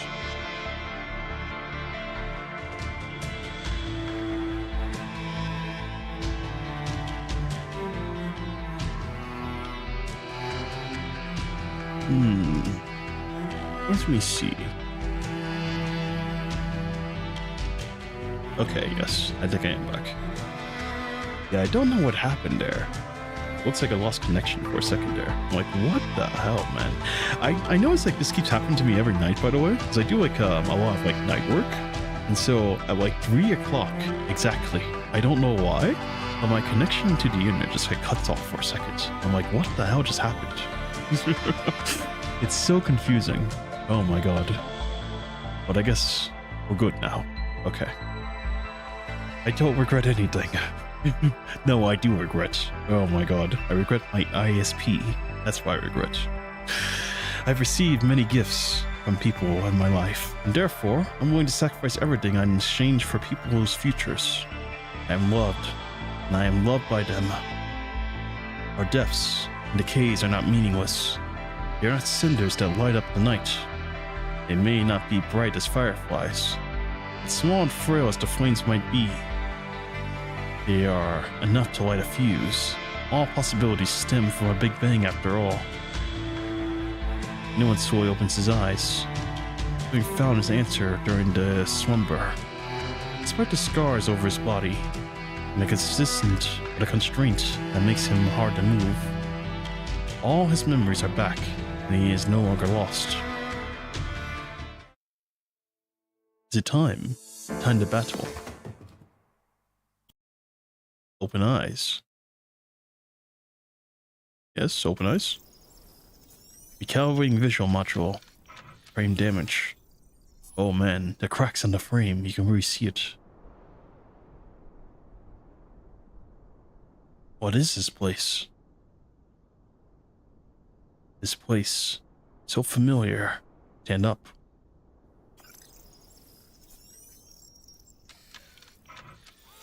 Move forward.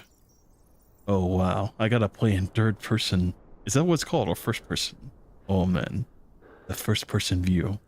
It's so crazy. Wait, I didn't lose my memory this time. And someone's breathing in my ear.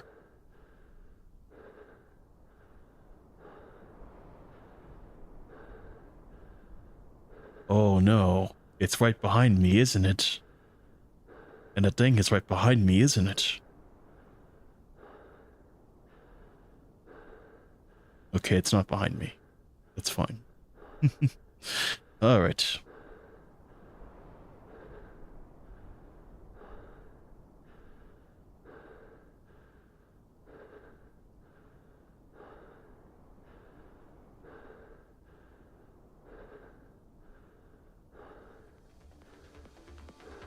Brain emergency reboot, 87%.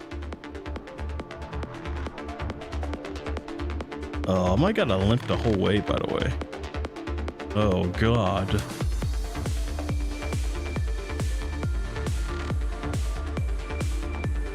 Brain emergency reboot completed. Oh, quick time events.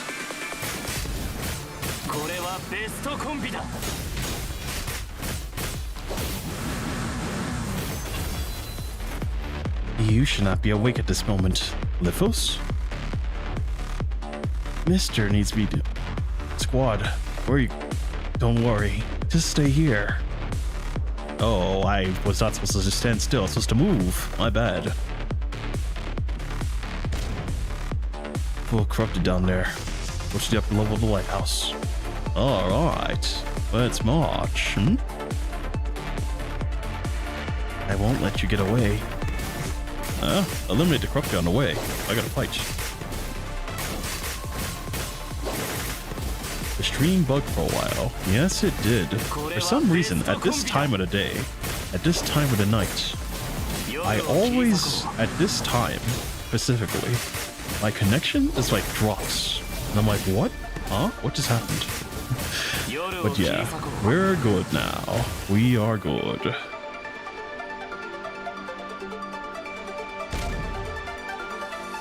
I don't know why. I guess I gotta be careful with like night streams from like now on, because around like this time specifically, my connection just like disappears. Watch out for mind is corrupted. Watch out as mind is corrupted. Oh, my mind is corrupted. Corruption deviation. Oh, I gotta hurry up then, right? Okay, let's go.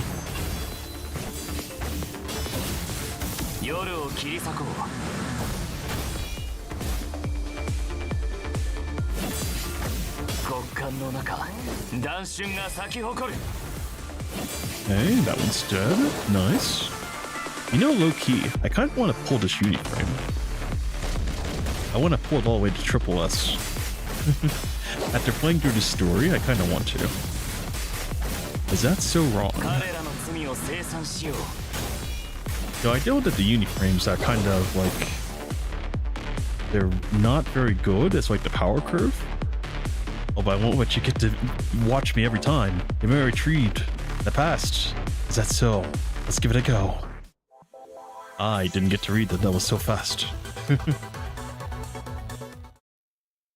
Oh boy, this is it, isn't it? This is the red streak. Whenever you see this, I know this is the end. Oh my god. After... what has it been? I feel like it's been like 12 hours overall. After 12 hours of grinding, if you could add all the streams together, we are finally here at the end. Oh boy. Well, I don't think this is the end though. I think there's something after this for sure. Old Cradle Dream. Alright, let's see it. Let's go. This is it. The final countdown. Oh, we just go straight to battle, huh? Alright. 幸せな夢を作ってあげるから。だが、目覚める方法はもう知っている。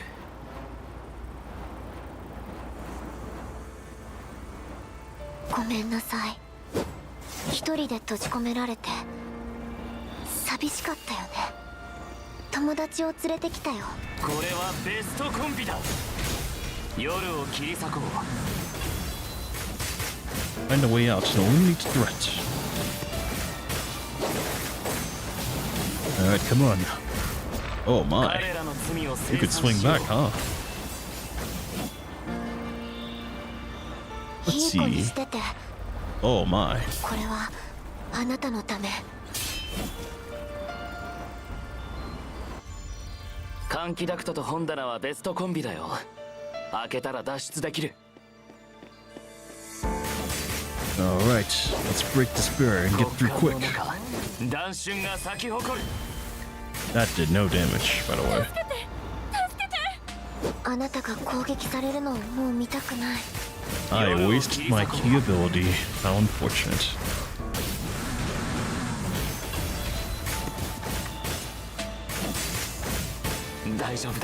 Oh, oh my god.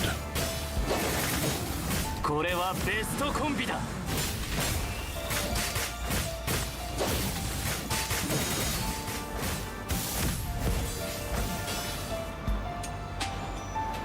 Alright, here we go. Deflect. ここを離れないで。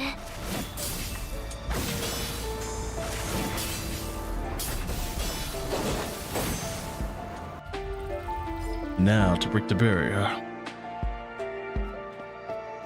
What the hell? It's regenerating its HP. That's crazy.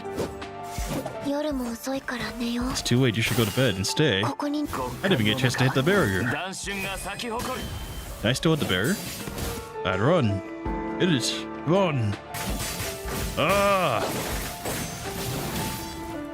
Mind illusion tunnel barrier. Now we must break through. Here we go. いけない。悪い子にはお仕置きだ。 Ah. Deflect. There we go. No chair shall stop me. Uh-oh.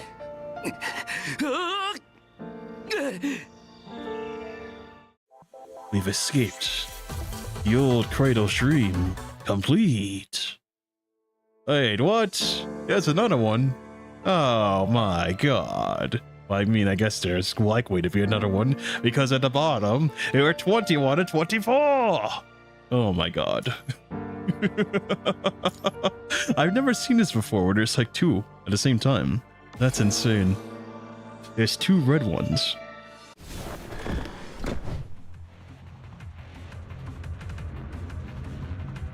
Oh wait, we're wearing a different outfit this time around. Am I crazy? I swear his outfit's kind of different. In the front. あの日、あなたは恩師を裏切った。彼女の犠牲を無駄にした。ああ。でも彼女は見習うなだとさ。じゃあ僕のことは、あなたを救ってずっと見守っている僕のことも裏切るの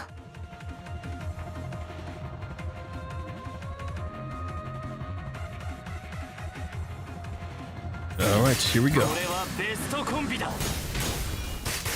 彼らの罪を清算しよう。大丈夫だ。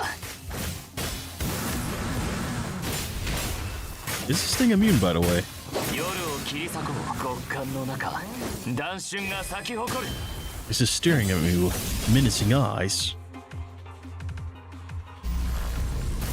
Wait, what? Whoa, whoa, whoa, whoa, whoa, whoa, whoa. Chill, chill, chill, ド bro, アが chill. 開いた。早くここから離れよ Back through the train door, hurry. う。 Let's 大丈 go. 夫だ。Escape the platform. Ow. Oh, this way. Oh, God. Not the purifying light. To the morning light. No, no, no. That's gonna one-shot me, isn't it? Alright, come on. Platforming.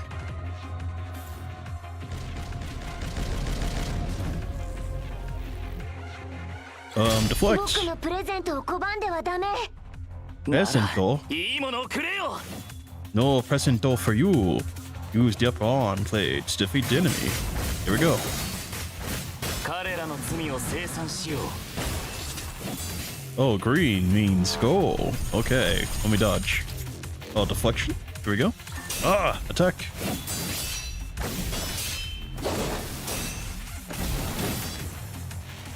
Oh, there we go. Alright, come on with the sword. 大丈夫だ。 Deflect. Oh, I did not deflect. No, no, don't smash me. Oh, dodge. Nice. 夜を切り裂こう。 2 pro. Oh my, oh. And a parry.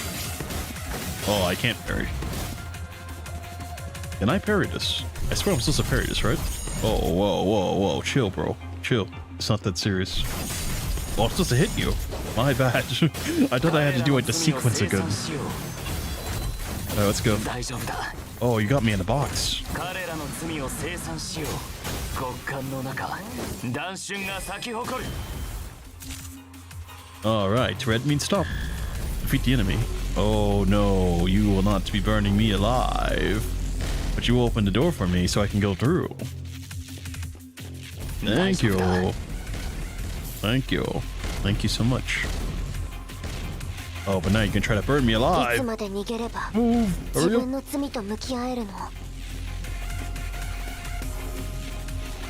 Oh. That laser beam is coming for me. もう逃げ場はない You no よ。 longer have a choice. ここに I は do 僕 have a しかいない choice. 僕と向き合うしかない。彼らの罪を清算しよう。 Oh, I can't hit you. That's cheating. You're too high up. Get down here and let me hit you. Parry. Oh, I can't parry that. Can I parry that? Okay, now you're low enough for me to hit you. Oh, let me dodge. Not hit me with that again. I still can hit it. How interesting. Well, I'm doing damage now. Oh, here we go. Oh, I got hit by that. Come on, don't die. I'm too pro. I've played this game for so long. There's no way I'm gonna lose now. Try this. Oh, we're almost there. Who am I hitting, by the way? Oh wait, you're orange now. Or is it cat's eye? Oh my god. What did I get hit by there? Dodge? Oh, don't spam dodge. Don't spam dodge. Chill. Okay, now I can hit you. Right? Oh, I cannot hit you. I am ready to dodge. Oh, I did not dodge. Wait, that sounded like it hit me. Like, oh, dodge. Dodge. Side step. Good. Side step. Side step. Oh, the matrix dodge. Like this.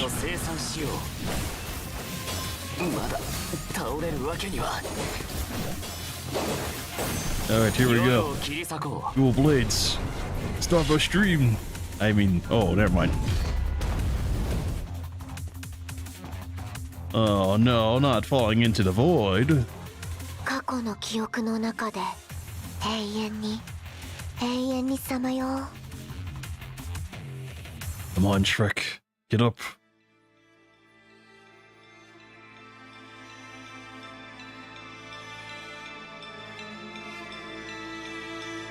Ah, the fireflies. Lead me to the exit. Find the exit. Just follow the fireflies. They lead the way. Even now, Field's looking out for me. Summer. It's just beyond the horizon. Ah-san. Is that Mom? Julie. Thank you. You're leading me to the exit. Thank you so much.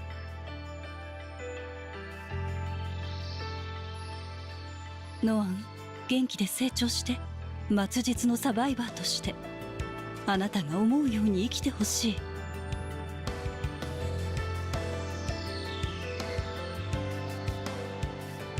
レイチェル隊長。I sure. Rachel. Captain. Oh my どんな goodness. 未来を望んでいても、私を真似るなよ。 Isn't it like Kaicho like actually like a boss or something? I think in Japanese. Field. これが私たちが長年望んできた結果なのだとしたら、あんまりにもひどい。 The Gandalf moment. Subs are delayed. That's so true though. No, Shrek, get up. We can't afford to lose. Die because you live. 証明してくれるから新たな生き物は雑草から生まれる。 Oh. What? 私にとって Imagine the whole story was voice acted like これが this. 腐 Yeah, っ that'd be て pretty ホ sick. タルになるのは Honestly. It would save my voice. I have been reading for 4 hours. 4 hours. 生存者はまだいるからね。 Oh my god. I'm dead, man. Oh, well, I'm surrounded. Taicho? Kaisho? So Taicho means captain, and then Kaisho means big boss. Interesting. So they have like 2 different words then. They're kind of similar. Fascinating. Kaisho, Taicho. I'm pretty sure I'm pronouncing this wrong, by シ the ュレ way. ク、さよなら。 Sayonara. 元気でね。さよなら。ノアン、さよなら。絶対生き抜けよ。それじゃあな、ノアン。 No, don't say さよ that. なら。 No sayonara. Sayonara. Mata ashita. Which I mean, I think it's like, I'll see you tomorrow. We will, no, mata ashita. Say mata ashita, please. We are not leaving. I will come back to the story. You will get to live again. さようなら。 Oh man, that's actually kind of fascinating too. The fact of like living again. Oh man, I'm becoming like Fullova from Wuwa, the infinite beyond. What's she called, by the way? I think it's called like the beyond, wasn't it? Or like the dead, where she had like the dead waiting. It's like that pocket dimension that she had. Oh man, or poor Fullova, by the way. Isn't Fullova dead though? I don't know. Okay, yeah, but goodbye. But this time, goodbye isn't just a farewell, it's proof. Proof that you were all once by my side. And even now, I cannot let go of the past regrets and make peace with my powerlessness. I'm no saint, and after all, I can't just all let it go and move on. These scars are part of me, aren't they? Not though. Even though there are still many things I can't change, new regrets that make me struggle, make me cry, make me hate myself.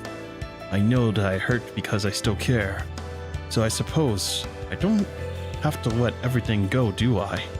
These fireflies, they fly around him, responding to with its flickering light. So thank you. Goodbye. No, you never left. All his memories are fireflies, their light guiding his path through the dark. He hums, a song from his childhood, waving goodbye to the lights and turning face to the real world, a world full of both grief and joy. You can hear the sound of the ocean breeze from the lighthouse at the end of the light. Real freedom is right before his eyes. Taisho, Danjo, Kaicho, Usho, all different similar words. Kyokyocho, I don't even know what that one is. Oh my god.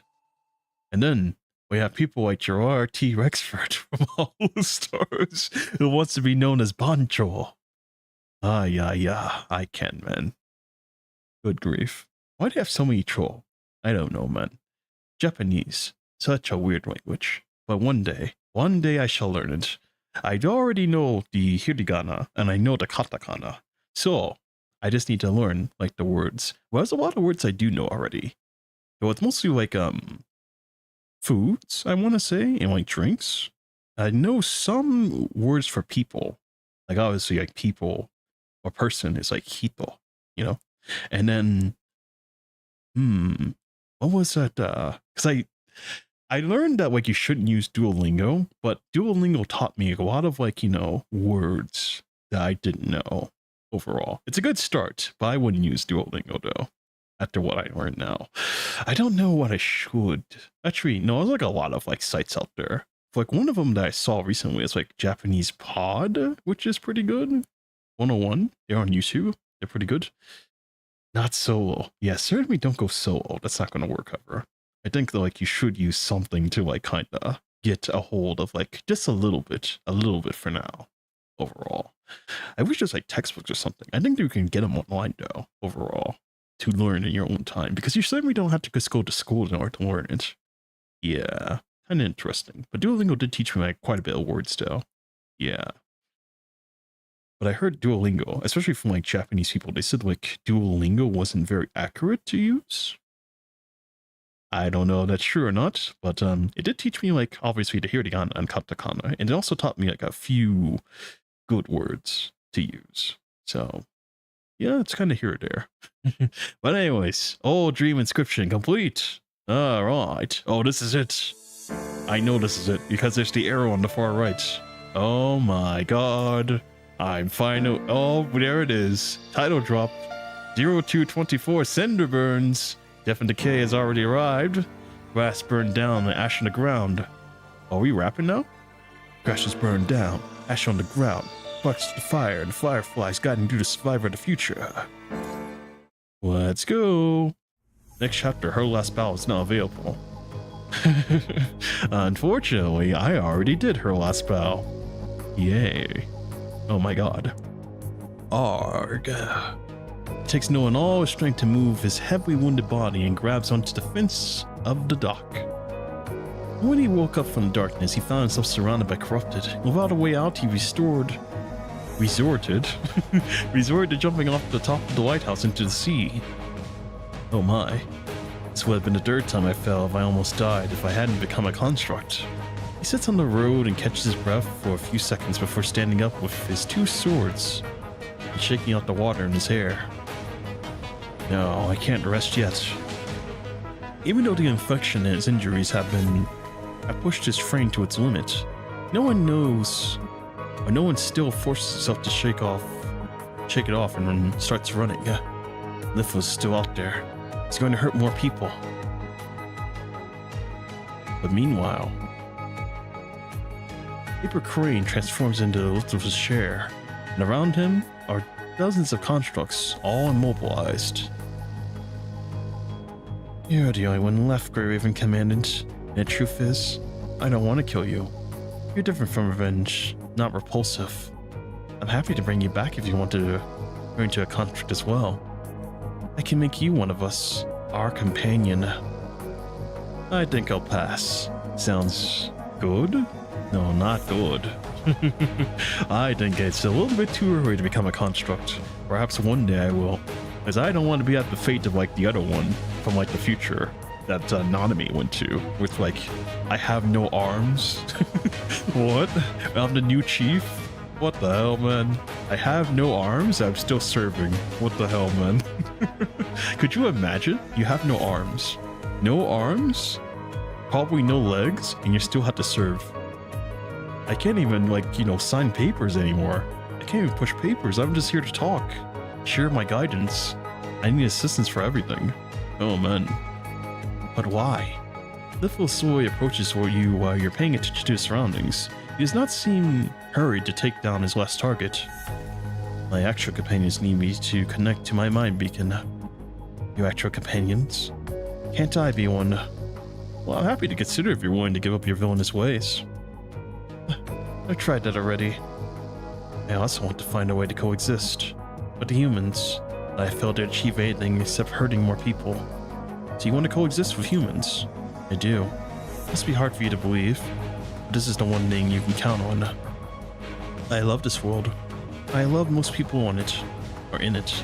I desperately want them to outlive the apocalypse, even if it means they have to live in a slightly less intact form. This does kind of make me an outlier among these sins, you know.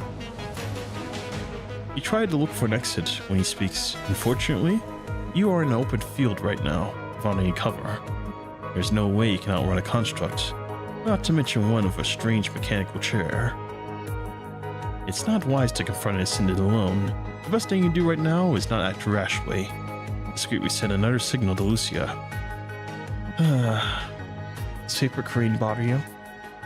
Noticing your gaze, Lifto grins. This is a torture chair. I used to torment and kill people who sit on it. Well-behaved children should stay away from her.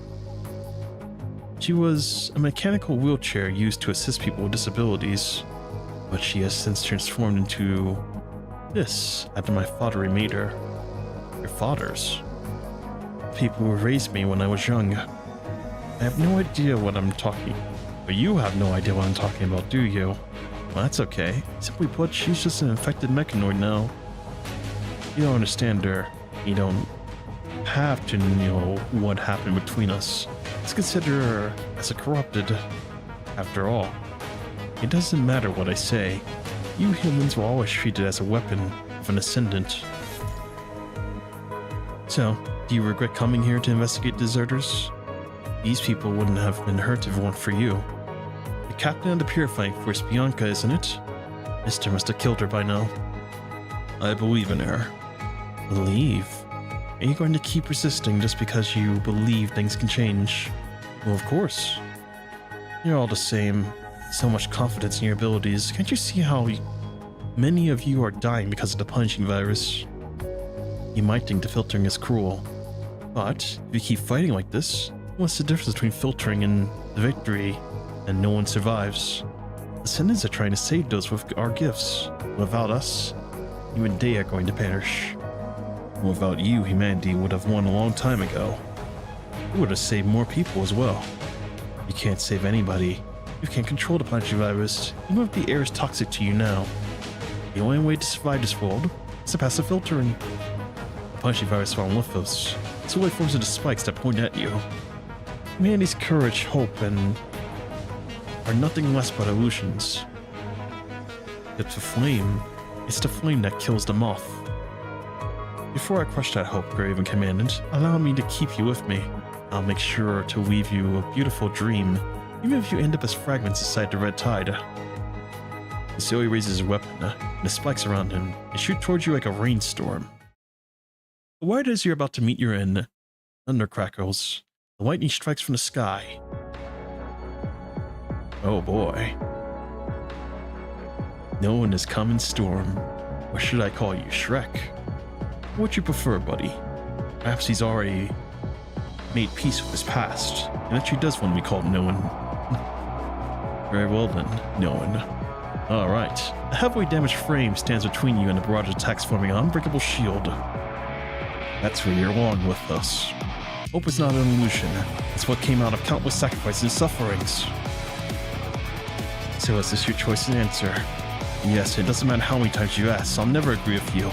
The filtering. I don't want to stay in a chasm of exiles and cages. I don't want to see your joyless smiles. I don't want your pity or crocodile tears.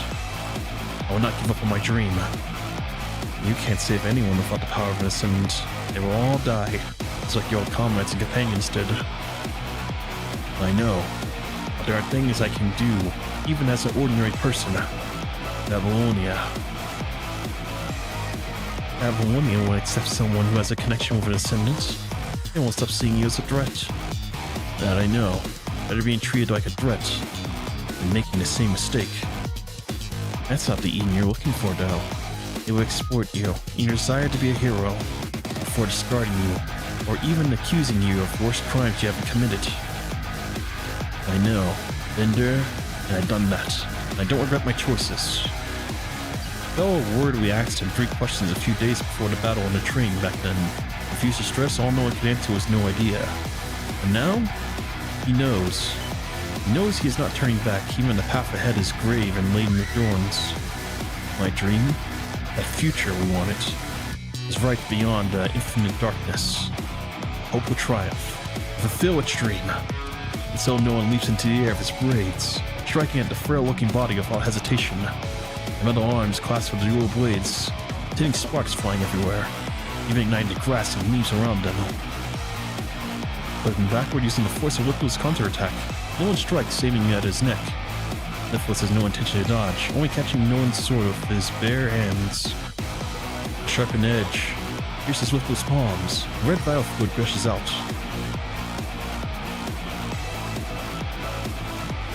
You've made yourself clear. If you want to go, then go. I still think you will return one day. You'll find me next to power and freedom to trek through this apocalypse. Holding no one's sword of his hand, Lithless points at his heart. You can kill me. That's okay. I'll die even soon, even if you don't do anything. So don't forget to introduce yourself again the next time you see me. I'm afraid I won't remember you. But just let's go, and the blade goes through him. Kill me apart if you want. I might feel pain. But there's no reason to cherish the life that keeps getting reborn, is there? False. Bring him back, Paper Crane. You hear a man's voice coming from the dark. Paper Crane immediately spreads his mechanical limbs and envelops Lithless before retreating. So who was that? No one dashes towards Paper Crane, but an invisible force field hits him squarely in the face. Ouch! The agent. You were right. Yeah, I just had an old wound reopened in my head. Ah, Grey Raven Commandant. I'm glad to see you here alive and well. I'm afraid those who split up with you did not fare as well. But don't worry, I haven't completely destroyed the seeds of potential. Our experimental game have come to an end, but I'll see you next time, except it might be sooner than you expected. And right as you disappear behind the dark forest, you hear footsteps approaching hurriedly from behind. You turn to find Lucia arriving with the reinforcements. Commandant, I'm sorry I didn't make it in time. You're right on time. That agent wouldn't have left otherwise. Most of the people who follow me are heavily injured. I can't believe that agent was here. And Lithos. What's the situation on your side? The injured members of the Pyramid Fighter Force are back in Babylonia with our help. A silver lining, I suppose. Let's head back. Alright. I'll move those unconscious to the boarding area first. I'm sorry I couldn't... Oh, I'm sorry. I don't think I can help. Are you okay? Damages and infections are both at a threshold, so... He's still trembling even when he uses his swords to support himself. Didn't realize it was until the adrenaline passed, but I'm feeling a little... He smiles apologetically before he collapses to the ground. Hey! Oh my. He's collapsed. Oh my god. It's over. Sorry guys, the gang kidnapped you. Oh no. I hope it wasn't a Delic. Oh man, if the aristocrats got you. Oh man. I'm sorry, but you're not making it to PGR2, my friend. If the aristocrats get you, you are not making it to PGR2. But the Finn boy was here. Oh man. Are you referring to Lithos? Oh man, the look at that frame, I swear.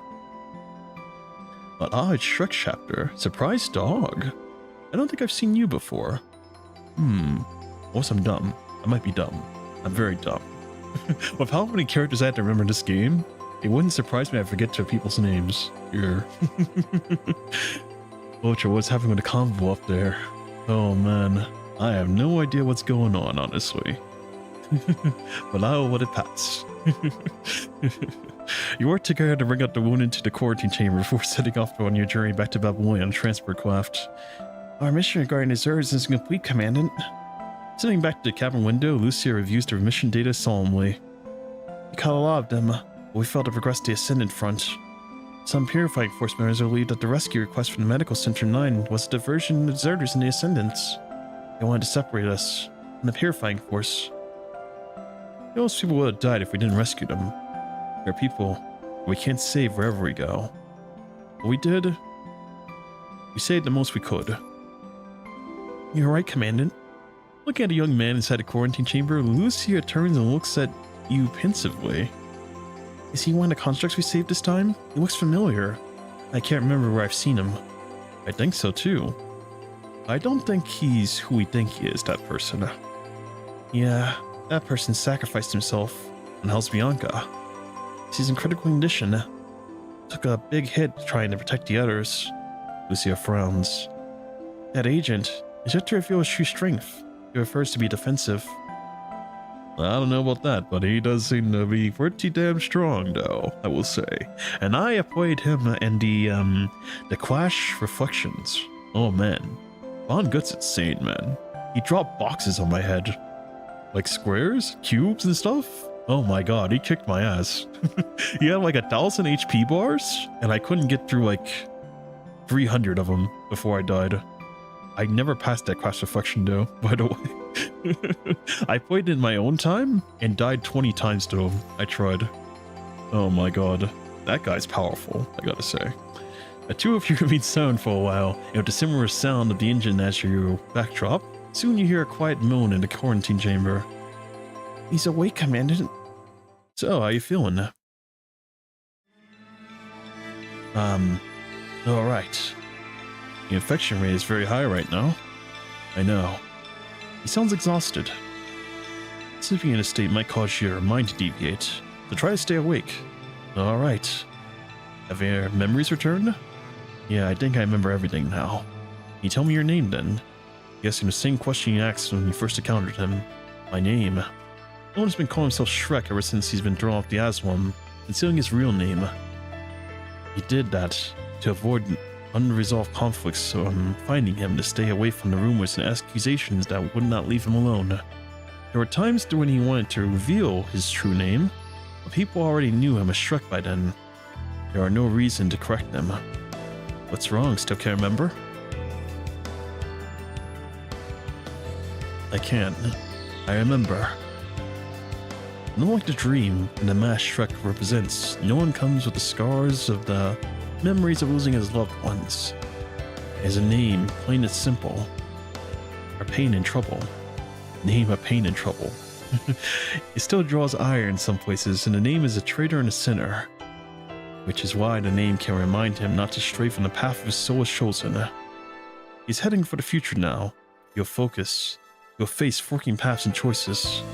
He has no choice but to choose a name now. It symbolizes determination, then his name must be... 诺安，我叫诺安，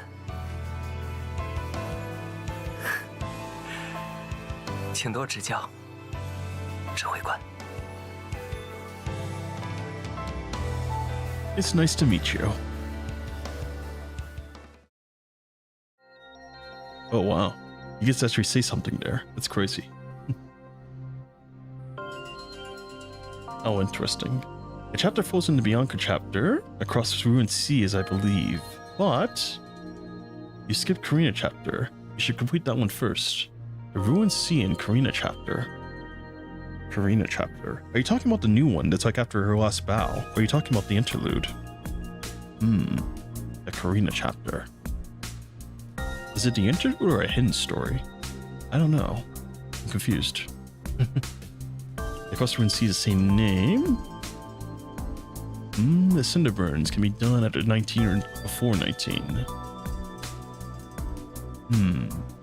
I don't know what it is. Honestly, you didn't skip the Korean chapter. It's chapter 19. Oh, that's the one then. Yeah, I haven't got to do it yet. As we agreed to do Cinder burns before this. Oh wait, no. I did the, what is it? Not Her Last Bow. It was Hakama chapter, which was like the floating record I just did. I did that one, and then I went to do a DMC event, and then after DMC event, I was like, all right, this is it. We're doing Cinder burns. Yeah, that's what happened. And so now we're finishing Cinder burns. Next is going to be chapter 19. Oh man, that is going to be interesting. Jorking. I still don't know what jorking is. I keep walking into like multiple chats. Like I was watching, because I was like learning League. I was watching Charisma, and they were saying in the chat jorking, and then they asked him like what jorking meant, and I was like, what is jorking? It's like the new term that we're saying nowadays. Jorking. How interesting. Oh man, I don't know what it means, but I'm assuming that it probably means something unseemly. You started the Korean chapter, but then left it for Hakama chapter. Yep, that's exactly right. I did do Hakama chapter. And after that, I did DMC. And after that, here we are, the Cinder burns. Oh man. While trading all the creatures with brother, all the creatures are holy. What are you trying to do with the creatures? Are you talking about the hetero creatures? Are you trying to jork with the hetero creatures? I mean, you do you, man, but I'm pretty sure at the end of the day, once you're done jorking with them, you're going to be corrupted. And that's it. Unless you become an ascendant. Although I don't think if you become an ascendant, though, you're going to be fine. I still think you're going to be cooked. It's like... I don't even know, man. It's like I don't even want to know. 10:21 a.m. though. Science Council, a few days after no one arrived at Babylonia. Oh boy, I'm gonna see, what's his name? I forgot. What's his name? The scientist. Oh my god, I haven't seen him for so long. It's been a week. Asimov, yes. Aha, Asimov. It's a pleasure to see you, bro. Oh yes, there are indeed some anomalies in this frame. But he wasn't controlling them, and nor was he losing control. The Ascendant established a unique connection of him using the Punji virus. I believe that the Ascendant left behind some special connection technology in his frame and his mind when the Ascendant turned him into a construct. That's a fascinating design. It will certainly expand the possibilities of future construct development. So you're saying he isn't an Ascendant or a Transcendent? Well, that's right. I have to guess the anomalies in his power only appeared because he was connected to the controlled by the Ascendant. This is a normal construct, if he stays away from them. Quite fitting for an Ascendant called a swindler back in the day. He was lying when he said that a kid could lose control if he leaves the Ascendants. Well, I can't be sure his brain and mind have been affected by other factors because of that, and right now I can't guarantee that he won't lose control again. It's probably safe to keep him in the lab for now. Well, I don't recommend it. He's got nothing but corroborative. Locking him up any longer unnecessary seems inhumane. Are you sure? Well, he has an axe to change his frame. Every test and inspection is conducted as is. High pressure tests often damage parts, and inspections require removing some components. Those aren't a walk in the park. And he hasn't complained about anything. He would have shown it by now if he was incompliant. So do you have a way to prevent him from losing control? Oh, I do. I left quite a bit of insurance policies aside of him, after getting his permission. When can we be sure that the threat is completely gone? Well, I need some time. The Ascendants are staying away from him currently. It will require or take longer to unravel the intricacies without a way to observe and collect samples. We'll get a sample if he comes in contact with the Ascendant again, won't we? That sounds like something Corona and the researchers will do. They won't let things go if they find out about him. Oh, he'll most likely die a defect if we do that. But before we solve the issue and replace the frame, I suggest keeping him away from missions that involve ascendants. I guess, I made the right choice assigning him to Dark Ares. Dark Ares, huh? Dark Ares has been reinstated? Yes, every team, everyone on that team has some issues. So it's time to change things up. And who's the captain? Alma. But why her? He's the only one left. No one, Nicola. Interesting. No one is more qualified, but he can't be trusted yet. We wouldn't assign him that role. And Loyan is a little timid. She's no leader, and her records aren't exactly spotless. We questioned her, and although she said that she wasn't aware when she brought no one to Medical Center 9, we can't completely be sure that she isn't responsible. But we are short-handed right now, so we can't afford a heavy penalty. We'll let her get used to our new squad first.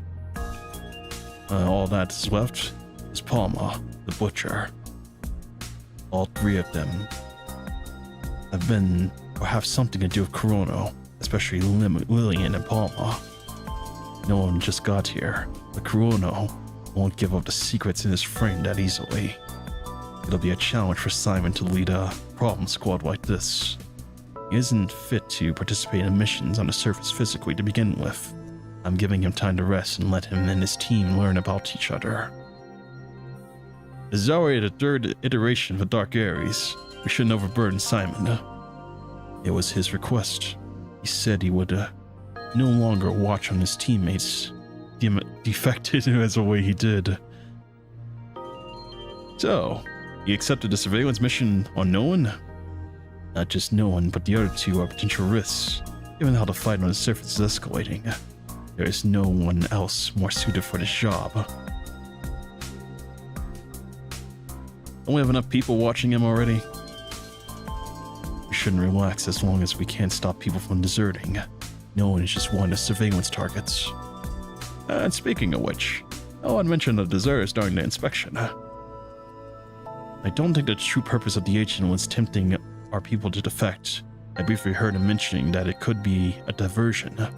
And given that Lithos was the only person responsible for this incident, I felt like the agent had a different agenda. I guess we need to send more people to the surface to investigate. Did he say anything about the Ascendant Lithos? Well, it's the same thing he said when we questioned him, but Asmo remembers the first day no one arrived in the Science Council for inspection. Lithos? Oh, what's wrong? I don't know. He suddenly appeared behind me and... Did I do something wrong? You're... No one pauses for 2 seconds, staring at the girl's purple hair and her eyes before coming to his senses. Oh, right, my apologies. I confused you with someone else. You are... I'm Rosa. I'm Asmon's assistant, not ascendant. That would be weird. If Asmon had an ascendant under his belt, that'd be kind of awkward. Although I think he would be quite happy if he had like a ascendant study. That would make his day. Oh my god. If he had the power to investigate that. I'm sorry, Rosa. That's okay. He falls silent again, staring at her. So how come... What is it? Oh, it's nothing. That's a baseless misunderstanding. Rosa has enough problems as is, and Asmal decides not to mention something this trivial. And how's Louis' specialized frame? Oh, we can complete the adaptation and the construction at any time, but it will just be another inferior in its current state. We still haven't made any significant improvements. We're investing in unique connection technology unknown. Hopefully it'll bring some ideas to development and then specialize Omega frame. Extend our order from a few days ago to keep Lee in Babylonia is one of our few remaining hopes.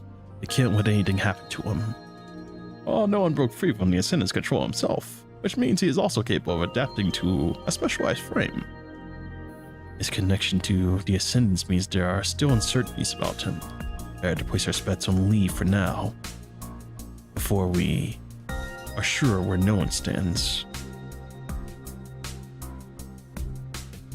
It seems that Grey Raven consists of Lucy and Commandant for the time being. Although Liv has woken up. Good grief. Liv is still suffering. Let's not put Liv back on the front lines until she's better. Oh my god. Jorking. So it's gooning in the modern terms. Now that's what it is. I kind of had a feeling. The word sounds a little bit unseemly, I guess is the best word I can say. I don't know about you, but the word, there's just some words that you hear and I'm like, oh, that's what it is, isn't it? Although it could be also not that, though. But still. Lillian and Palma. I've only seen those two in like the DMC chapter though. I saw Lillian, I'm pretty sure I saw Palma, I saw Simon as well. And then there's this one other girl, other construct, she had pink hair. I don't remember her name though. I don't remember her name. Interesting. Oh, it's like Mujin. Mujin. Who's Mujin? Is that another character from my anime? I don't know. That will make Asimov agent if he has Ascendants under him. That would be true. But if he had the opportunity to study, you know, an Ascendant, I think he would be so happy, honestly. But I don't think that's ever going to happen. Probably not. It would be pretty crazy, though. Still pretty crazy. But she looks like Ado. Our favorite hag is back. Oh man, our favorite hag. I don't think she's going to be very happy being called a hag if she was here. Oh my god. Alright, that's it for today's treatment. Thank you, Professor. You too, Commandant. Thank you for always coming back to Babylonia so frequently to assist with the process. As long as I can help. But stop saying thanks, okay? Right, okay. So, how have you been? Any issues during battles? No, I'm alright. It's a medical miracle that you woke up, or so I thought. I recently discovered that the monitoring medical devices in your room were modified before reverting to their original state. That timing matches up when the time you woke up. I don't know who did it, and I don't know how it was done, but all records in that time have been overwritten. Anyway, I'm going to look into it. I won't let some kind stranger remain anonymous, and I'm going to drag whoever it was to hospital to help. The professor laughs and waves and turning away and leaving. So how you doing, Liv? Well, the migraines have gotten much better. The professor and your help. That's good. Lucia told me you saved a person when you're on the surface. He's serving in the dark areas now? That's right. His name is Nolan. It's great to have a new person with us. And you too, Commandant. You should rely more on others than carrying everything on your shoulders. Hey, the same goes for you. I'm already relying on you, Commandant, and so many others too. I'll keep doing so. It's my pleasure. Oh my god, it's still going. I keep hitting this, I'm like, alright, that's it. We're done. It's gonna fade to black and I'm gonna be back on the main menu. And I'm still here! Oh my god. The Cinder burns, bro. I'm gonna be here forever. You see a familiar figure wandering outside the WGAA after you lead the Star of Life. No one? Good afternoon, Commandant. Hey, what are you doing here by yourself? Commandant Simon asked me to requisition some supplies, and I'm still learning my way around here. What about you? Why are you here alone? I'm heading back to Grey Raven's lounge. What are you requisitioning? Just some spare weapons and a coating. Captain Palma said I looked like I was, and I quote, fished out of a pile of corrupted. That's not true. Fished out of a pile of corrupted. I like this frame. Look at him. He looks cool. Look at the hair. It's got like the white streaks. Oh, I love it. The white streaks. They look good. And the glasses? Oh, wow. It completes him. It completes him. Some people, they wear glasses and like, just like, it doesn't work. But I think honestly for him, it works. I don't know. Yeah. I wish I had those glasses though. Can I get those glasses? That'd be really cool. Oh, man. Well, it's something you like. I haven't seen how they swap a coating, so I would love the chance to experience it myself. I haven't found out where the requisitioning office is. I'll take you there. Is that okay? Of course. Well, thank you then. He walks towards you with a smile. How are you, by the way? Good. Commandant Simon's a gentle person. Everyone is polite. Looking at the intricate architecture. I cannot read anymore. Architecture of Babylonia. He reveals a hint of confusion in his eyes. Huh? Lee happens to be walking past as he returns from the maintenance, and he sees a familiar figure heading towards the WJA. How is the Commandant free to hang out around this place? Confused, Lee takes another look. He sees the other familiar figure. He immediately dismisses his thoughts. What was I thinking? There's no way he could survive. There must be another construct who happens to look similar. But then, the young construct has chosen a new coating. Oh wow. Did he take Bella's advice after all, and turn his hair into a rainbow? Wait, no, that wasn't Bella that said that. Was Bella the one that said that? Oh man, how did he get rainbow hair? I remember one of the someone told him that. Was it Rachel or was it Bella? One of them told him to like dye his hair or something because it looks all gloomy like. I think it was Bella. It had to be Bella. She's the only one that will say something as blunt as that. I don't think Rachel would. What's wrong with it? It's ugly. I think it looks fine. You too? Is that what the chief prefers? Assad? Whatever his name was. Oh man, I forgot the name of the other guy. I think his name was Assad. A-S-S-A-D, I think that was his name. Assad. It was Assad and Rachel. I know those two were together. Kinda. Rachel told her that, but no one also said that to Lee when he was hanging onto the train. Oh yeah, that is true, isn't it? I prefer whatever makes you happy. You! WGA staff covered his eyes of anguish. 17 told him that. Well, that is true. Okay. I'm curious what looks at the rainbow colors. Relax, I won't wear it outside. Seriously. I'll take it off, forgetful as it may be. Hey. Lee, why are you here? Lee. You're still alive. I am. It's been a while. You two know each other. Don't you recognize him? He's Shrek. Wait a minute. I might have forgotten to mention that. Take off the disco ball in your head already and put on the real test coat before you catch up. Oh right, this coating. I've seen it before. Anyways, that's what happened. I knew it. I recognized you. Way to bury the lead. Isn't that what you guys did to me, by the way? I said that like when I first started the chapter, I saw him like lying on the ground and I was like, oh, that's Shrek. And someone, I don't remember who, I swear, I'm gonna go back to the comments, I'm gonna find you. Someone told me this wasn't Shrek, jokingly. And I was like, he looks like him. You're like, no, it's not him. And here it is, once again, confirmed that it was him the whole time. No one in Shrek, it's one and the same person. Oh my god. Even pick up that book. Wait, am I right? In the Ascendants, they made you look like a construct. Your luck. That's not fair. If I hadn't jumped off the Omega weapon, you would have just died of your wounds inside the train. Don't even mention how you got away from the Ascendants. Is that a compliment?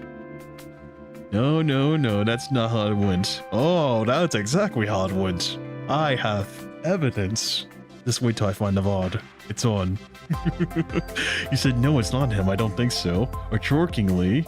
No, not jokingly. Not jokingly. Jokingly. Said, yeah, definitely not him. We'll see about that. We'll see about that. Oh my god. I don't know. Well, I guess the hatch has been buried. We know exactly who he is now. I'm glad you survived. By the way, why are you here, Lee? I saw you two guys hanging around outside. I was showing a newbie around. He has his own commandant, doesn't he? Salmon was busy. But what about the others? Well, there. No one smiles was idly swallowing the rest of his words. Because of your connection with the Ascendants? Has everyone heard about it already? Well, there have been a lot of new faces from here from the surface lately. Managing and distributing information has been a mess. I see. the more anxious people there are, the more they want to stay informed if they hear the plain lies. That's alright. I have plenty of experience with this sort of thing. So don't worry about me. But it is pretty true, he has plenty of experience with this kind of thing. Well, I still have to go see Asimov. You guys go ahead. Alright. But you have something else to say. Why aren't you working if you have so much free time? And so he walks away. I kind of feel like Lee was hoping for you to go rest. How can you tell? I guess I noticed. It was his gaze, or maybe his tone. No one smiles as he takes off the coating on him. I think I'll take this one. You have no other requirements? Members from pending elite squads are allowed to request customizations to their coatings. This is good. I'll take the one everyone uses. Okay then. Thanks. Well, let's get going, Commandant. You really should rest now. Commandant Simon said you just returned from a mission. You're already preparing for your next. So let me walk you back to the Great Raven Lounge. I had to go back to Dark Ares Lounge as well. Alright, then let's go. No one, Shrek. What is it? You regret it. You regret coming to Babylonia? Yeah. I don't. But since you're here. Yeah. I've been interrogated, monitored, and alienated, and asked to join those experiments. Did you think this would happen when you asked me to come to Babylonia with you? I did. Sorry. I was focusing on the Ascendant that day. It's alright. I thought about this when I agreed to come. Lispus warned me too, and you heard that. Yeah, I'm sorry. I thought it through before I made the decision. Well, this is gonna be hard. Is anything easy though? People went through hardships even back in the peaceful days. And you, hero, has your journey been easy? Well, of course not. Do you regret taking on this hardship then? I don't. Have you thought about running away and giving up because you couldn't stand the pain? No. And me neither. I'm not giving up. But not giving up doesn't mean it doesn't hurt. It might be a construct, or I might be a construct. I'm still human inside. And I know pain. I feel pain. Because there are still people and things I care about. The future I want to see. So our answers are the same. No matter how painful and difficult it gets, I won't regret it. It's the proof that I care for. I'd rather live on with this regret and the pain than give up my dream of an easier path. I see. And by the way, there's something I never had a chance to tell you. Thank you for pulling me up at the last moment. I just did what I should do. But thank you for accepting my invitation. He smiles as stopping before the forking road. Well, this is the way to the Dark Ares Lounge. I should head back as well. I'll see you around, Commandant. See you around. Two of you wave goodbye before heading your separate ways. Despite realizing how ordinary he is, and knowing how he will face many challenges in an ordinary body, his footsteps feel determined without a hint of doubt. That's good. No doubt. Live on. Oh, this is what I read at the start of the chapter, wasn't it? An ordinary life of wild grass. Grass, not glass. That would be weird. Wild grass strikes no deep roots, has no beautiful leaves or flowers. It imbibes dew, water and blood and flesh and dead, all trying to rob it of life. That's what Field once said. Oh man, I remember him saying these exact words. Wild glass is crazy. That is pretty true, but you know who's even crazy? Nanamers. We'll let Nanamers be the judge. Oh man, spreading misinformation. That is true. He was the one spreading misinformation. I swear. I swear on my name. I don't know. I can't. Maybe it's just me. I'm crazy. I'm crazy. I'm crazy. But oh my god. And oh, by the way, I can't even say words. By the way, Nanami has her voice back that she had back in the day. She said that, you know, when she does like the ultimate attack, it's been reverted.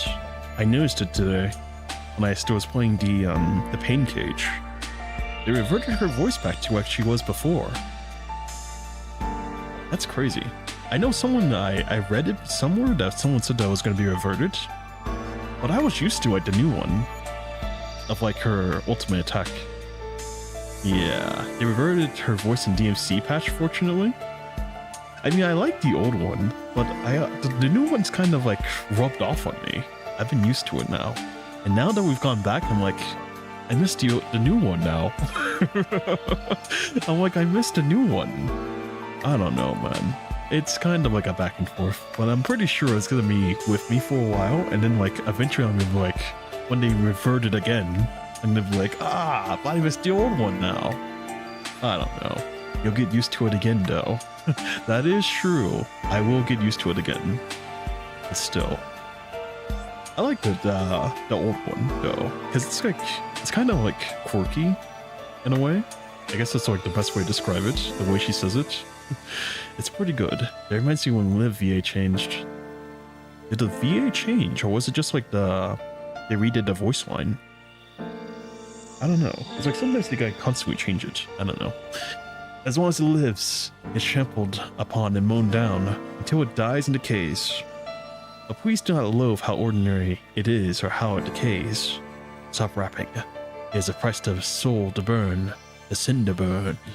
Ooh, rejoice the uncompromising souls, laugh and sing for the snow they melt with their flame. They would not, but they would rather greet death, obey and perish in silence. He, survivor, is walking down a path. Is walking on a path paved with death's firefly. One day, he, survivor, will also face death, guided by the fireflies, their love. This is a choice the wild grass made. You will still see him smiling when it is his time to go.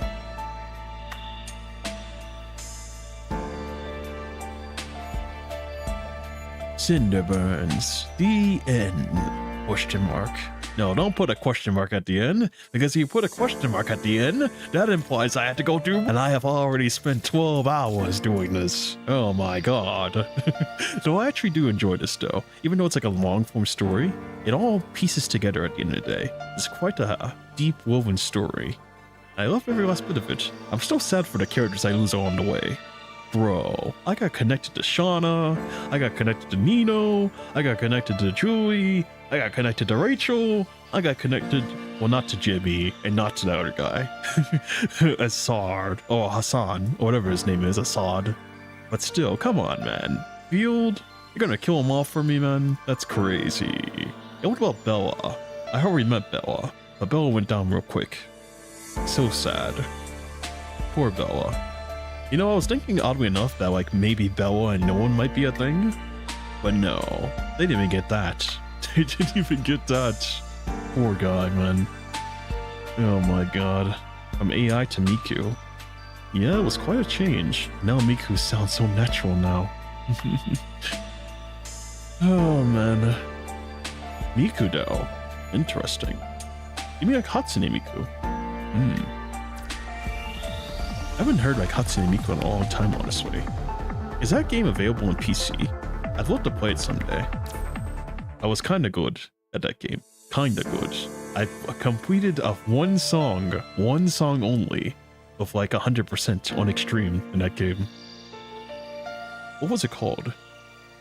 I think it was like that one song, Miku Miku for real. That one song? Yeah, that's the only song I completed on extreme. It was like 1 minute long, and I got through it on extreme. Not Hatsune Miku, I mean Miku Ito. Oh no, not Hatsune Miku. Oh my god, Hatsune Miku. Of course it's not Hatsune Miku. Oh my god. Oh, I got my dailies again. Wait, what? Anami! What are you doing? Oh no, Shika! No, get there! Yeah. I'm trying to hit the X. I can't hit the X. Okay, there we go. Nanami, man. Oh my god. The Nanami ambush. Oh my god. Alright, let me collect my dailies. My dailies. Oh boy. Can I even do my dailies though? I don't think I have any more stamina left. Although, I guess I can just like put more serum in. just pump the Commandant with serum. He'll be able to do his job. We'll send everyone off. Do your chores. Good. Pump him up with serum. Overdose. Let's grab that. Yes, we only have 102 left. Daily. Let's grab it. Nice. The top up. You got to know Jamila. Yeah, Jamila. Oh my god. I mean, I've only seen Jamila like 2 times in this story. Obviously, like in the Eternal Engine, and also like in the Cinder Burns. Jamila. Jamila doesn't count. Jamila doesn't count? What do you mean Jamila doesn't count? Oh my god. Jamila's fine. No? Jamila's crazy. Jamila's the goat. Honestly. She's been trying to get the Commandant to join her cause, but I don't think it's gonna happen anytime soon. No time soon. Or Changyu for Sophia though. They're kinda like on her payroll in a way. Kinda. Let me grab this. Grab that. Okay. I think that does it for me then. Actually, no. It does not do it for me yet. I need to go do my pain cage for today. Alright, this is it. It's time for the pain cage. Time for the pain cage. Alright. It's time to make bank. Which one should I do, by the way? Should I do the ice or the physical? I'm doing the ice. I'm sorry. That other one's like... It's gonna be so much pain. Alright, ice time. Let's go. Leader, Eternal Wisdom. Let's see. I think we'll give it to you. Do that. Let's go. Time to finally fight. I've been reading for so long, it's time to fight. I mean, Jamila isn't connected to no one as much as all the Cutter characters he's lost.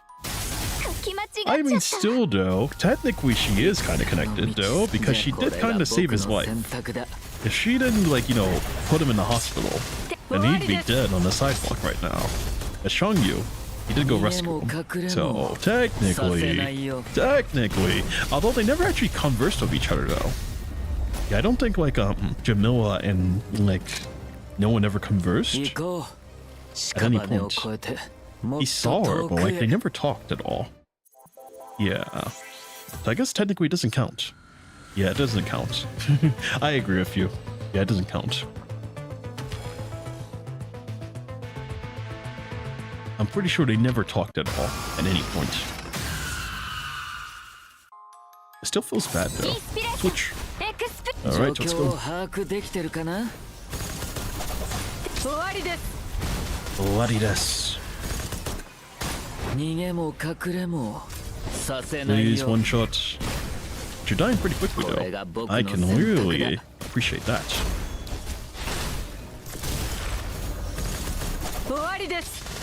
You know, it's funny. I used to think that like this character is really hard to play, but now I'm able to play him with ease. I remember when I first came to this game, I was taken to the trading simulator and shown like multiple characters, and I thought this was the hardest one I ever played. Though unironically, I think now the hardest character I've ever played is probably Lucia Pyroff. I still don't understand how she works, unironically, even though she's double S on my deck. She's double S, I have her weapon and her cub, and I still don't know how to play her. I should probably search it up on YouTube how to play her. I noticed like people that do like rotations and stuff. And to this day, actually, you know what? Actually, I changed my mind. Probably the hardest character is not Pyroff anymore. It's have to be like the new DMC characters, because like there's so much skill expression now of like doing the jump and like all that. It's like, what? What's going on? Have you guys mastered DMC characters yet, by the way? I know I haven't. I think they call it like full motivation combos or something now. I have not mastered the new DMC characters at all. Okay, this one's dead. Nice, nice.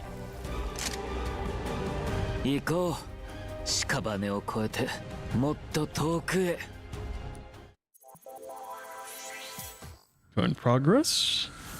Okay, I think that does it now. Okay, we got that.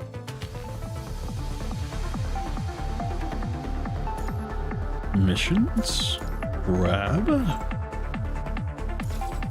Grab-a-reno. Alright. I think there's one more thing I need to grab in here. Let's grab this bad boy. Okay, I think that does it for everything. But I do have one opportunity here. Alright. Now you said that it was worth it to actually go pull this. And I think I have enough. Okay, we have 1750. Let's see what happens. Let's see what happens. Alright, I'm doing this. Alright, 10. Well, I get it on the first 10. That would be pretty funny if I did. Well, I don't think it will happen. Let's go. Need to do PPC for Veronica. I'm lazy to do the plasma rotation. The plasma rotation. Plasma rotation? What's the plasma rotation? Oh, whoa, what's going on? Ah, my face has been shattered with hearts. Oh, what's this? Overclock bundles? Okay. Major overclock alloys? Okay. Overclock bundles? Okay. EXP pods? Okay. It sounds like I'm not getting anything this time around. It sounds like... Yeah, it sounds like I'm not getting anything this time around. Lucia, you let me down. I'm heartbroken. You see the hearts? You took 10 of my hearts. I don't know how many hearts I have left. I have 0 hearts left. I'm heartbroken. I'm gonna fall into a coma. Oh my god. That's interesting. So how many times do you have to pull this in order to get everything? Because like I see like there's milestone remotes on the left there. So you have 90. 50 you get the weapon. And then at 70 you get like the avatar. And at 90 you get like the border. Interesting. Wow. That's gonna be fascinating. I wonder how many I have to use to get this though. You learn to fix a team rotation as well as the new bosses to fix weaknesses. Veronica though. Who's Veronica? Am I forgetting who Veronica is? The rotations for plasma. I only have one plasma character though. I have Lilith. Besides that, there's no one else that does plasma. Yeah. Oh, this is the current state of like my team, by the way. So she's sitting at double S. Of course, she's at double S. That was like a given. Triple S Echo. SS plus Genevieve. That was kind of a given already. Double S. Yeah, we're doing kind of fine here. Kind of fine. I should probably start this guy too, by the way. Yeah. This be the team. A lot of people are sitting at for like the A ranks. I have them at double S. So I was trying to kind of build some of the A ranks a little bit. I don't know how it's gonna go though. I need more time. More time to build them. More time. Lilith is a plasma enabler, and Lucia does the actual plasma. Oh right, that's right. I forgot that she was a plasma person. Oh yeah, that's right. Pyroth is plasma. I'm dumb. I actually do have a plasma character. I forgot I had a plasma character. Another one besides Lilith. I'm dumb. Well, I guess we have a benefit for holding Lucia now. Yay, I guess. Oh my god, I completely forgot. Yeah. It was between 60 and 80 pulls, guaranteed at 80. 100 for the background. Okay. So I had to do 80 then. So that means I had to do 70 more. How much is 70 more though? So 10 times would just be... That's a lot though. Oh man. I still need 70 more though. Or 60 more. Or 50 more actually. Oh, alright. Lucia. Oh, I have 26 days left for you, so... I'll see you around. Okay, I'll get you. If you have not on me, you got a complete plasma team then. Okay. So then I guess I do have a plasma team. Because like one of the things I've been kind of concerned about is like some of the quests that have been asking me to like have like a plasma amplification. It's like the enemies are weak to plasma. So the fact that like I have like a plasma team, that's pretty good. It's pretty good then. Yeah. So I guess like for my Nanami team, not the Nana team. I guess for my plasma team, it's probably going to be Pyroth, and then we have Lilith, and then we're going to do Nanami. Interesting. Okay, so I'll keep that in mind for next time then. keep that in mind for next time then. Vera, what are you doing here? You gotta switch you out before the Vera dogs come. I'm not happening today. Not today. No barking. No barking for Vera. Please. Oh my god. But oh my god.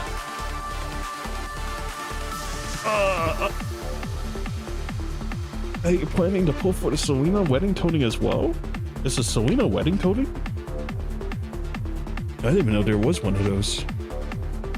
But probably not, because I don't have the character. If I had the character, I would think about it. But since I don't have the character, probably not. It does sound appealing though. I'll definitely play the story if it's there. But, yeah, pulling for the coding, probably not. I need the character at least before I pull for coding. And even then, I gotta really justify it, Joe. Because it's like, you gotta do 70 pulls to guarantee, basically. Ooh, it's so rough. It's coming out next patch. Oh my god. What's up with us marrying every character we get? We've already have... Don't we have like Liv already? Like a wedding skin for her too? A coding?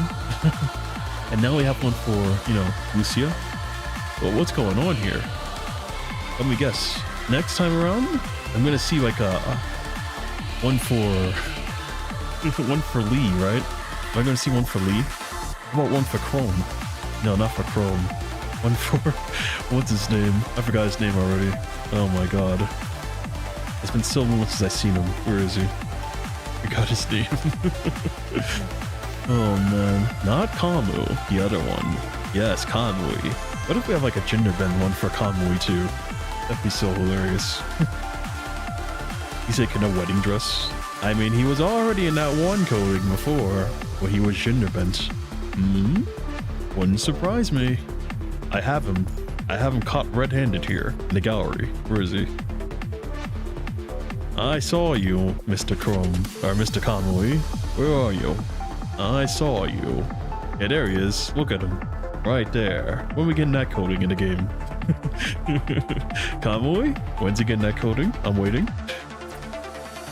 With wedding coding? Not yet. No with wedding coding yet, but hopefully to give her one as well. Oh, she doesn't have one. I swear I saw one. Am I crazy? I think I'm crazy.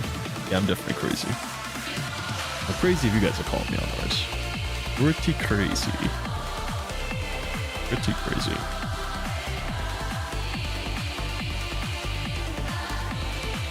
Lamia needs a wedding coding as well. That's Phoebe. Phoebe. Oh no, not Phoebe. Oh god. Phoebe. I mean, Phoebe is Kamui. Oh man. You know, actually, you're right though. It does look like Phoebe. So at the end of the day. No, not you. Oh my god, that was sad. I'll make a look at that one again. Oh, Nanami. I love Nanami. So it's so sad that she has to go through such pain. Oh my god. Yeah, oddly enough, it does kind of look like Phoebe though, in a way. A little bit. Though I don't think she has like that kind of look though, overall. Our hero, Sage Machina. Or Hakama. She keeps following her through the ages though. And I'm happy though, at the end of the day, they're actually happy. It's actually interesting that Mecha Bear from like, you know, the chapter where she encountered it is still with her to this day. That's crazy. That's crazy. But alright, I think I'm gonna call it here. It is, what time is it right now? Oh my god, it's 5 in the morning. I've been doing this for 5 hours. Oh my god. 5 hours. But we did it. We did it. Cinder has been finished. You know what? Question, by the way. So, what are the thoughts? What are the thoughts on pulling Nolan all the way down to Triple S? What are the thoughts? Is it worth it? Is it worth pulling him? Because overall, I kind of feel like I need like a uniframe. Because for my simulated siege, it keeps showing up for like me having a uniframe to use, and like my uniframes are kind of weak. It's like combo is like not really. I mean, I have it, but he's kind of not making the cut. Not gonna lie to you. You can pull for all the uniframes, even though they're just experimental. Yeah, I mean, but overall, I kind of wanted this Nolan, I kind of wanted to for this character for the longest time. And why is Rowan here, by the way? We all know he's still evil. He's showing the Ascendant side. That's crazy. Not worth it. Use trial version. Yeah, I kind of figured overall. Because overall, only the Simulator Siege is the only place where I see like the, what's it called? The quest. But overall though, still at the end of the day, I feel like the trial versions kind of do enough because you don't really need to use uniframes besides like the Simulated Siege. And of course there's like the other things like the tides or whatever it's called and like the other events. But overall, the uniframes aren't really worth it, personally, to me, overall. It's just like the aesthetic of having it. I kind of like the idea that with this one though, I only need to pull 10 times and I get, you know, the uniframe automatically. It's pretty crazy. I feel like I can get this at triple S pretty quickly. But overall though, my question is, even if I get triple S, is it useful? Probably not. Probably not. I miss everyone now except Vera Cherivor. Or I have everyone right now except her. Is that so? You have every character in the game but her. Yeah, I guess you're gonna kind of miss out when it comes to like new characters coming in the game. I got plus using the trade vouchers. Pulse. Are you talking about Nanami Pulse? Trade vouchers. Pulse and Ember. Pulse and Ember. Isn't Ember that one character? Or... oh, it's not that one. That's Blessed. It's still like, Ember. I don't know what Ember is. I forgot. Yeah, I always wanted Nanami Pulse. Oh my god. I think my Nanami Pulse is actually pretty strong right now. Where is she? Don't I have her? I'm pretty sure I have Pulse. Why not have Pulse? Oh my god, I'm cooked. I do not have Pulse. Ah, I'm dead. I swear I have her. No? Wait, I don't think I do have her, actually. I don't think I have Pulse, actually, unironically. Yeah, I do not have Pulse. Yeah, Pulse is over there. I've seen this frame before, because I had to play with it. The time I had to play with it, it was like this one here. Interesting. Yeah, I do not have Pulse. Yeah.